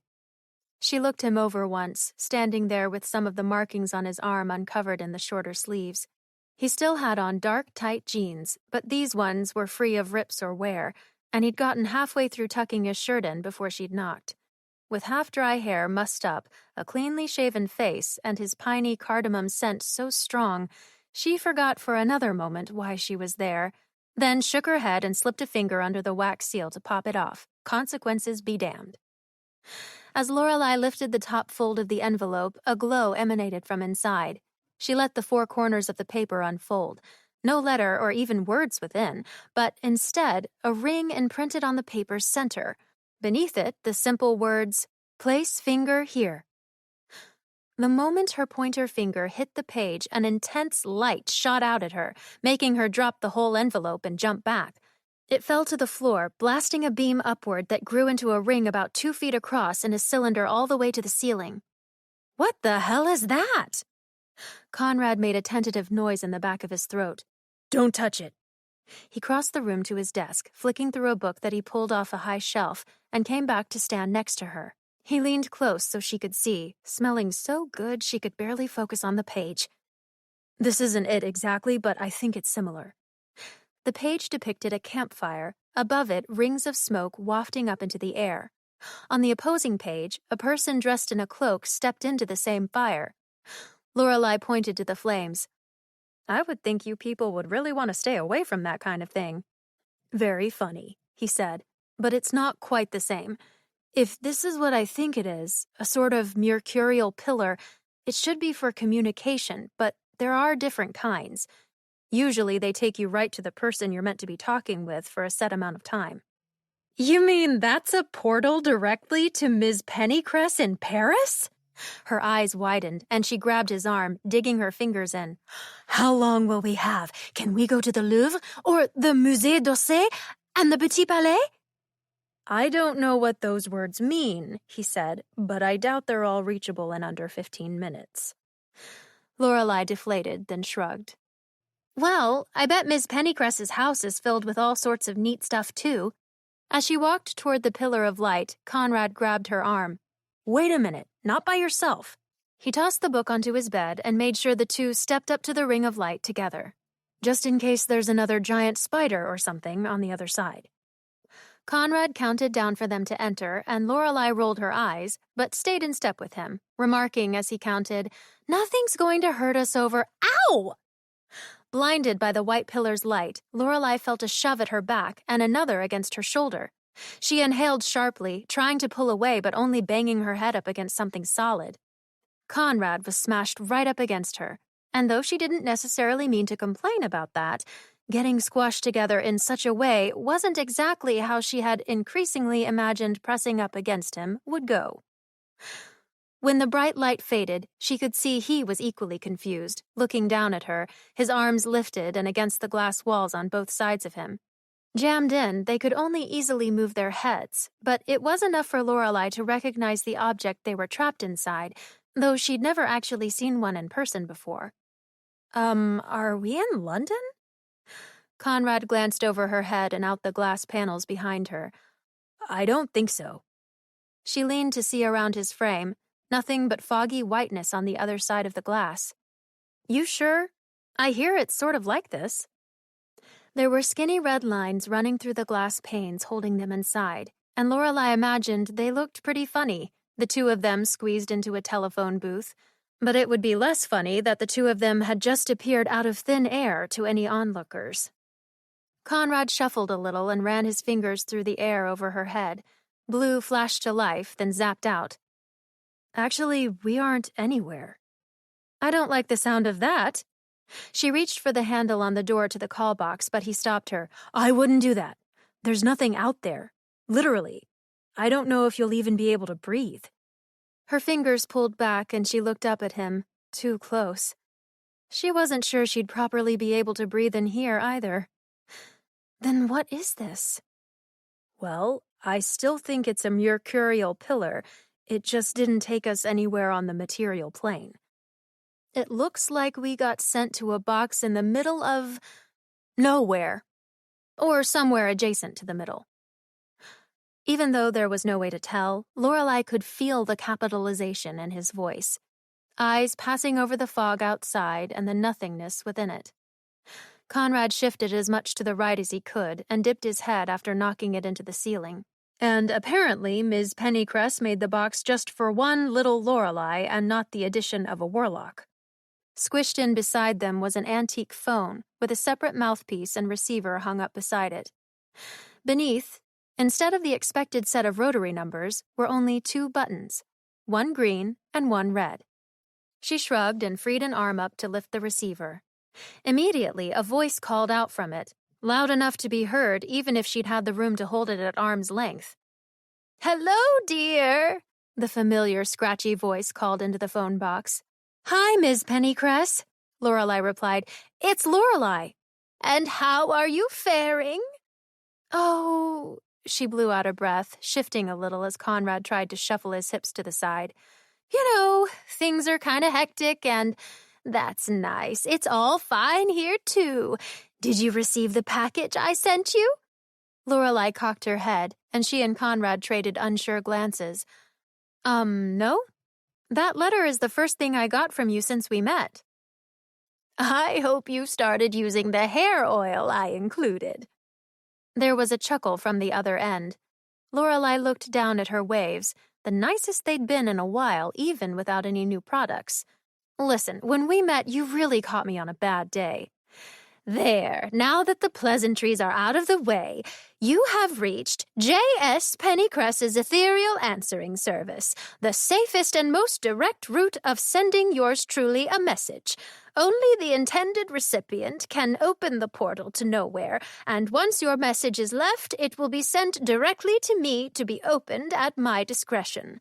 When you are ready, please press the green button, and you may begin recording your message confident in its confidentiality. Press the red button when you are finished. And please, dear, do be more detailed this time." Lorelei huffed. A recording. Well, that explained the interruptions. Sort of. Conrad chuckled, trying to cross his arms, but it didn't really work. She slipped her other arm up and reached out for the green button. There was a gentle beep through the receiver, and she cleared her throat. "Hey, Ms. Pennycress, it's Lorelei. You know, the girl you met a couple months ago who works at the manor?" Well, I didn't work at the manor then, technically, even though I think you thought I did, but I do now. And I guess you probably know all that since I sent you that letter, and that it's me because you said this Mercury box thing is for me and only I can open it, but... Her eyes wandered up to Conrad's face, screwed up as if to say, "What are you doing?" Anyway, I'm not actually alone. Conrad is here too. Conrad Rongbaldsen, you know, the warlock guy whose parents own, well, his aunt owns, well, she's not really his aunt. She's his first cousin once removed, but maybe she doesn't really own the manor anyway. It might be his. I don't... She stopped herself as his glare deepened. So that guy's with me, and what I wanted to say in the letter was things are sort of crazy around here, and, Conrad whispered, the urn. Right! We found this urn with, like, a really creepy guy in it. Actually, I guess it could be a lady. It has a lot of different voices going on. They're still in there, but they seem like they want to come out, and the symbols on the urn were kind of familiar to us, and we were just hoping you could give us some more information, if it wouldn't be too much trouble, because it might be related to this other problem Conrad's sort of having with his family. That's kind of personal, so I don't know if he wants me to say, but yeah, that's just about it. Also, have you seen the Mona Lisa in person? What's that like? Okay, I hope you're having a great day. Thank you so much. Bye! She slammed her finger down on the red button. Conrad's mouth fell open. What in the deepest abyss was that? The receiver shouted back to them in Ms. Pennycress's voice. Thank you for leaving a message with the ethereal answering service. If you are satisfied with your message, please press the red button to lock it in. If you need to re-record your message, press the green button to start over. That was awful, Conrad said plainly. Well, she said be detailed, but I wasn't sure what was okay to say. It's not like I'm the only one of us who's ever choked on a phone call. He grumbled something about that being different, while reaching over her head to press the green button, erasing her message. Just like a lie, you need to keep it short and concise. Listen. The transmitter beeped again. This is Conrad and Lorelei. My brother's trying to kill us, and we found the dark entity you've got bound up in the attic. Tell us who that is and any info you have on a being called Zyre. Call back ASAP. It's urgent. He pressed the red button. Conrad! Lorelei hissed as the speaker recited the directions to re-record again. There was no nuance to that, and you didn't even say please or thank you. Before he could argue his case, she erased his message and took a breath to try once more. Hey again, Ms. Pennycress. Well, not again, I guess, because we already erased those 2 other messages. She caught him glaring at her and sped up. Okay, so the urn in your attic room at the manor, we found it. Conrad and me, I, and it was hella spooky. The dark entity bound inside tried to convince us to free it, Conrad said over her into the receiver. Right. She put a hand on his chest to keep him from shouting, distracting herself before pulling back. And it was really similar to this other entity called Zyre, who I may have bumped into in the past. Literally went into the past, not just once a while ago. She went through a Hephaestian mirror about 400 years back. And we were hoping you could please help us in identifying either of them, or if you had any other information on the manor and something called the Source, if that means anything to you. Oh, or spells that... She poked at his arm where the marks were. Spells that leave behind evidence on skin. Like a tattoo, she added. Honestly, we would appreciate anything you could tell us. It's urgent, he interjected, then sighed. Please and thank you. Lorelei rolled her eyes and pressed the green button. You have exhausted all attempts to re-record, said the voice from the speaker. Your message will be delivered privately and safely at Nowhere's earliest convenience. Prepare to exit. Well, that was a little better. He pursed his lips. What did that just say? There was a blast of bright white light again, and the glass wall against Lorelei's back disappeared. She fell backward and away from Conrad, landing on the hard ground of his bedroom with a thunk, then scurried back up onto her knees. Between them, the opened envelope that Ms. Pennycrest had sent lay there like it hadn't just condensed the 2 of them into a telephone box in the middle of nowhere, or even adjacent to it, and then violently catapulted them out, the ring left on it burnt and ashy. Lorelei rubbed her eyes, bleary from the change in light. She felt tired suddenly, and a bit out of breath, pushing herself to her feet and glancing at the clock on the wall. 4 hours? That took 4 hours? Whoa, Pennycrest really did send us to nowhere. Conrad ran a hand through his hair. And she's using it to store her messages. That's a powerful lady. Zaya's going to be so mad at us, Lorelai mumbled, shaking out her skirt. Oh, shit. Conrad sprinted to the bathroom and grabbed a long-sleeved shirt, notably not flannel, from the back of the door. We've still got a little time. There's no way the party's over yet. What are we going to say? She checked her reflection in a mirror over his dresser, fixing her hair and thankful that the rest of her had survived being crushed into the phone booth with him. Well, he chuckled, pulling on the shirt and buttoning it.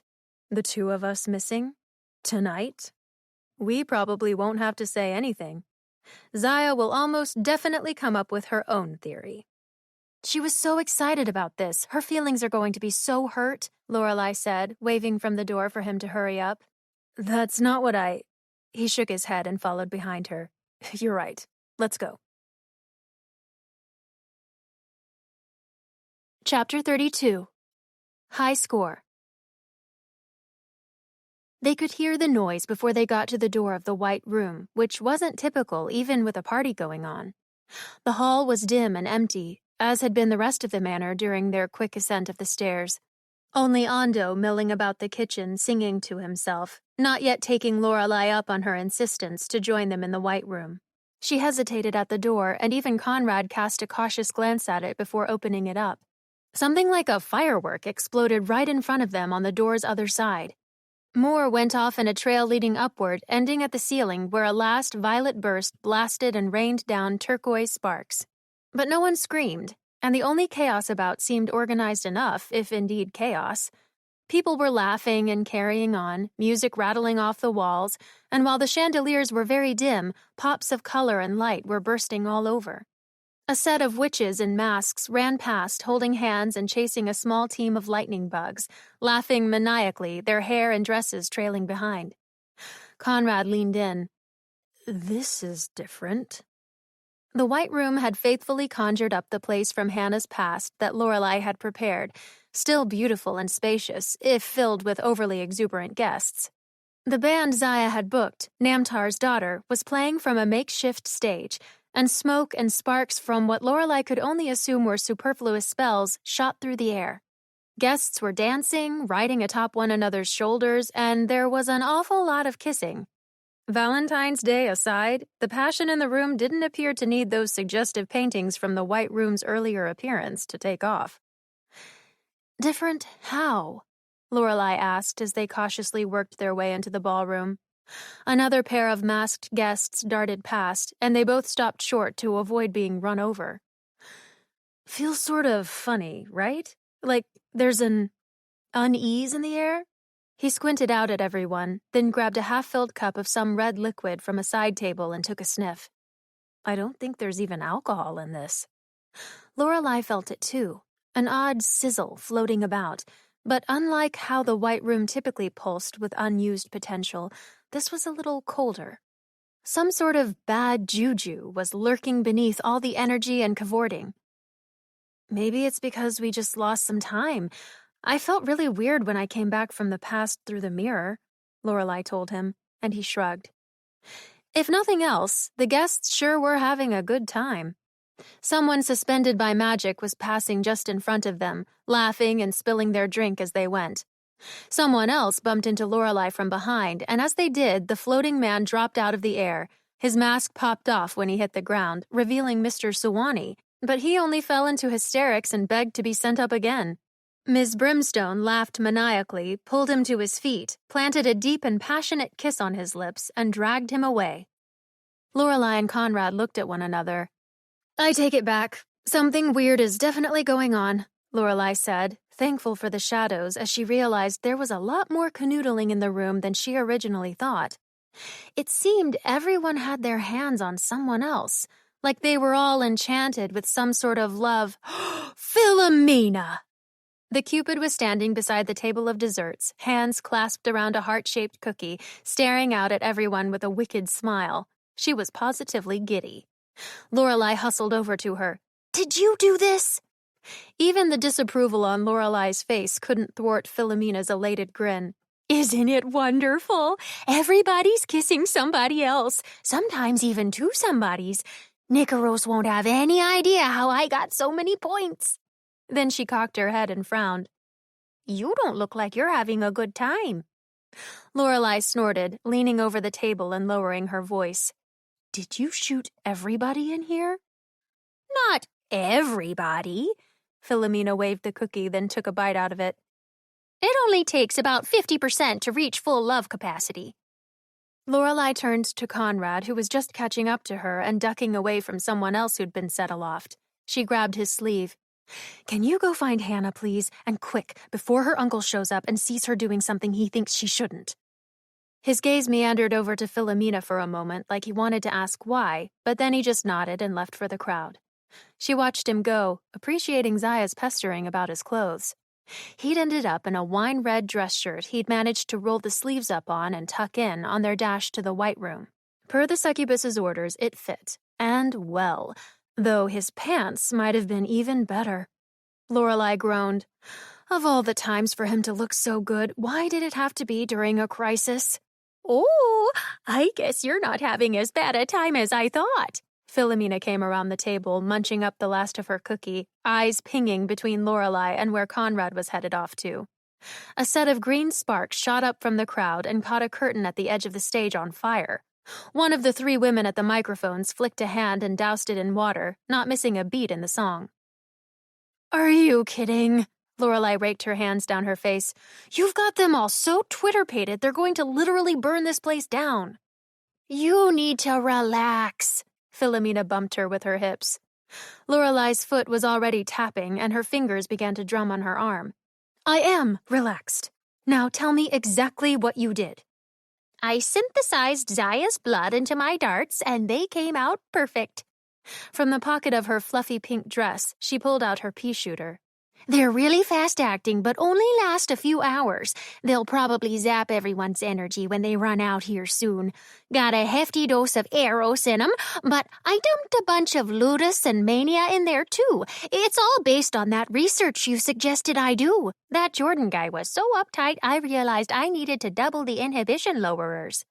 Oh, great suggestion, Lorelai, she muttered to herself. So what does that actually mean in non-Cupid terms? Lust, affection, and infatuation. The darts are full of them. They basically turn you into a horny teenager. She started giggling wildly.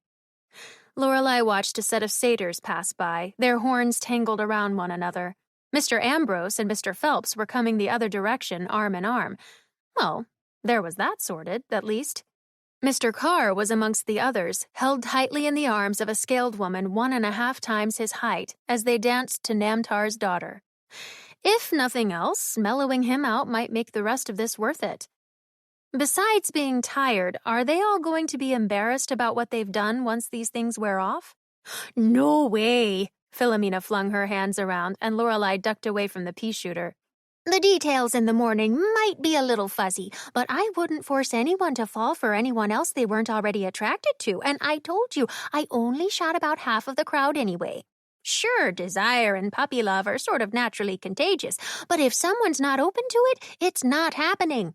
Just think of these little darts like Dionysus's best wine, except you can still walk in a straight line after overindulging. And too much of one won't be a downer, if you know what I mean. She elbowed her hard in the side. Wonderful, Lorelai said, as if it were anything but, scanning the crowd for any sign of Conrad, and then she gasped. What if someone who'd been shot singled him out? He definitely looked good enough to grab, and no, there wasn't time for those thoughts, not right now. You get it, right? Philomena was still waggling her eyebrows. Oh, man, you're so tense you're not even laughing at my wiener joke. Good thing I know exactly how to help you out. Lorelai was distracted by Conrad as he emerged from the crowd with both Greer and Hannah. Did you do anything to either of them? She hissed at Philomena before they made it across the ballroom. Those kids? Nah, I figured they didn't need the help. But, she held up her pea shooter, I gotta keep up my high score. Before Lorelai could stop her, she brought the tube up to her lips and blew.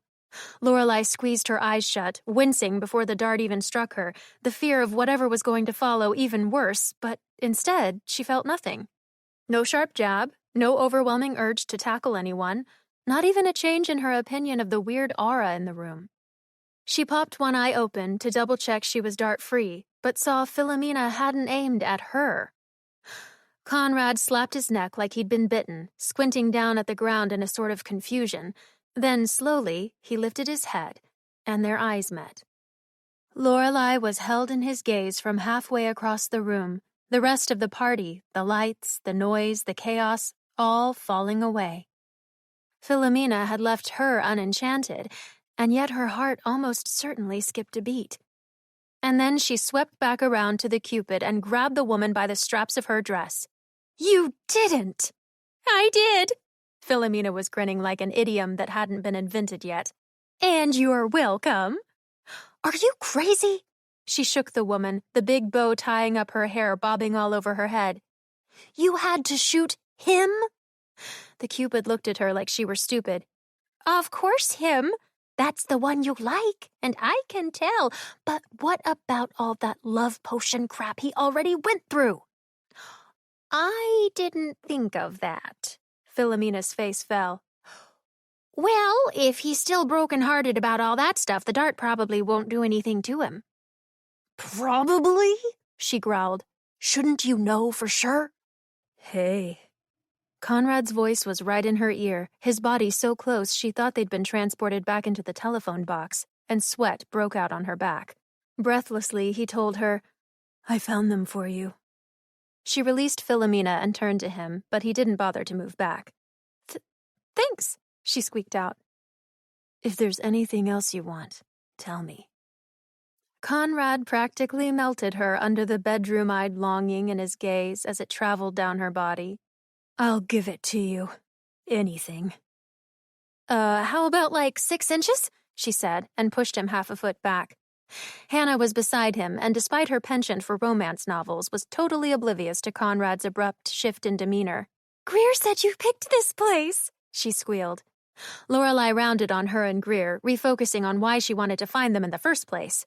"Were you two behaving?" She heard her mother's voice in her words and cringed. "We were playing show," Hannah said innocently, eyes wide. "I found the boards and all the tiles right where they used to be. I was winning." Greer pouted.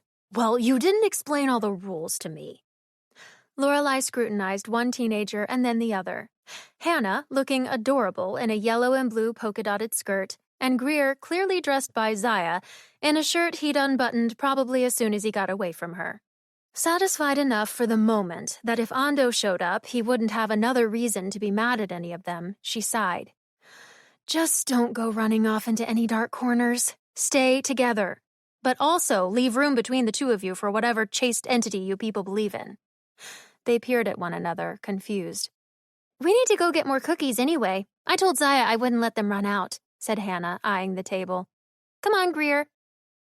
Lorelei watched them head back to the door into the manor, one crisis averted. If nothing else, Hannah seemed to be in a much better mood, and in turn, so was Greer. "Lorelei." When Conrad said her name, it was throaty and deep in all the ways that it absolutely shouldn't have been. "I have to tell you something." "Oh, no, I don't think you do." He closed the tiny gap she'd made between them. "It's important, and it's been eating away at me." "Shh." She put a finger up, her own breath catching. His hands had been hovering near her waist, but he thankfully, or regrettably, pulled them back. "Do you hear that?" She pretended to be listening hard, twisting up her face. He grabbed her then, snaking his hands into the small of her back protectively. "What?" "Well, that backfired." "Sort of." She pressed both hands onto his chest, his warm, hard chest, to hold him at bay. Right up against one another and in heels, his face was almost close enough for her to simply lean forward and kiss. Like they had a will of their own, her hands were sliding up to his shoulders, but when she saw what they were doing, she froze, cursing the next part already. "Conrad, you are under a spell," she said carefully. "Philomena shot you with one of her darts, and it's making you—" She glanced down at the lack of space between them. "Affectionate." Conrad shot a look at the Cupid, who gave him a wink before running off into the crowd. "What? No, Oh. He pulled his hands away and took a step back. I feel fine, though. Do you? She looked him up and down. There was a struggle on his face, but he nodded. Yeah, totally. I mean, I must be immune to that stuff by now, right? He coughed out an uneasy laugh, flexing his fingers. I don't know. She watched him fidget, scratching the back of his head and looking around the room. You were just saying you had to tell me something. If it's something you wouldn't normally say, then it's probably the dart. Yeah, well, no, it's normal, I think. I just wanted to say, his voice cracked like a 13-year-old's. I should have told you earlier when you knocked on my door how you look. I didn't, and I should have. Said something. That's all. Lorelai glanced down at herself. Good. Not that you don't normally. It's just right now, tonight, you look good. Really, really good. It had come out so awkward and stilted she wanted to laugh, but held back. Also, he coughed, standing a little straighter, you smell nice, too. Lorelai was actually pretty sure she was sweating from the stress, turning toward her own shoulder and taking a covert sniff. His face set itself steely again, like he had shaken off the doubt that had been invading him. So, do you maybe want to go back to my room and... Was this your idea? Ando's voice made Lorelai jump. She spun to see the chef staring at her, eyes narrowed, and she backed right into Conrad, who didn't budge. My idea? She reached behind her and gave Conrad a shove. If it turned out all wrong, then yeah, probably. This place, Ando said, gesturing to the room. Did you bring this place here? Her stomach turned. You don't like it? Like it? Ando looked at her like she were sous-chefing for him and had started a series of grease fires.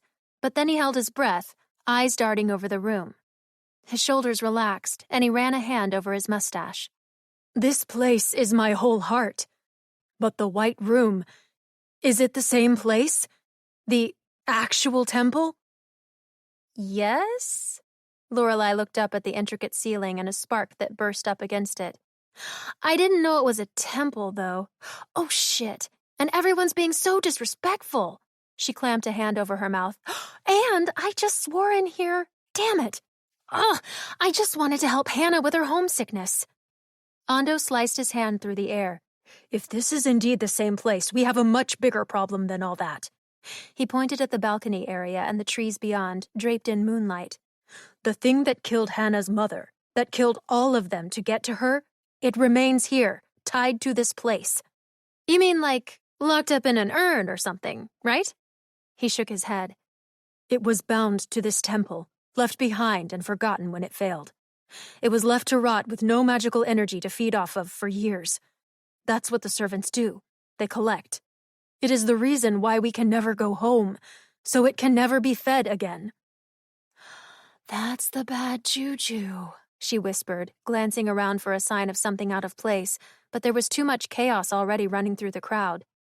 I have told Hannah and Greer to stay out of here and go back to their rooms, but that thing, if it's not dead, it is surely consuming all of this and waking up. Lorelai looked back to Conrad, but his eyes were gazing down at the back of her, and she knew he hadn't heard any of it. We need Zaya, she said, and started pushing through the crowd, Conrad and Ando following behind. She found her by her long black hair trailing down an exposed back of golden skin. Dressed in blood-red satin, there was no mistaking her, and the pale hands that were pawing at her back made it even more clear she was totally immersed in having quite a good time. Sorry, Zaya, I hate to interrupt, but we have an issue. Zaya turned, her eyes and nose covered by a lacy black mask. She was grinning stupidly, but when she saw them, her face fell. She pushed the tall, masked stranger she'd been kissing away with a single arm and a shocking amount of strength. What's wrong? I made a mistake, Lorelai said. I used Ando and Hannah's home as our venue, but Ando said this place is sort of cursed with a magic-eating baddie, so I think we need to get everyone out. Zaya glanced around the room, pushing her mask up on top of her head.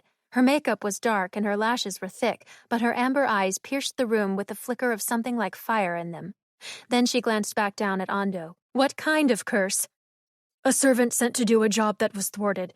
We need to end the manor's connection to this place before it wakes fully. If it's alive, It's been feeding on the energy here the whole time. There are probably hours left on the timer still. Zaya took in the rowdiness around her, the spells breaking against the walls, the noise, the chaos, for what looked like the first time. Wait, what exactly is going on here? Philomena has been shooting everyone with love darts, Lorelei admitted, slapping Conrad's hand away from her waist. They're all worked up, and she might have gotten you too. She says the magic wears off after a few hours, so everybody might be winding down soon. A burst of sparks exploded overhead. Or not. Expending all of this magic. Ando crossed one set of arms, the other flailing outward. This place was left empty so that thing wouldn't have anything to feed on, and now it could be walking among us. You are concerned about an intruder? Wren's stoic voice came up from behind them, startling Lorelei. He wasn't wearing any sort of mask, but his lips were stained red, likely from the wine. She hoped elves had a high tolerance. Ando confirmed, an entity of ill will. Conrad stood a bit closer to Lorelei so that she could feel how warm he was, but she didn't push him away this time, the look of unease on the others' faces frightening. Zaya pulled her shoulders back. All right, we need to shut this thing down and send everyone to their rooms without panicking or utilizing any more excess magic. The door is already warded to only let guests with keys over the threshold. If those darts are starting to wear off, maybe we can convince everyone they're tired enough to leave before this thing gets too powerful. They looked about at the partygoers, dressed in suits and gowns and all masked.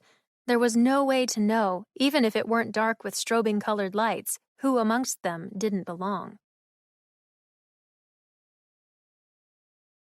Chapter 33. A Little While.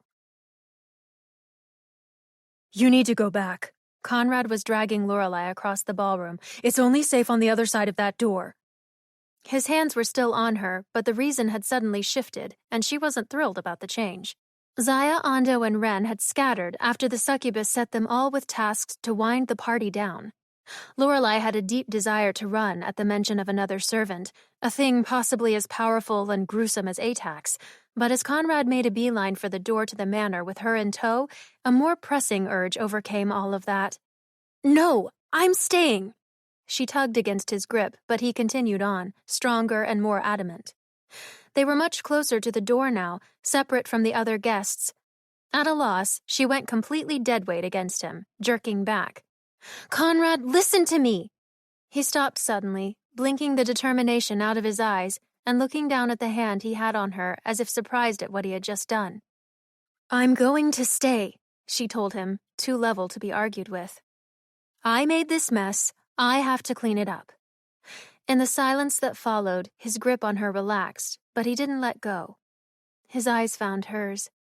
But I don't want you to get hurt. She bit her lip at the sweetness in his voice, then reminded herself it was almost certainly the love dart talking. I'll be fine. I'm a Lorelei, remember? Excuse me, everybody. Feedback squealed over the speakers and the music came to a messy halt mid-song. Zaya had made her way up onto the stage and wrestled the microphone from one of the members of Namtar's daughter. Ladies, gentlemen, non-binary beings, I want to thank you all so much for coming out tonight and— Oh!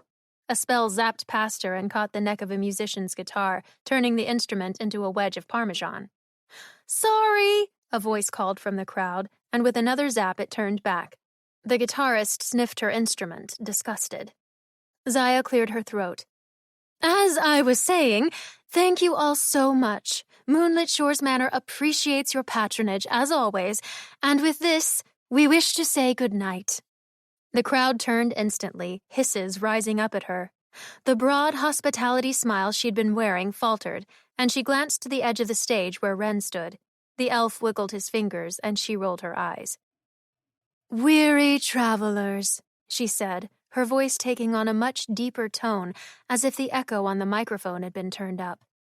The night grows long, and you desire the sanctuary of your beds. A warm wind blew through the arches into the ballroom, settling over Lorelei as a yawn racked through her, her eyelids drooping. There was something sweet on the breeze, and pleasant tingles running up the back of her neck. Zaya was right. She was always right. Lorelei leaned into Conrad, the skin of his forearm on hers, warm as his fingertips tickled at the back of her hand. She should leave. They both should. Together. But then she blinked, recognizing the feeling as unnatural and laced with magic. She propped herself back up. Is Zaya trying to enchant the entire party? He hummed back, mostly useless. But the sparks the guests were shooting had died off, the smoke clearing, and no one was booing Zaya anymore. The succubus waved a hand over the crowd. One last song to close out our humble gathering, and as is tradition, she drew out the word as if convincing even herself, masks off to say goodnight. The band behind Zaya struck itself up with a slow tempo, and she passed off the microphone to the woman at her side, much more content to take it back and sing. Without the constant spells, the ballroom had fallen much darker, and the smell of burning had gone from the air, leaving it sweet and cool. Now's our chance, Lorelei said, ready to head back into the crowd and check that all the guests were meant to be there. But Conrad grabbed her around the waist and pulled her close. She supposed he thought they were taking a different kind of chance, and she was already annoyed with herself for what she was about to do. Hey, don't get distracted. She snapped her fingers in his face, but he just trapped her hand and moved it from between the two, slipping it skillfully into his own. His other arm slid all the way around her, and he started to sway. Conrad. She meant to chastise him like she did so often when irritated, but it came out like a sigh instead. They'll take care of things, he said, bending his head down to hers. Just stay here with me for a little while. Rigid at first, Lorelei slowly relented, leaning into him and letting her free hand glide up his arm. The sounds of the fountain beside them muffled the music as they drifted closer to the shadows on the outskirts of the ballroom. He brought her hand to rest against his chest. Lorelei took in a full breath, the scent of him and the sweetness in the room mingling, making her drowsy and chasing away the unease. She blinked up into his eyes as they shuffled into a pall of blue light from the stained glass windows. There was movement off near the door as some of the guests meandered out of the white room and filed back into the manor, but she was too wrapped up in him to really notice. He was right. The others could take care of things just fine. The rush of danger and the guilt of touching him were quelled by how his hand pressed against her back, fingers curling just above her hip, and how synchronously they moved. Philomena's darts made the others crazy, and they had certainly made Conrad act like a fool for a bit, but he was composed now, tender even, and she wondered if it was the Cupid's magic mixed with the succubus's charm, or if, possibly, some of it was actually him. There was a way to know, she supposed, and she spoke past the lump that had formed in her throat. You're still under the influence of those darts. She ran a finger over his collar, guilt rising up from her belly. You're not yourself. They turned in a slow circle. How do you know that? Well, we're dancing, and that doesn't seem like a very Conrad-type thing. She gazed out the blue glass of the windows, the view hazy and dark. You shouldn't be holding me. You should be, I don't know, irritating me? He bent his head down even closer, voice a low hum. Those aren't both things you do to someone you want? She chuckled. You think irritating someone is how you show affection? I just like how frustrated you get. He laughed deep in his throat. I keep waiting for you to take that frustration out on me. Oh, there's the horny teenager, she groaned, tipping her head back to frown at him. See, I told you. It's the Cupid spell making you act different. He lifted her hand held by his own and entwined their fingers. Blame whatever you want, but it's really you, tangling yourself up in my life. She swallowed, looking away from him. Philomena says you might not even remember all of this tomorrow. It's like you're drunk. You've seen me drunk, Lorelei, he breathed into her ear. This isn't that. He sounded so sure that the doubt lifted away, and she rested her head on his chest. At that, his grip around her only tightened, Lorelei shut her eyes and said quietly up against him, "I wish that were true." "I've heard fey auras are naturally enchanting." His voice was just above a rumble on the top of her head. "If how I'm feeling is caused by magic, then that's the spell I've been under, and it started long before tonight." Lorelei fell still. She was the fool, and worse, a liar. If she told him the truth now, that she was human, she bet she could snap him out of that damn love dart in a second. But she looked up into phthalo emerald eyes that confirmed everything he'd just said.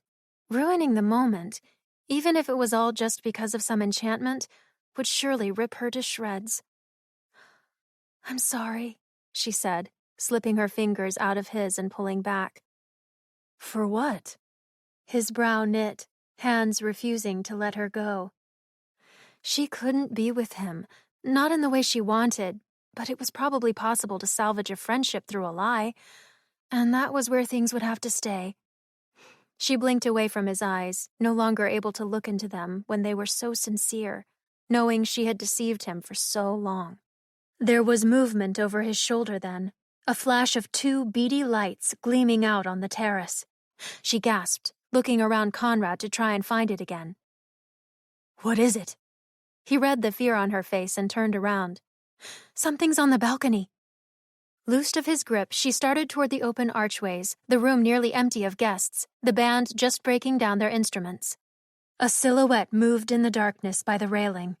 She crossed the room swiftly, Conrad just behind her, passing Zaya, who was whispering to Mr. Carr and the Scaled Woman, and Wren and Ando, who were in a deep discussion near the stage.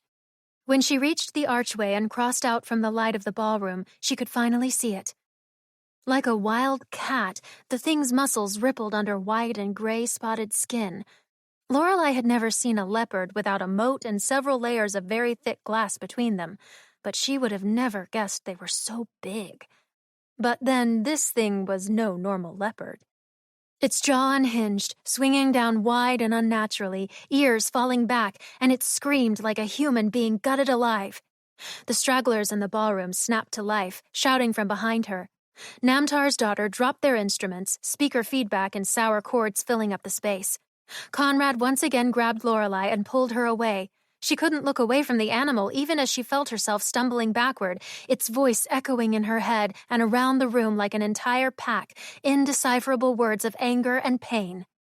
Again, the voice was made up of so many and coming from everywhere. How was it here too? And how was it the same as Atax and Zaire and whatever was bound up in the attic?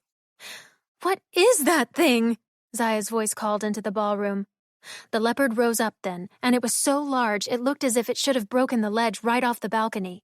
Claws dug into the railing, and it pounced down onto the terrace, but as it did, the body contorted, and what landed was no longer a leopard, not even a hulking beast in the shape of a leopard, but a man. He came to stand, slowly, eyes cast forward. "Halt!" Wren's voice was startling, the elf never so loud or dominating before, but the shape-shifting man did not heed. Wren pushed past the last fleeing guests and dropped down at the edge of one of the long troughs of water. He dipped a hand in and gripped onto the head of a lily. Vines shot out, slick and spraying water over the ballroom as they went for the approaching form. Caught in the archway, the vines crawled around the strange being's wrists and ankles, and he tugged, surprised that they were there at all. He snarled, cast a glance at Wren, and flared his nostrils. A bolt of lightning cracked out of the sky and straight down onto the terrace, severing the vines from his right arm and leg.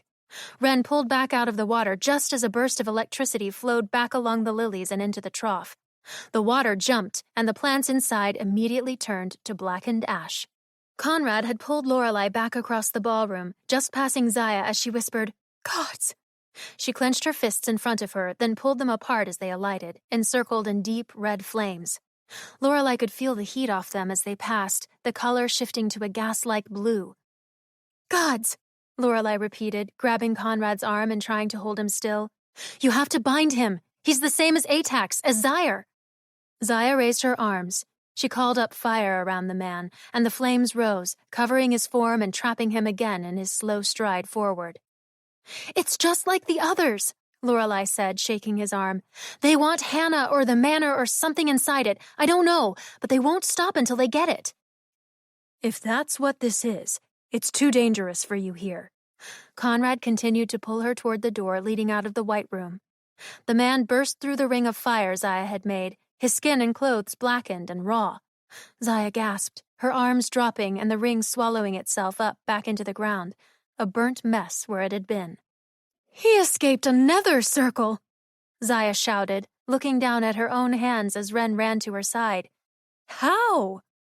The air in the space changed then, dry and light, and two of Ando's arms shot out as his staff appeared in them. The water rose up from both sides of the room, suspended in midair, and another bolt of lightning crackled out over the balcony. Conrad had managed to pull Lorelei all the way to the door, her awe at what was happening too much of a distraction to struggle against him. We have to help them, she could barely say, eyes glassy and pinging between each of them in the middle of the ballroom, looking so small in the nearly empty space. No, I do. Conrad grabbed the door with his free hand. I don't know when we'll be back, but you have to watch over the others. Just don't get hurt. Stay safe. When his eyes flicked to the switch and timer beside the door, she grabbed onto him. Conrad, no! You said it. I have to bind him, and I have to do it here, away from home and away from you. She opened her mouth to shout back at him that it was too dangerous. There was definitely another way, but he pulled her to him. Before she could plead her case, before she could tell him how insane it was to trap himself and the others out in the middle of God's knew where with some evil electrified entity, before she could even tell him any bit of her truth, he was kissing her.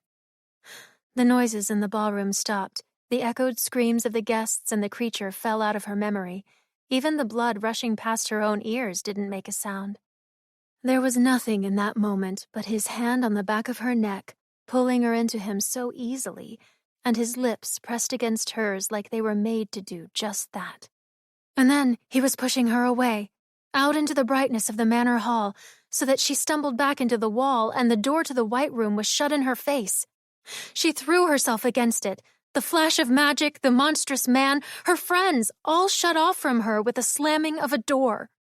She grabbed the knob and twisted, but it would not budge. Conrad! She screamed, pounding her fist against it, something metal biting into her hand. Zaya! Then the door gave way, and she fell forward. From her hand, a key tumbled, tinkling across the cement. Her eyes followed it, bone white against the even whiter floor. She grabbed the skeleton key, choking back a gasp. Conrad had slipped it to her during the distraction of the kiss, and then he'd shoved her right out of the room. Lorelei blinked up into the light of the single swaying bulb above. The White Room was small again, and silent, and empty. Chapter 34. Into the Blizzard. Lorelei pulled the door to the White Room shut behind her, staring at her feet as they dragged themselves over the plain threshold into the hall. It was too quiet for what had just occurred, yet she couldn't focus on a single one of the thoughts bouncing all around her head. They were gone. Zaya, Ren, Ando, Conrad. They were with that servant, that monster, that whatever it was, trapped in some mountainside temple, gods knew where. She was completely alone, and she had no idea what to do. And then she saw him. You!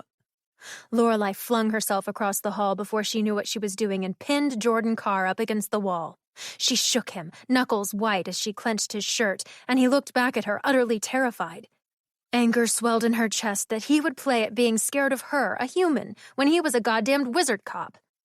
I don't know how, but I know you have something to do with this, she spat. I don't care what happens to me, but you need to do everything in your power to bring my friends back here right now. Mr. Carr was pressing himself against the wall even as she held him there. The candlelight of the sconce next to his head flickered across the look of terror drawn on his face. I can't, he stammered. Bullshit. She heaved him forward and slammed him back against the wall again, though her arms were shaking. He was significantly taller than her, but he was like a doll in her grip, feigning weakness and infuriating her even more. She pushed herself onto her toes to get as close to his face as possible. He could have gotten away at any moment, but instead, he just flailed against the wall, quivering like a...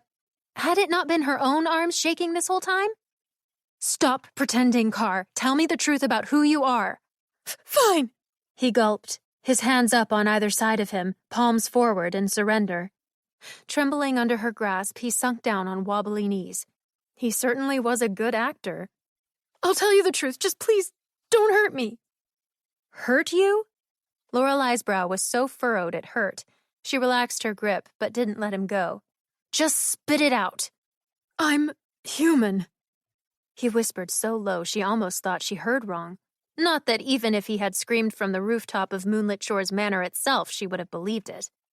"I know I don't belong here, but he told me I could buy my way in, that it'd be safe and wonderful and magical. I didn't know it'd be like this, though. Please, I just want to go home." Lorelei eased back down onto her heels, still holding his shirt and his gaze. His eyes. She knew that look if she'd only experienced it herself. The amazement at the world around her, the wonder at how things could be this way, and the fear. Jordan Carr was telling her the truth. She pulled back, hands going limp, eyes gazing up and down the hall but seeing nothing. It was empty and silent, but her heartbeat nearly drowned the nothing out. "Human," she repeated. "Oh my gods." Lorelei backed into the opposing wall and slid down it. She'd been so wrong about so many things, held on to so many secrets, and now she had no one to admit any of it to. Her mind screamed back at her, worse than all the maligned whispers from every dark being she'd encountered, that she was unquestionably the most foolish being on this and every other plane. "Please," Mr. Carr's voice whispered, "how can I get home?" Home. She could barely raise her head up. "How the hell did you even get here?" His face was pale, his body lax against the wall. "It was an elite spot to be the first. We'd go in on it together," he said, eyes staring blankly ahead. "I was the guinea pig, hiding in this world as a human, and it worked. But then things changed after Christmas. The plans to turn it into a business were put on hold, and he got a new partner. I want out, I just don't know how." Lorelei's eyes narrowed. "Who are you talking about? And his partner?" "I don't know their names. I've never even seen their faces. They only sent that woman to talk to me, and she even put an end to those meetings. But he sent me messages in my mind, and he told me about his partner and those things.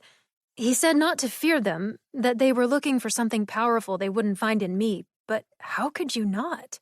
Legs shaking, Lorelei pushed herself back up the wall. "You mean the thing in the White Room? Someone told you about it?" He was nodding. "That thing was nothing like he said it would be. He called them fairy tales, little things with wings that collected pieces of lost magic. But that wasn't some little winged thing. That was a monster." "Fairy tales," Lorelei scoffed. Then a vision popped into her head. A fireplace, a rocking chair, a book. Lorelei took off down the hall and through the back entrance to the sitting room. Mr. Carr was just behind her, but she didn't care. She jumped over the couch, nearly taking out a lamp as she lost a heel. She bounced onto the cushions to propel herself over to the fireplace where Mr. Eknice was rocking, sound asleep. The book was still beside him, his teacup half full beside it. She grabbed Gilded Fairy Tales and flipped through the pages frantically. There were drawings, beautiful and intricate, of a massive spider suspended from a web, a sneaking fox in its den, a coiled snake amongst jagged rocks, a sinewy leopard prowling from the canopy of a tree, and in the background of each, sets of hundreds of eyes staring back at her from the pages.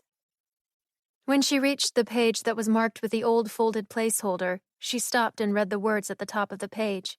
The eldest of the fairies in the material plane, the four bearers of the source and mothers and fathers of the fae, were fated to walk this earth for eternity, only to leave many discordant prints. She looked up at Mr. Carr standing in the doorway. "What did your boss say about them? The fairy creatures?" "They just wanted what I wanted," he said plainly. "To be like you." She squinted at him. Of course, he didn't know that she was human too. To be powerful, magical. He said this place could give them that, just like it's giving it to me. But I don't want it anymore. Do you understand? Mr. Carr staggered further into the room toward her, holding out his burnt palm. Take it away. She huffed. I can't do that. In the quiet of the room, Lorelei glanced back down at the page, running her fingers over the words and then over the old crumpled place marker. There was a snap from the marker to her fingertip, a shock of blue static electricity in the dark. The corner of the folded paper was torn off, revealing some writing on the other side and a bit of fancy scrollwork along its edge. With shaking hands, she took up the paper, dropping the book at her feet. Unfolding it, she saw its bottom first, a circle with geometric shapes all around, glowing beside a signature. The writing on the paper was in a graying ink, and the parchment was yellowed, difficult to read, but she knew she had seen this page before, albeit only a copy. At the top loomed the most important word, bold and clear. Deed.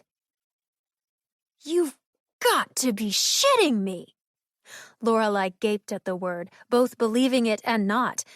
She looked at the old man in the chair, ever rocking, then back to the paper. What they'd been looking for all this time was finally in her hands, and now Conrad wasn't even around to give it to.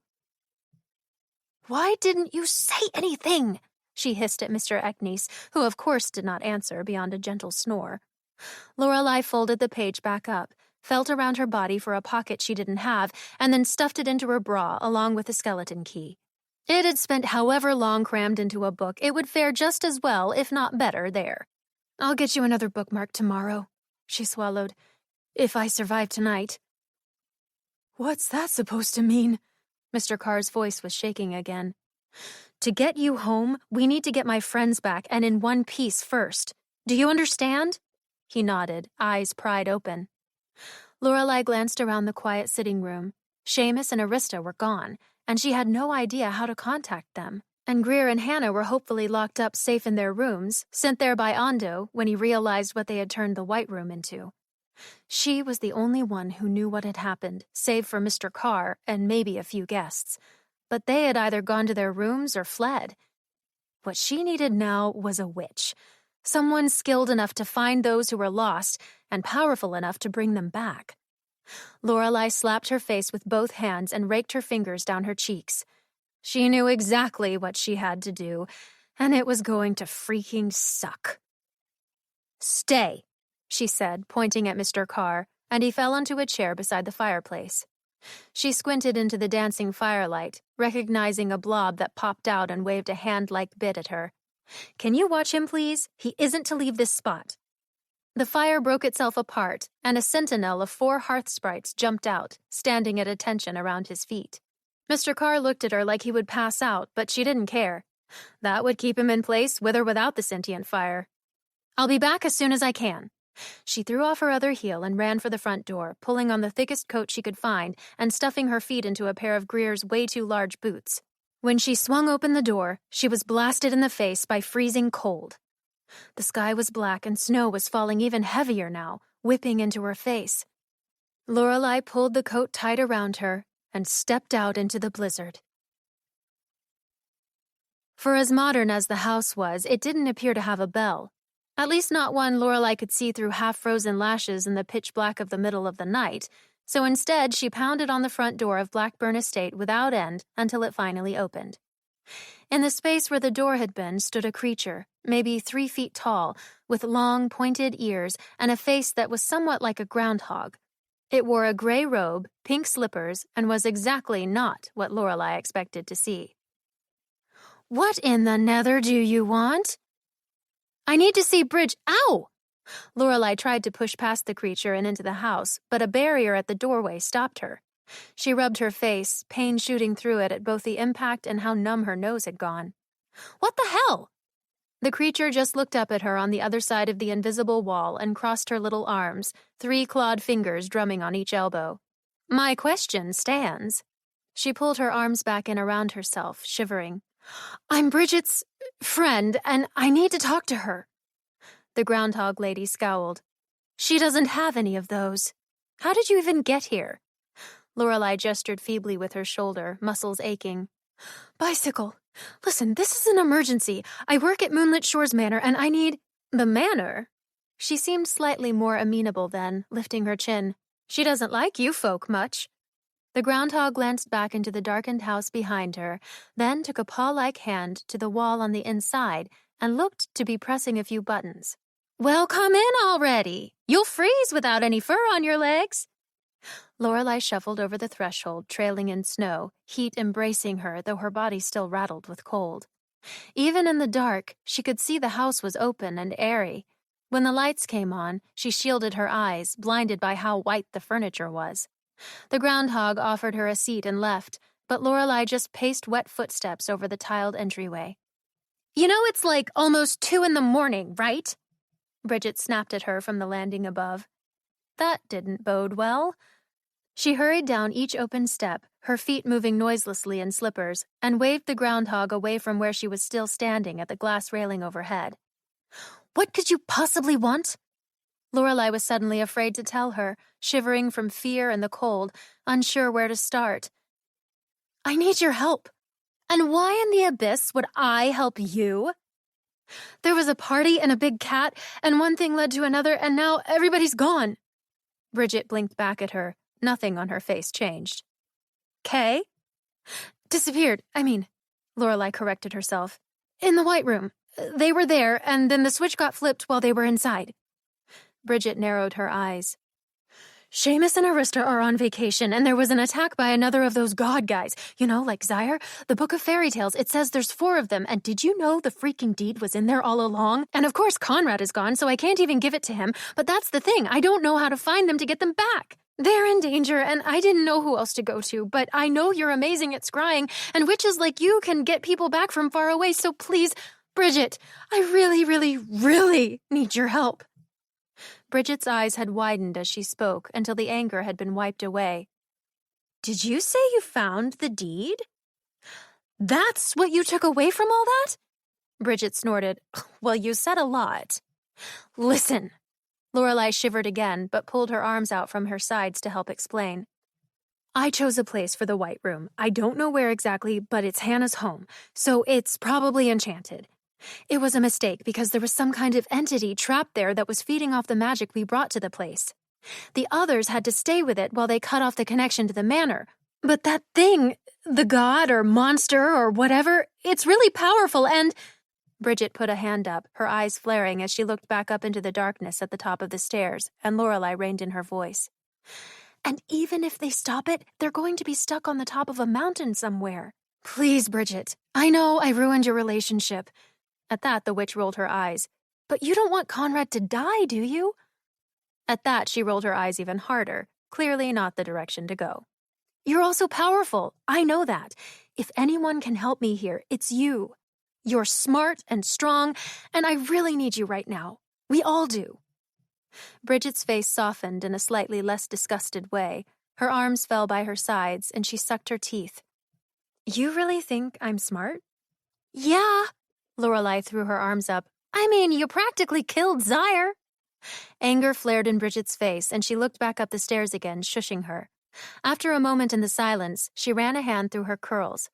Stay here, she said, even quieter than before. I'm going to need all my stuff, and I gotta change. She turned for the stairs. I have the perfect outfit for this. Chapter 35. Gone. Bridget threw her hands out, fingers spread, a pink glow emanating around them. What's he doing here? Lorelei shut out the cold, taking in a ragged breath of the warm air inside Moonlit Shores Manor. Jordan Carr was still in the sitting room, staring back at them, mouth open but unmoving, the sprites dutifully sitting at his feet. Long story, but I guess he's human or something, Lorelei mumbled. Don't worry about it right now. Save your magic for the others. Bridget clicked her tongue, but sauntered into the room, and Mr. Carr just stared. She had pulled back her hair so that it sat in a high ponytail away from her face. She'd also found the time to throw on some lip gloss along with a lilac sweater and white leggings. She hadn't offered Lorelei anything warmer for the trip back, but she had made that faster, if not warmer, with her own enchanted moped, taking them briskly through the forest even as the snow whipped at them in wet, strong gusts of wind. She went to the coffee table in the room's center and dropped her bag there. We need something personal from everyone you want to find, something they carry or use a lot, and a map or whatever. A map? Lorelei watched as Bridget pulled a familiar box from her bag. Not a mirror? They're on this plane, right? I've got more to go on than what I had before, and if they're not trying to block out a scry, I can pinpoint them better. She opened the box and carefully took out her crystals to lay out on the table. Then she looked up at her. Well, hurry up! Lorelei ran off, thundering up both sets of stairs before abandoning Greer's boots and the coat in the staff's common room. She was still freezing, but they were slowing her down. The door to Zaya's room was locked, of course, and she swore loudly, rattling it until she remembered the skeleton key Conrad had given her. Digging it out of her bra, she unlocked the door and almost stepped in when she heard another door creak open. What are you doing? Greer was standing in the hallway, rubbing an eye, the scarred one staring shrewdly at her. Hannah had wandered out of her room as well, hugging the edge of the wall with a worried look. Lorelei hadn't been very quiet, she supposed. But there wasn't time to explain, at least not well. They're gone. We need to scry for them. Go get something personal of Wren's from the barn, she pointed at Greer. What? Something he carries or uses a lot. Bring it to the sitting room. Go, now! The boy blinked at her, then turned and ran. She pushed open Zaya's door and unlocked Ando's as well. Hannah, do the same for Ando and Zaya. Find something we can use to scry for them. What happened? She had been jolted awake by her words, but was still confused. Bad stuff. Meet me in the sitting room. Lorelei went to run off for the basement, but stopped. Bridget's down there, by the way. She's helping, so we need to tolerate her. Down 3 flights of stairs and past the underground pond, Lorelei skidded to a stop in her bare feet in front of Conrad's bedroom. She plunged the key into the lock, then let herself in. Light flooded the space when she flipped the switch, and she went straight to his desk. It was a mess, of course, covered in papers and books. There were texts on anatomy and herbs and spellcasting, but nothing he carried consistently, and the pages with notes scribbled all over them were unloved and easily discarded. She pulled open some of the tiny drawers, but it was all junk, chewed-up pens, a dried bundle of thyme, a dark, smooth stone. She turned back to the rest of the room. Bed, dresser, mirror, a glowing orb that hovered over a dais on the nightstand. All the normal sorts of things a 20-something-year-old man might have. For a brief moment, her eyes lingered on the painting she'd given him, propped up on a shelf. Then she kept scanning until she saw his gray flannel hanging from the closet doorknob. She grabbed it, and his smell was suddenly there with her, but there was no time for sentimentality, and she ran, swallowing the lump in her throat. Bridget had set up everything, candles included. Mr. Carr was still unmoving by the fire, not even blinking, he was so terrified, but the sprites had returned to the hearth. An atlas from one of the bookshelves was laid out in the center of the coffee table, surrounded by her scrying accoutrements. Hannah was already downstairs, lighting the last of the candles that were scattered around. Bridget sat cross-legged, doing breathing exercises, staring down at her lap. Lorelei brought her the flannel, and she yanked it out of her hands, balling it up and placing it beside the circle. Atop it, she put a golden-colored tube of lipstick and Ando's chef hat. Greer burst into the sitting room then, shaking snow off himself as he did, apparently foregoing a coat or shoes. "It's a damn blizzard out there," he said, handing over the teacup Wren always used. Bridget took the cup and added it to the pile. "Searching for one person is difficult enough, but 4 is—" She let out a low whistle. "And I have no idea where to even start, so you'll have to help." Hannah flipped through the pages of the atlas, pointing out a mountainous region. "There. You can't be, more specific? This thing's got about 1 billion pages." Hannah shook her head, eyes glassy. "It's better than starting with the whole world," said Lorelei, sitting on the ground across the coffee table from Bridget, back against the couch. Hannah and Greer knelt down on either of her sides. "I'm going to need to use your energy to do this and get the most accurate reading possible. If I can reach out to them, and it's a big if, what do you want to say?" Lorelei looked from Hannah to Greer, neither of which offered any help. "How do we get you back?" Lorelei shrugged. Bridget rolled her eyes. "Okay, sure." She sucked her teeth, then eyed Lorelei. "You said you had the deed, right?" She nodded. Flicking her eyes to the pile of personal effects, she sighed. If you want a better chance at finding them and bringing them back, it wouldn't hurt to add it in. Lorelai dug the folded paper out of her dress's neckline and placed it with the rest, the key included. Bridget's eyes lingered on the paper for a moment, then snapped back to them. Hold hands. You two, touch the table. Without hesitation, they formed a circle. All right. Bridget placed her left hand on the pile of objects and held her right over the atlas pages. She opened her fist, and from her palm fell a pink stone suspended on a chain. Closing her eyes, the stone fell still, the chain so stiff it was like a metal rod and not many tiny links. Then the sharp point of the scrying stone began to move in looping circles that grew with every rotation. Lorelai watched it spin, the movement dizzying. Her grip on the two at her sides was tight, and she could feel electricity jumping in her palms like when they had conducted the seance. The crystal spun faster and then broke from its circular pattern, more erratic. Lorelai's eyes bounced with it as her vision blurred. She was tired, yet a jolt of energy passed through her limbs.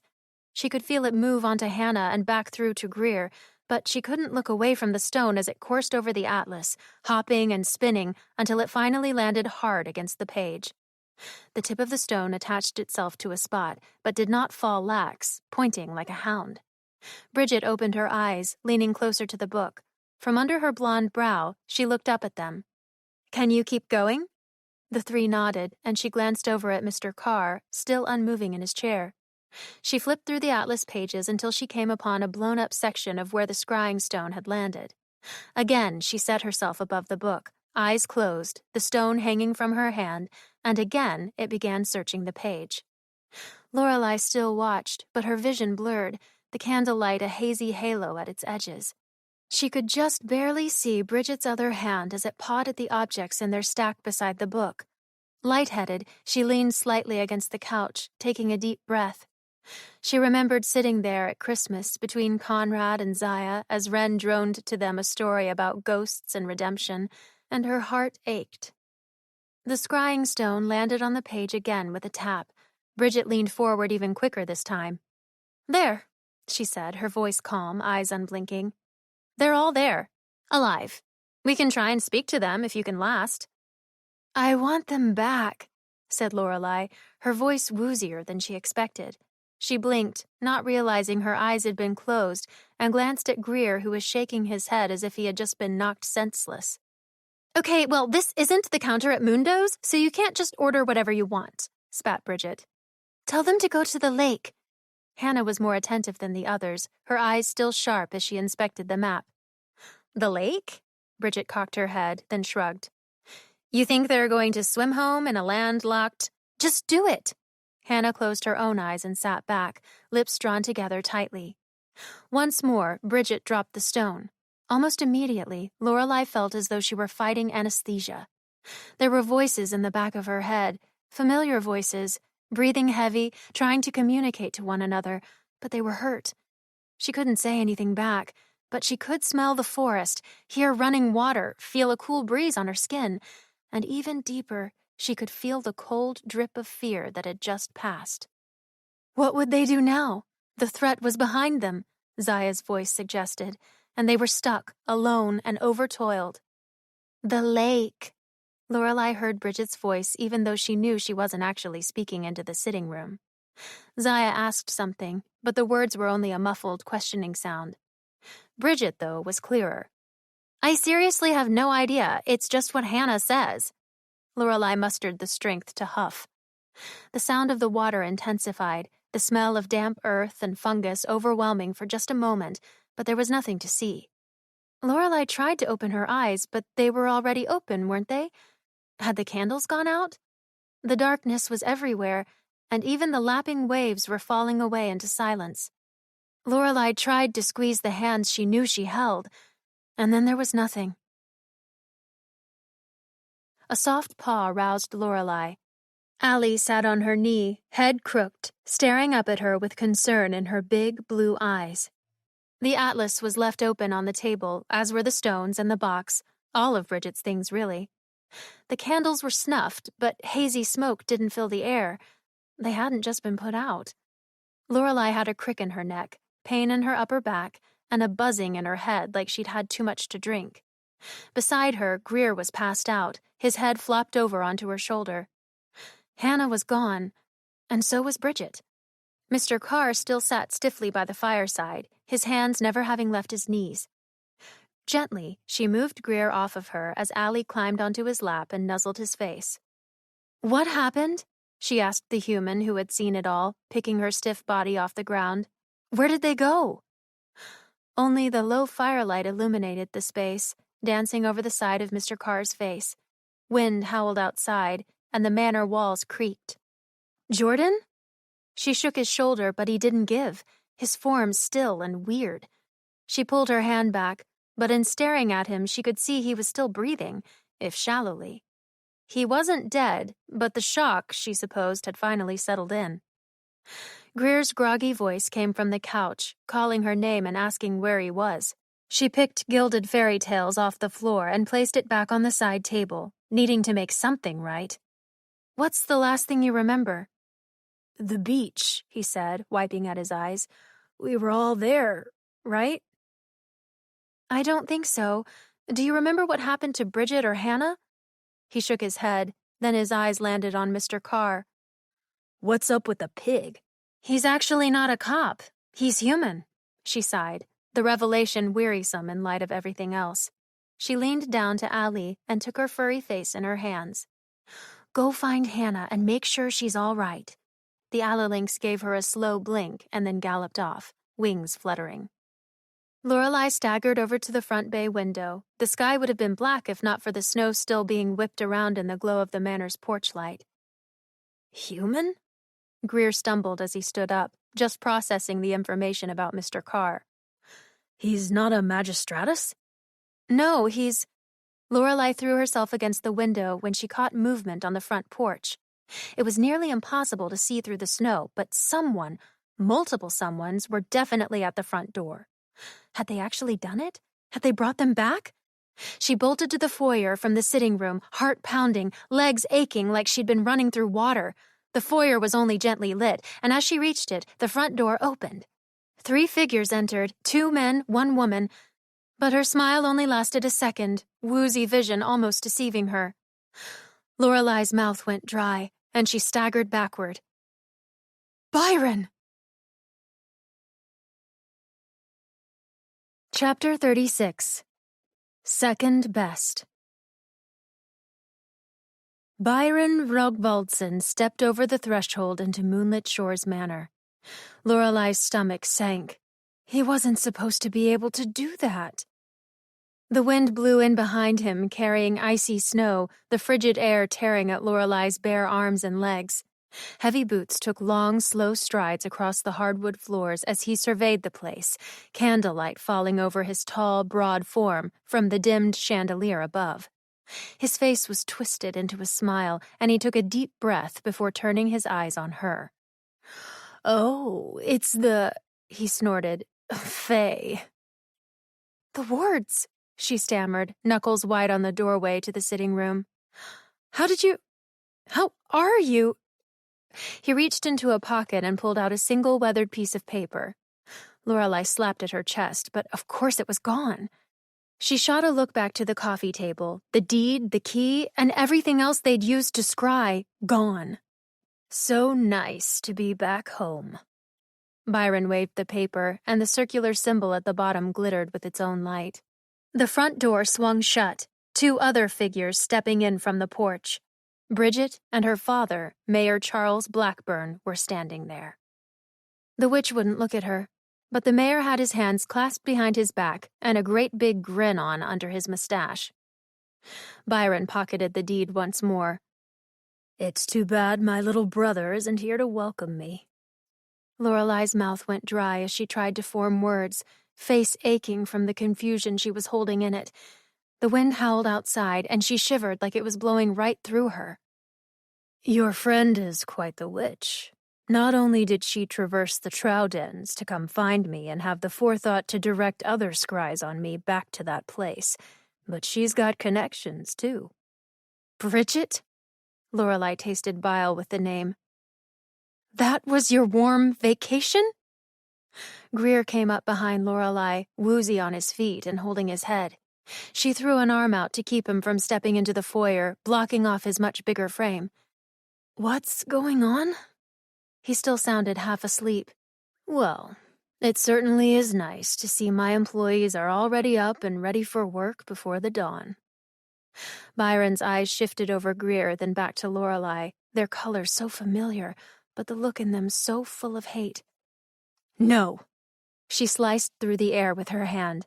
"Arista and Seamus own this place, and Conrad—" Charles Blackburn cleared his throat, reaching into a jacket pocket and flashing the cylinder she'd seen him use before on their business license, the same kind the attorney, Mr. Ibarra, had.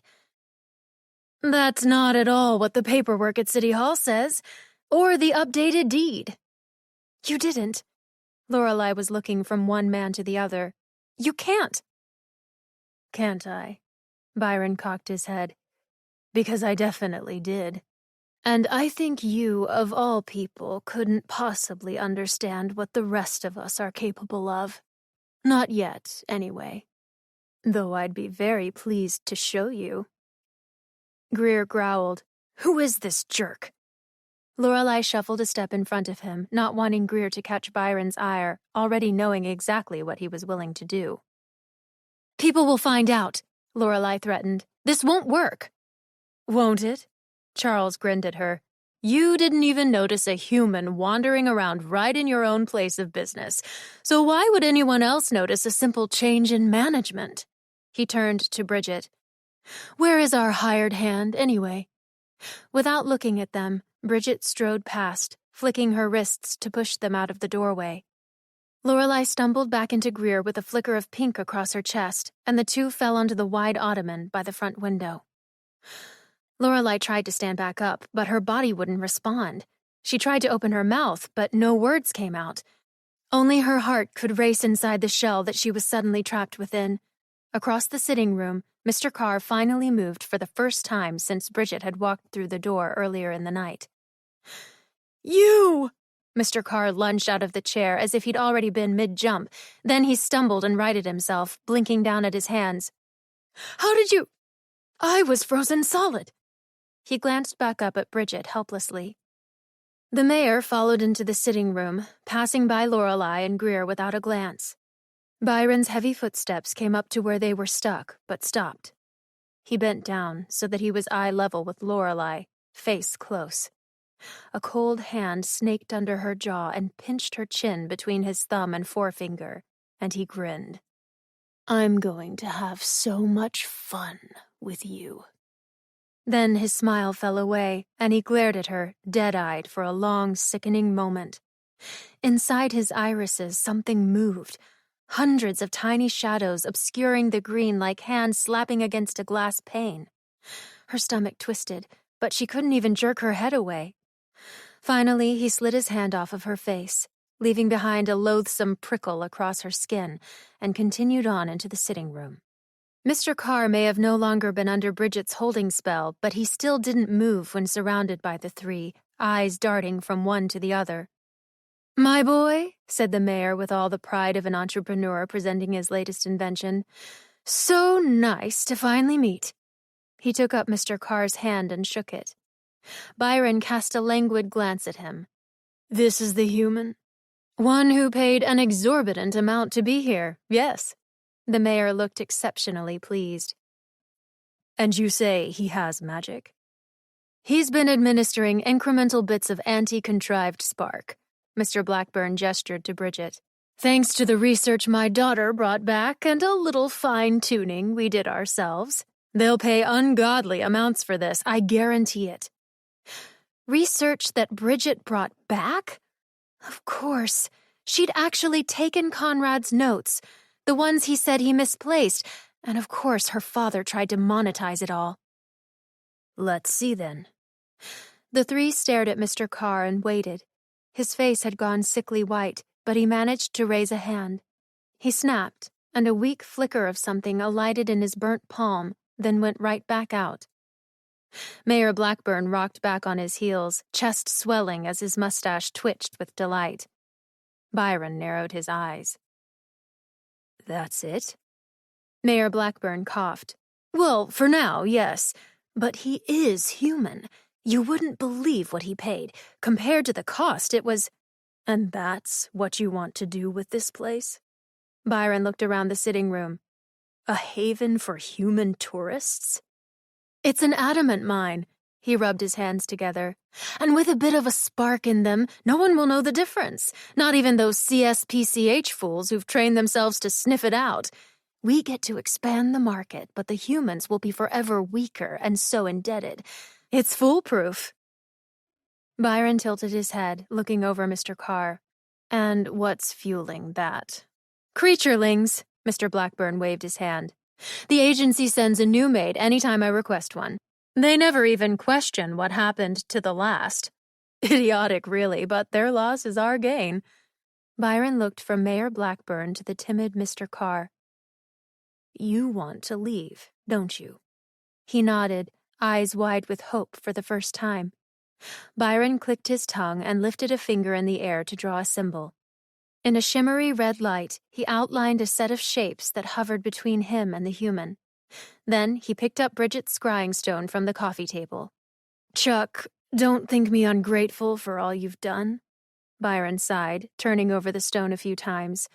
But I have to say, this idea of yours is asinine.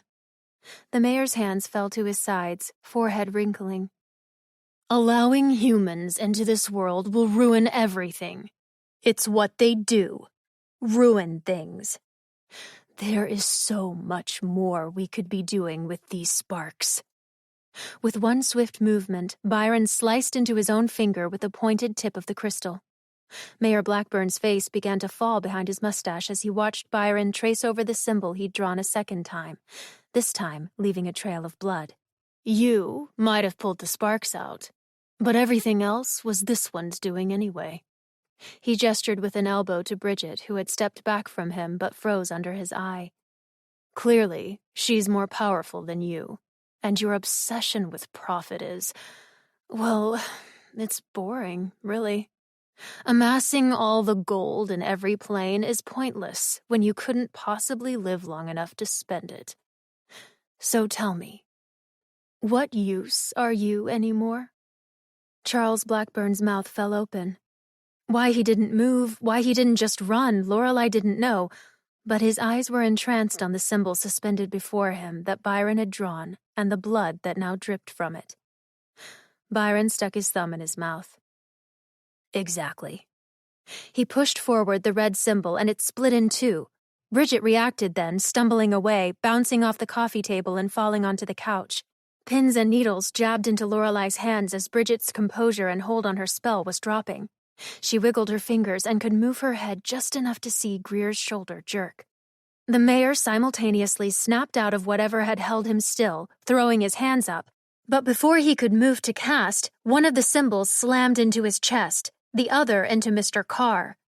Both went rigid as a crimson glow illuminated them, the once bloody marks seeping in. Mr. Carr went first, his form squashing up on itself, shrinking with a single strangled cry, until it was turned into nothing but a faint glow that fluttered, almost friendly, to Byron. It landed on his neck and was absorbed with little fanfare. Charles Blackburn was stronger, it seemed, as he fought against what was happening. His body jerked but did not shrink, something like fire crawling up over his skin.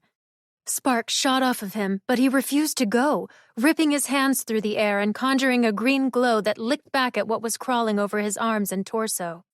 Bridget sat up with a gasp, watching as her father fell to his knees under the dual spells fighting over his body. Byron simply tipped his head, then shrugged. I guess it doesn't work on warlocks the same way. Noted. He stepped up to the mayor's kneeling form, still struggling against the spells, and grabbed him by the hair, wrenching his head back. With about as much care as brushing snow off his shoulder, Byron stabbed the pointed end of the scrying stone into the warlock's neck. And with a guttural cry, Mayor Charles Blackburn went limp, blood spilling down his fine suit. Byron released him, and he fell to the floor with a wet thud. Byron made a disgusted noise, then looked up into the room. I expect this taken care of before sunup. Lorelei's hands were free, but the rest of her body was still stuck. Greer was able to roll his shoulders beside her. Bridget struggled, curls limp, skin pale as her spell on them wavered. She had a hand over her mouth, her voice strangled behind it from her spot on the couch. "Daddy?" Byron stepped between her and her father's body. "Really? I didn't think you called him that when he couldn't hear you. What was it you told me he was? A selfish bastard? Or was it a controlling asshole?" With a dark chuckle, he offered her his hand. "You're free of him and his uselessness now. You're welcome." Bridget sat up straight, her eyes falling to the ground as she hesitantly took his hand. "But you," he purred, pulling her up off the couch, "you are very special." Lorelei had the feeling back in just about all of her. She leaned over to Greer and whispered into his ear, "Go find Hannah and get out of here." He looked back at her, mouth open. "Go." Greer hesitated, his eyes darting back to the two by the fire. Then he muttered, "Just so you know, you're my second best friend." Greer jumped up, his body transforming into a massive dog as he took off into the foyer, nails scratching against the floor and then skittering on stairs. Bridget's head snapped over to them, and she raised an arm, but Byron stopped her, his eyes flicking to the ceiling. "Let him go. I've got a more pressing reunion to attend to first, and then I'll catch the mutt." Lorelei swallowed under his gaze. "You watch her for me, and play nice." Byron took a last look around the sitting room, eyes falling on the sleeping Mr. Eknes and then the side table. He picked up Gilded Fairy Tales with a grin, running a finger over the spine, then swept out of the room into the back hall and left the two women alone. Lorelei stared at Bridget, her fingers digging into the cushion under her. Bridget could stun her again. She'd seen and felt her do it multiple times now, and provided she hadn't overtoiled, she probably had a whole bag of tricks to make Lorelei suffer. But if she tried to extract a spark, she would get nowhere. Not that it would matter that Lorelei's secret would be out then. Little mattered at that moment, except maybe she could buy the others some time. Bridget stepped forward, staring her down, not bothering to cast another petrification. The firelight danced behind, casting her face in shadow. Little to glean off of it, except anger. Lorelei slid a hand behind her for anything she might use as a weapon, wrapping it around something heavy and metal that would hopefully come free when swung. It was her only chance, and she would have to strike at the exact right moment up against a witch. The silence between the two was filled with wind howling in the blizzard just outside. Lorelei steeled herself and squeezed the makeshift weapon at her back, ready to swing. And then she heard an ominous southern drawl in her mind. "She won't do it." Lorelei swallowed, her voice hoarse, limbs still shaking with cold and fear. Her eyes glanced over to Charles Blackburn's body for just a moment. "I'm really sorry." "Shut up!" Bridget's eyes narrowed, fists clenched. "I could kill you, you know. He doesn't want me to, but it would be so easy." Lorelei nodded, another shiver running through her. "She'll have a mighty fine chance and a pretty dang good reason," played over in her head. The witch's eyes darted to the side, and she almost looked over her shoulder at the body, but she stopped herself. Then she crossed her arms and huffed, shaking her head. "I'm just trying to think of the best way to do it." Lorelei looked around the sitting room, quiet and still. She listened for Byron or Greer, but heard nothing other than the popping fire and the wind. "Trust your gut, hon." "You don't want to kill me." Bridget scoffed but didn't move. Lorelei released the piece of metal she'd been gripping behind her back and instead raised an empty hand, fingers curled in slightly, and waved it before her face. "You want to help me." Bridget smacked her hand down. "What in the nether are you doing?" "Worth a shot," Lorelei shrugged. "But I'm right, aren't I? You don't want to kill me at all, do you?" Her jaw moved around and she huffed. "That groundhog lady at your house, she said you don't have any friends." Excuse me, but that's like not helping me not want to blow you up right now." "She was wrong," Lorelei stressed. "You do have one friend. It's me." And you wouldn't kill your only friend.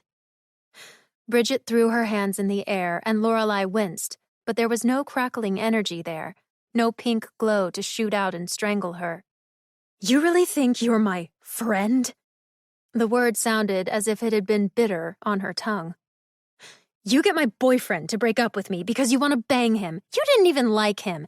And you totes embarrassed me doing it, and that got my dad all pissed off at me, and because of all that, I had to go to the Nether and get him, and I saved your ass when I sure as hell didn't have to, she said, interrupting her, and Bridget's face softened a bit. You even said it yourself. I should have left you with those fairies if what I supposedly wanted was your boyfriend. Not to mention, I said I was sorry about how that love potion stuff went down, even though you're the one who did the really shitty thing. Bridget's eyes flashed again at that, and for a second Lorelei feared Betsy Joe and the spirits had been horribly mistaken. But I know your dad was making you do it, Bridget. He made you do a lot of stuff you didn't want to, didn't he? That's why you were drugging yourself right along with Conrad. You didn't want to do any of this, and you thought Byron might be your way out of it. But it sounds to me like your dad was just trying to sell you off to whichever Rogvaldsen has the most power. Bridget was breathing hard, her hands flexing at her sides, her face drawn tight and angry. Aren't you sick of all of them jerking you around, using you? For the briefest second, she nodded. This is a mistake. Not yours, but a mistake. Byron's too dangerous to trust. Whatever he said to you, Bridget's eyes snapped to hers. It doesn't matter, she said. It needs to end. So how do we stop it? We can't, she answered fast, life back in her face. We can only get out. Chapter 37. Reunion. We can't run away, Lorelei hissed, the threat of death a la Bridget extinguished as she stood at her side. The others they're in Tibet or whatever. Bridget waved beside her head, pacing out into the dim foyer. I scryed for a reason, to make sure they were actually gone before I told Byron and my father they could come here. The dog probably won't get caught. He's got 4 legs. He should be fast. His name is Greer. And what about Hannah? Lorelei followed her. And the guests? What about them? Bridget threw her hands up. Byron cast a spell on this place before we came inside and put everyone into a deep sleep. She watched the witch go to the front door. How the hell did he manage that? Bridget looked at her like she was stupid. Because he's a monster, and now this place listens to him. She reached to take the door's handle, but hesitated. They overheard you at my house, and they knew you had the deed. You're lucky they let you leave at all, but Byron wanted to, I don't know, play some kind of game. The point is, the deed is in Byron's name. My father officiated the paperwork when I brought it back to them, and this place is freaky powerful. Being in here now is like being inside him, and we need to get out of it before he, totally melds with the damn thing or whatever. No. Lorelei pressed her hand against the door to keep her from opening it. I'm not leaving anyone with that psycho. You've apparently been living with him. You must know his weaknesses. That's the problem. He doesn't have any, Bridget insisted. That thing Zaire is inside him. It recognized me, and it's had years to get stronger. Estrid was right. We can only run. Lorelei bit a lip. We have to at least find Hannah and Greer. Exactly who Byron is hunting? Genius. She sighed, but pulled her arm back from the door. At that, something brushed against Lorelei's bare leg. She almost yelped, but saw it was only Allie. She squatted low to the Alalinx and grabbed her face, her fur comforting against cold hands. Did you find her? Allie trilled and took off across the foyer. Byron doesn't know where to look, Lorelei said to Bridget as she followed, but we do. Lorelei couldn't tell the time, but if morning were on the horizon, there would have been the familiar sounds of oatmeal bubbling, bacon frying, and a 4-armed man wielding multiple knives coming from the kitchen. Instead, it was silent and eerie as they passed as quietly as possible to the door into the back hall. Lorelei listened for footsteps, and her heartbeat quickened, afraid he was already downstairs as Allie shot across the hall into the basement door. Bridget stopped, whining. You know when you're trying to escape someplace, you don't go underground, right? We're not escaping, we're getting my friends. Lorelei ran for the door, and Bridget followed, slipping in and shutting it behind them. Cool air rose up the stairwell, the phosphorescence of the moss reflected off slick walls, and as they came around the corner to see the underground pond spread out before them, there was Hannah, sitting on her knees at the water's edge. A number of orbs bobbed along the surface, dark eyes trained on the girl, wet hair plastered to the tops of their heads. From the bank, a wolf-like dog sat, its ears lying flat, teeth bared, and a growl echoed into the cavern. Allie trotted up and sat right at his side. "It's me," Lorelei called, stepping in. "It's okay." One of the creatures in the water rose up, its face and shoulders exposed, but obscured by long, wet strands of black hair. Slick with pond water, its skin shimmered blue-gray. Another followed suit. Greer stood and transformed back into a man, holding his hand out behind him at the creatures in the water. "Why is she with you?" Lorelei lowered her voice. "She's helping." Greer's upper lip curled into a snarl. Bridget crossed her arms over her chest, her own lips drawn into an annoyed pout. "They better end up worth it." "Allie?" Lorelei pointed at her. "Good job. Stay out of sight and sneak out as soon as you can." The Alalinx ran off into the darkness of the basement. Hannah had not moved, but she was murmuring. Her whispers drifted out over the water, curling around the edges of the cavern and echoing off the walls. In her lap, she was holding Conrad's flannel, the teacup, hat, and lipstick bundled into the center of it. "What's she doing?" Greer shook his head. "I can't get her to budge." Bridget uncrossed her arms. "What, like it's not obvious?" When they just stared back at her, she rolled her eyes. "She's trying to get them back like you wanted. I guess I'll help her if you two are just going to stand there." She started forward, but Greer stepped between them, growling, "Don't touch her." Bridget put her hands up. "Down, boy!" Lorelei shushed them as his growl rose louder. "Byron's going to hear you. Listen, Greer, you have to trust that she's going to help." "There's no way." He stepped toward her. "Why the hell would she help us? She's the reason we're in this mess." Lorelei's stomach turned over. No, she was the reason. "I want to get the Nether out of here," Bridget hissed. "If doing this means we can go, then just let me do it." "Greer, please." Lorelei glanced warily toward the foot of the stairs. "If this will bring them back, we have to try. You don't have to trust her, but you have to trust me." He looked at her as if he had just been whacked in the nose with a rolled-up copy of the Moonlit Shore Seer, then, with a disgusted look at Bridget, backed off. The witch blew out a long breath, sarcastically muttering something about trust and stupidity as she walked up to the back of Hannah. "Hey, girl," she said, looking her over. "Oh, you almost got it, don't you?" The pond had a gentle bubble in its very center, as if it were simmering, and a dull glow emanated from somewhere in the blackness of its depth. She placed a hand on each of her shoulders. "Let's show 'em how it's done." Hannah was surrounded in a halo of pink light. It shimmered off the water, and the creatures in it backed away against the edges of the pond. The light grew out toward them, sinking in, and then from the pond's center, a geyser shot up toward the ceiling of the cave, crashing into it with a splash and raining back down. Finn slapped the surface as the creatures dove down beneath it.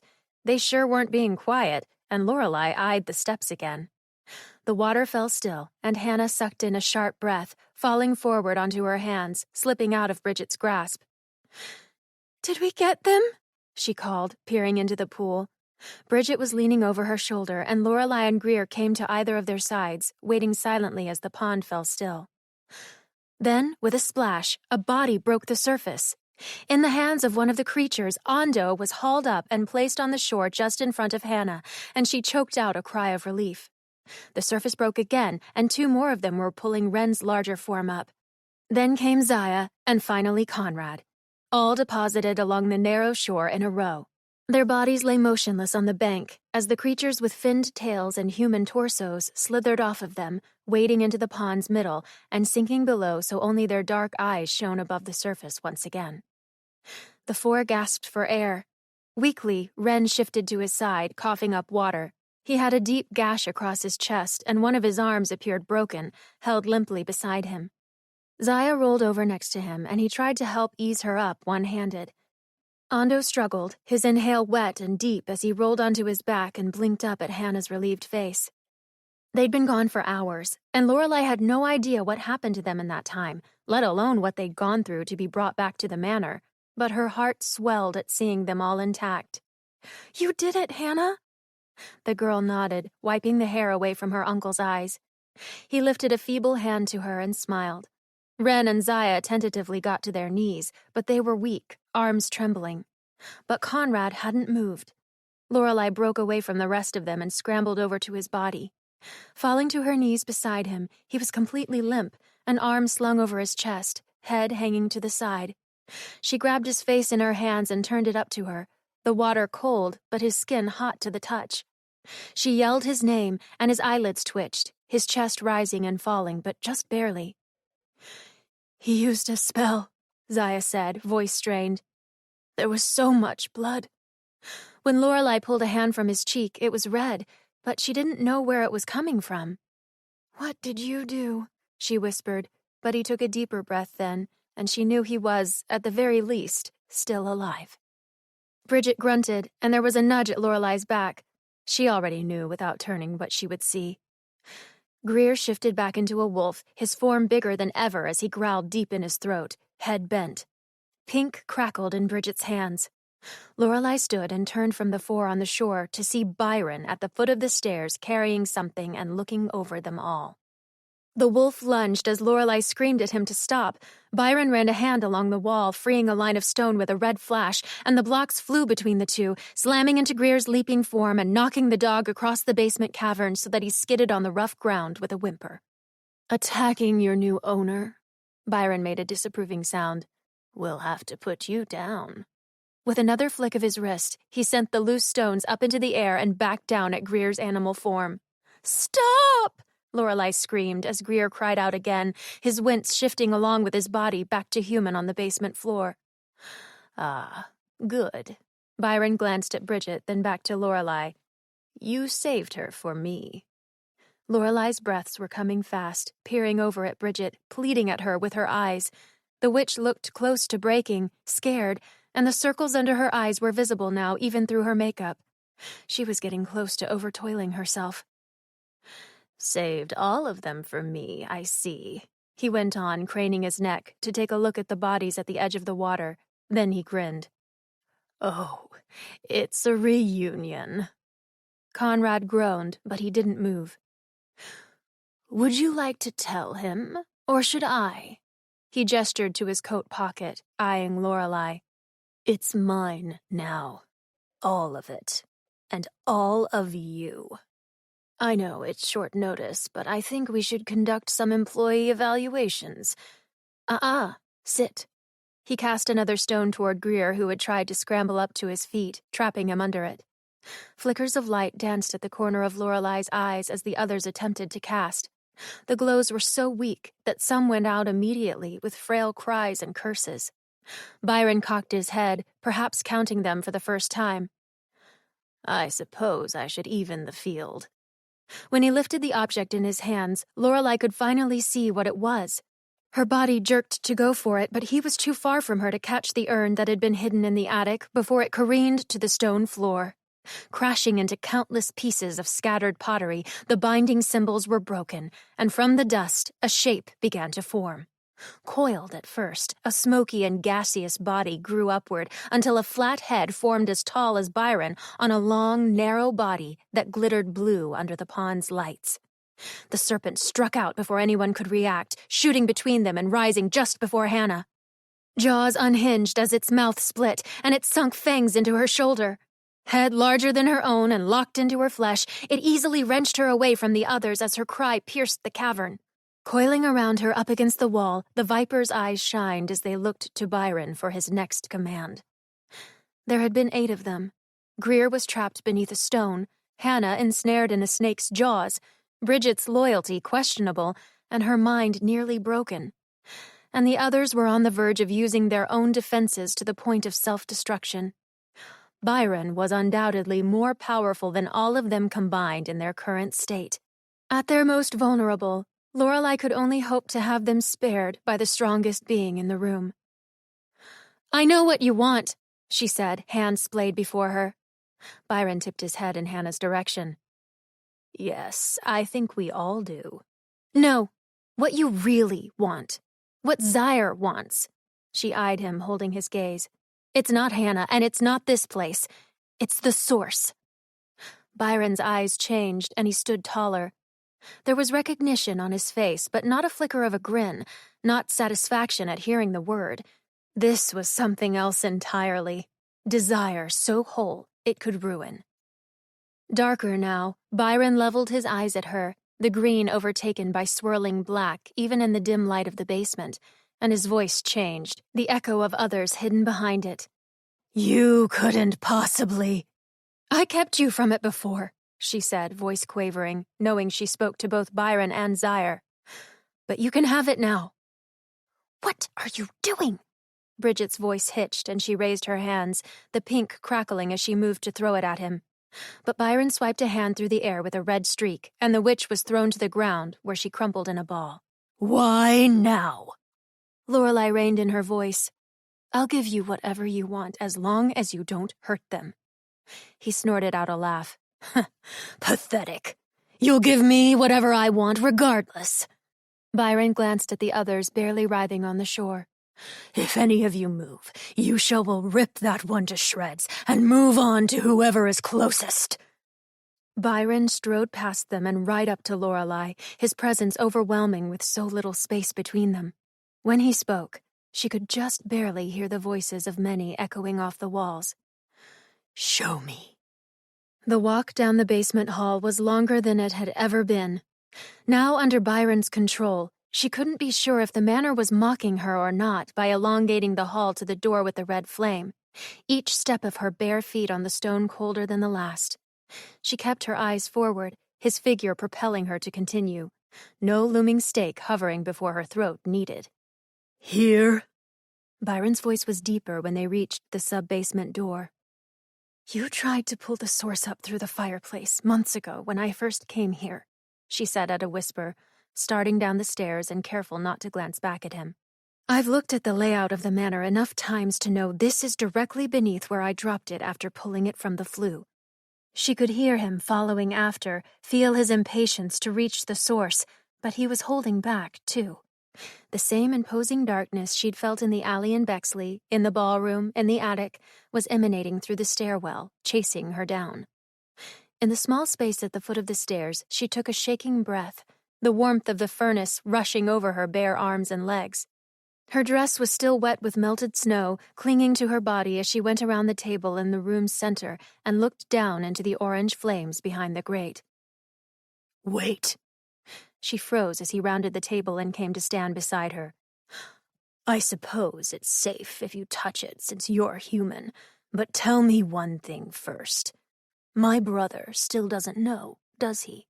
About your little ruse? She shook her head, afraid of stacking the lies too high and having them come tumbling down around her. Good, he grinned. Well? She shuffled closer to the furnace under his watchful eye and reached along its side. The heat off it made sweat break out on her skin even as she continued to shiver, though that may have just been from the risk. If nothing else, this could buy them some time to flee. But at worst, it would doom them all.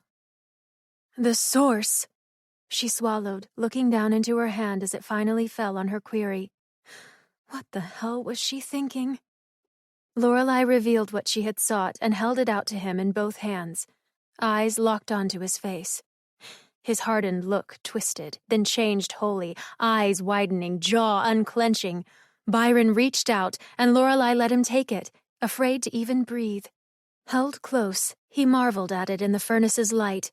The flames flickered over his face, devilish and obsessed, so much worse than any of the others had ever looked when they fought for who would possess it. Then he tugged on the velvety green ribbon that kept it safely tied up, and the paper fell away from the beautifully wrapped, if slightly banged up, stupid little box. The furnace's flames went out as a sound like the train pulling into Moonlit Station swept around the room. Wind slammed into Lorelei, and she covered her head, dropping down to the ground.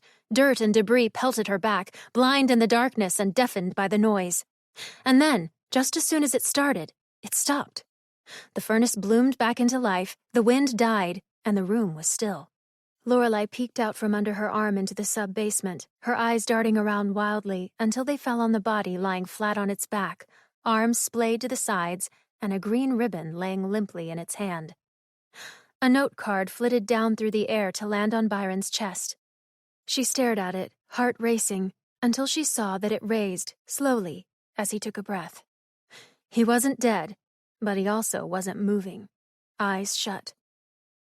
Carefully, Lorelei crawled on her knees and reached over him until the tips of her fingers just grazed the edge of the card, and then she snatched it back and scrambled away to the far wall. She pulled her knees up to her chest and panted, heart chaotic as she peered at him, waiting. Still, he didn't move. She allowed her eyes to flick down to the card to read the script. "Ma choupette, I hope this note finds you well, but I dare say it likely does not if the curse has been deployed. I expect you have used it wisely and not on someone giving you only a little trouble, though I am certainly not one to judge. Dependent on the target, you will have between 27 minutes and 27 days before they wake, but once they do, you will have an entirely new mind, if the same body and soul, to mold to your liking. If you were careful enough to save it for that troubled young man, you'll have a bonus binding on your hands, albeit a less trustworthy container, so do be careful not to trigger any memory relapses in him. The last time this was attempted, one of us bungled the whole thing and went and got herself killed for a bit, and I expect you won't be quite as lucky as she to come back. Also enclosed is a tincture to be used on the scalp and split ends not more than once a week. My hope is upon seeing you next, you'll at least have that mess sorted, and we can move on to whatever presents itself thereafter. J.S. Pennycress." Lorelei's eyes cast themselves over Byron's form once again. It hadn't budged, but she now also saw the tiny vial of a viscous yellow oil beside him. With a huff, she crawled over, grabbed it, and stuffed it into her bra just as she heard footsteps on the stairs. "Lore?" Hannah's voice shouted, her tiny feet coming quick. Lorelei popped up from the ground to see the girl catch herself on the railing, free of the viper. Wren's lumbering slower form was descending just behind her, dried blood across his shirt, arm broken, but otherwise intact. "You're okay? Where's that snake?" She stumbled around the table, every muscle sore. "Gone," she said, moving her shoulder and wincing. Her pajamas were torn and hanging down her arm, but there was no blood. "It just disappeared, and I thought you were—" Hannah threw herself at her, squeezing her tight around the middle. Wren's eyes met hers, relief in them as he leaned against the wall. "The others?" she asked, barely able to muster the question. The elf took a breath and stood straight again. "They will all recover with rest. And that one?" Byron lay still in front of the furnace, firelight crackling over him, but his face held none of the malice it had before. He was simply asleep. "I think we're safe for at least the next 27 minutes. Chapter 38. Friend. The quiet that had fallen on Moonlit Shores Manor following Valentine's Day had been welcome, if taxing. Not a single guest, not even Philomena, remembered the cat-like intruder, only a raucous party and a good night of sleep. Of course, the patrons found it in them to complain about the breakfastless morning that followed. The blizzard had dumped at least a foot of snow on the town, bringing its normal comings and goings to a halt. The last of the dirtied remnants finally burned off 2 weeks later, and business at the manor slowly returned to, well, not normal at all. But, to be fair, it had never really been such a thing. Byron's magically induced unconsciousness was still holding, but even if his body was unstirring, homicidal warlocks in comas needed babysitting. As Lorelei descended the stairs to the basement with 2 hot cups of tea in hand, she reminded herself that the curse on him promised a reprieve from who he'd been, but she still felt a chill at the thought of him waking. Shaking the shivers off, she crossed the boardwalk that stretched out over the pond. There was a splash, and a familiar white orb covered in black hair hovered just at the surface. "Hello," she called out, faux bravery in her voice despite speeding up to escape into the hall. She paused at the bedroom door just around the corner, listening. She didn't expect to hear anything, but she listened anyway, trying to smell the familiar scent of its previous occupant, but only a bittersweet longing settled into her chest. She pushed on down the hall to the door at its end and the stairs there. Zaya was sitting in a comfortable armchair that had been relocated to the furnace room, a book of test questions open on her lap. She looked up at Lorelei with her light eyes, lips curling into a warm smile. The orange glow behind the big metal grate fell over her almost like a cozy fireplace. "Tea," Lorelei announced, handing over a mug. She glanced furtively at Byron, still and rigid on the floor, the table pushed to the side of the small room so there was a clear line of sight to him wherever one stood. He could have been dead if not for the slow rise and fall of his chest. "No change," Zaya yawned and took a sip. "How's it going up there?" Lorelei heaved a sigh. "Fine. Wren actually took some calls, and Greer says he fixed that lock on 482, but he hasn't been able to get out yet, so we'll see." Zaya chuckled, then chewed on a lip. "Have you heard from—" Her voice trailed off as Lorelei shook her head. "He probably just hasn't found anything yet, and with Arista's wards turned against her, I can't imagine she's letting him—" "Conrad's an adult," said Lorelei sharply. "He makes his own decisions." She stared at a crate beside the furnace, the one she'd hidden the box behind. Its details blurred together as she remembered the last decision he'd made. In her mind, she watched him pack his things all over again, bloody, angry, silent. She took a ragged breath, her own anger dripping away. What if he doesn't come back? "Conrad? Not come back?" Zaya's voice tittered as if the suggestion were ridiculous, but it was forced. "This is his home." She crossed the room to stand beside Byron's body. No, this wasn't Conrad's home. Not now that the deed, still folded up in the coat pocket of his brother, said he had no claim to it. And really, Lorelei was unsure he ever even wanted it in the first place. She had no idea what he wanted at all. Zaya leaned down over Byron and held her cup just at his head, tipping it. "What are you doing?"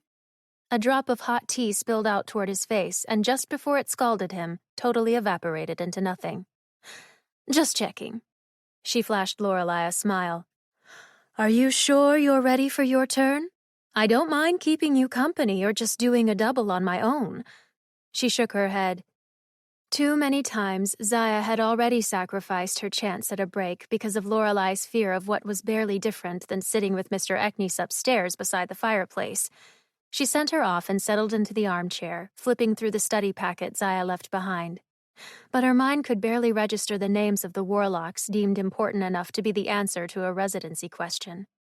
She tossed the book onto the table and finished her tea, filling the quiet room with the sound of her nails drumming on the side of the mug. Needing to move, she got up to pace and looked over the things there for the 100th time, but for the 100th time still didn't see them. Instead, she went back to the night when he left. Conrad had been in bad shape from the spell used on the cat-like creature that had transformed into a man in the ballroom. He'd destroyed it, Ando said, after the rest of them weakened it, and then collapsed. When he finally came to and saw Byron laying before the furnace looking nothing but peaceful, he'd gone quiet, and something about him hollowed out. No magic could be worked on Byron's body. It couldn't even be moved. They couldn't slip the deed or the skeleton key out from his pocket either. Everyone read the card Ms. Pennycress included with the packaged curse, and they'd all finally been told the truth about the brothers. How Byron had been there once before and almost destroyed them all then, too. With the fear of him waking up looming, Conrad decided he had to leave. He said it was because he had to find something that would either shatter the barrier around Byron's body while he slept, though he didn't say what he would do to him if he could, or contain him when he finally woke up if it didn't go to plan according to the letter. Lorelei suspected that was only half of it, especially after finding out Bridget's role in the whole thing, that Lorelei had gone to her for help, and of course that his brother was just lying there, untouchable and looming like a shadow over them all. If Ms. Pennycress hadn't been exaggerating about what the curse did, there wouldn't be a need for containing Byron. In fact, Ren was convinced the problems on the horizon were vastly different than what the others thought. It would be a management issue, with Arista locked off the grounds by her own wards, but Lorelei couldn't imagine Byron as anything other than a crazed warlock on a path of destruction. Specifically, a path that had targeted her for whatever the hell his idea of fun was. "Excuse me." Lorelei's fair share of frights had been exceeded in the nearly half of a year she'd spent at Moonlit Shores Manor. But the sound of Byron's voice ringing so clear behind her as she stood what she thought was alone in the furnace room totally eclipsed every other instance of fear she'd had. She spun around, plastering herself against the wall and knocking her head on a sconce, stars bursting behind her eyes, vision gone blurry. The form moved on the floor, sitting up, and as the room stopped wobbling, Byron Rogvaldsen's face blinked back at hers. His skin was sallow, his hair a mess, and his jacket hung loosely off his shoulders, but all Lorelei could see was the man who had tried to kill her, and now they were all alone. "Oh, I'm sorry, I didn't mean to frighten you," he said, raising a hand, and she cowered at the multitude of possibilities that might shoot from his palm. When he instead brought it to his own face and rubbed his eyes, she took the opportunity to grab at the heaviest thing near her and brandish it. "I'm feeling quite woozy." Byron's voice was hoarse as he tried to clear 2 weeks of silence out of it, but it was also calm. Not calm in the way that he knew he was about to do a horrible thing and absolutely revel in it, but just calm. Lorelei pulled her shoulders back and straightened. Taking in the space, his head moved stiffly. "I don't entirely know where I am." Flexing her fingers around her weapon, she cocked her head, watching. Byron blinked, glancing down at his lap. He studied the ground and then lifted his hand off of it to turn over before his face. "I don't know." His voice trailed off as his eyes raised back up to Lorelei. She stiffened, holding her breath. His lips pressed into a tight line, eyes narrowed. There. That was the familiar look she was used to, cold, calculating, criminal, and then, everything changed in an instant, and he tilted his head like a lost little boy. "Who are you?" Lorelei looked down at herself, as if she'd been transformed into someone else without her knowledge, but she was still dressed in her own jeans and sneakers. In fact, she may have had on the exact same sweater as the night they'd first met in his childhood home when he had threatened to slit her neck open. Byron's eyes settled on her weapon, but he didn't move to protect himself. Instead, his hands just braced against the floor with something like fear. Lorelei glanced up at what looked like the broken leg of a dining chair that she was holding above her head. Cautiously, she lowered it, but didn't let it go. She swallowed, her own name refusing to come out of her mouth. He was a clever man, evil even, but was this all an act? Even if he had only been rendered powerless by opening the box, he was more than big enough to physically attack her if that's what he wanted. But no. The letter from Ms. Pennycress had said it all. It was a curse, and when the target woke, he would be new of mind, if the same body and soul, to mold to your liking. And if anybody could do that to Byron, it would be the kind of person who kept ancient evils bound up in her wardrobe, sent mercurial pillars in the mail like they were nothing, and stored her messages in nowhere. Lorelei pointed to herself, hand shaking. "I'm a friend." "Oh, well, friend." He held up a hand again and she flinched, but he only waved. "Could you tell me who I am?" This has been The Wayward Deed, Vacancy, Book 2. Written by A.K. Caggiano. Narrated by Ellen Quay. Copyright 2021 by A.K. Caggiano. Production copyright by A.K. Caggiano.